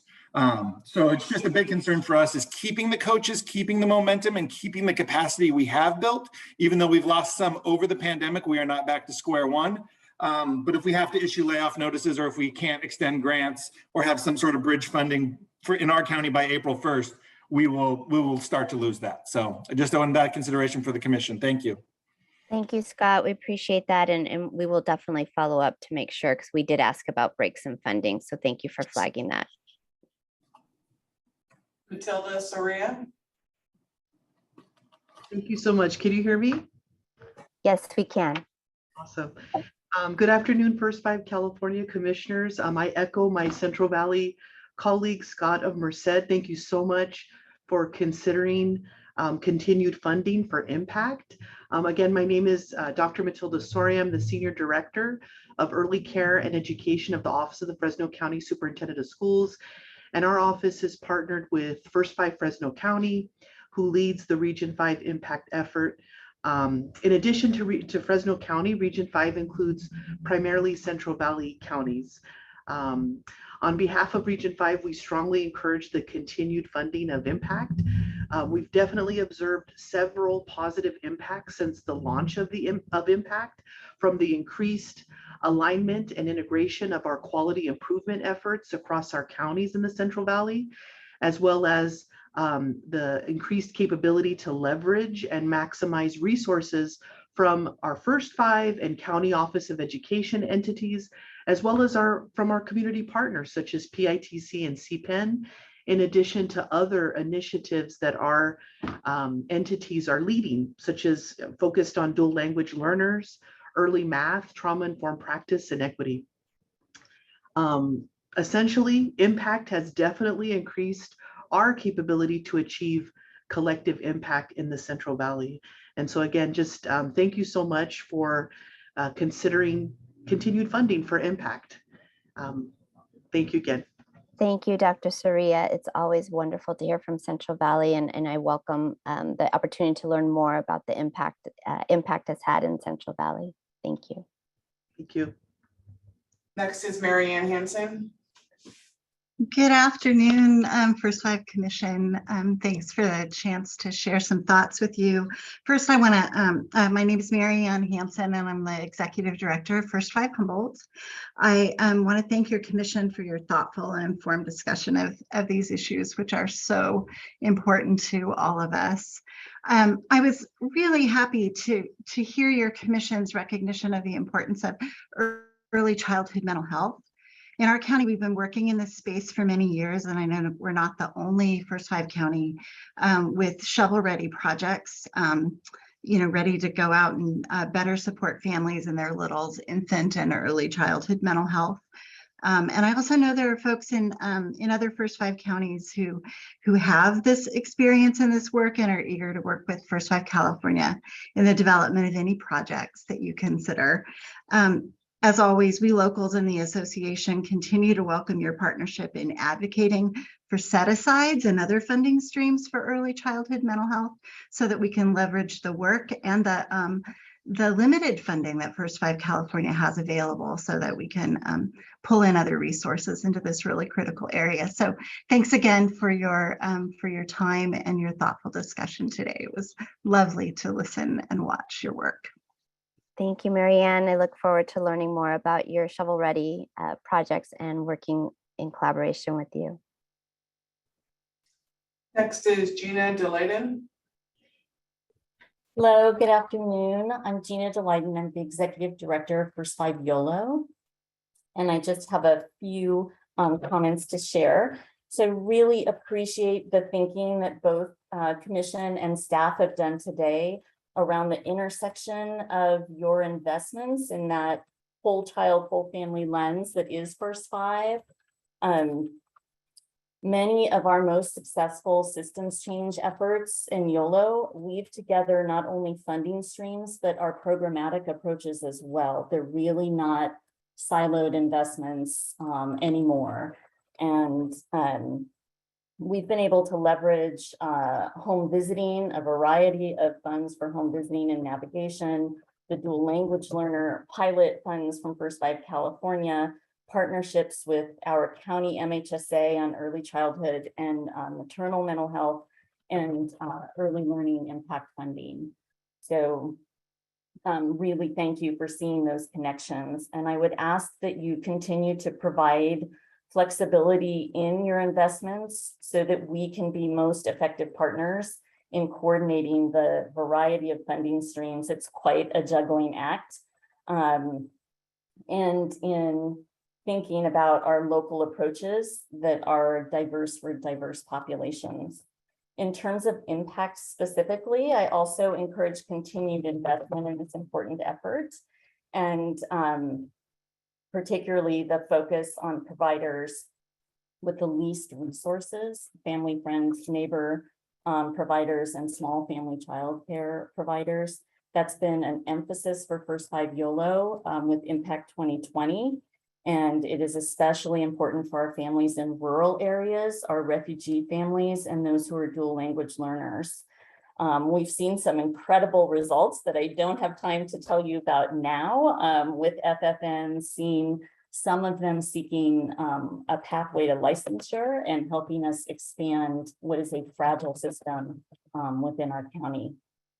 So on that note, I would also encourage us to think together about the most effective way to decrease administrative costs and burden, and perhaps a continued conversation about that might be helpful. And so I will end by letting you know that some of the efforts that we've been able to pursue in YOLO with support of First Five California have resulted in significant investment by our county with American Rescue Plan funds to serve families who are in incredible need and trauma from the effects of the continued pandemic. And I think we're going to see some important progress made in the next couple of years. And I really appreciate the support over the many years. Thank you. Thank you, Gina. Glad to hear about the work that's happening in YOLO. And I would love to learn more about your specific FFN impacts. Thank you.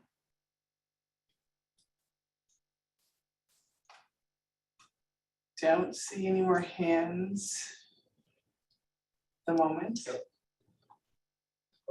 One more. Isela Turner. Good afternoon, commissioners. I'm calling from Fresno County. My name is Isela Turner. I'm director of the Early Care and Education Department of the Office of the Fresno County Superintendent of Schools. My primary role since the inception of Quality Counts California has been to oversee the development and implementation of the Fresno County Quality Improvement System, and which includes QCC grants, including the impact grant. So I will say that the impact funding has afforded us with the opportunity to align services and support and be able to serve early childhood and development sites at a more equitable level than we have before. Specifically, impact offers opportunity to include early care and education providers that are typically left out of the equation through other funding streams. And so through those opportunities offered through impact funding, we have been able to build more capacity to serve non-state subsidized, private center-based family childcare providers, family friend and neighbor providers, and alternative sites with more supports. And in our efforts in Fresno County, we have been able to provide seamless services to all these types of providers, who wish to pursue continuous quality improvement themselves. And so this includes trainings, resources, coaching, and offering even financial incentive support so that they too can offer a more equitable service to children and families that they serve. And then at the hub level, I will say that we've been able to also expand our coaching efforts to include a community of practice with our regional coaches and coaching leads so that they can too support their coaching teams in their own counties. As well as we were able to provide a region-wide convening that supports self-care, as well as equipping coaches with other tools that are necessary to fulfill their jobs. So thank you for all the work that you are doing for the children and families in California, and I hope that you will consider the continuing of funding of these efforts. Thank you, Isela. Glad to hear from Fresno County.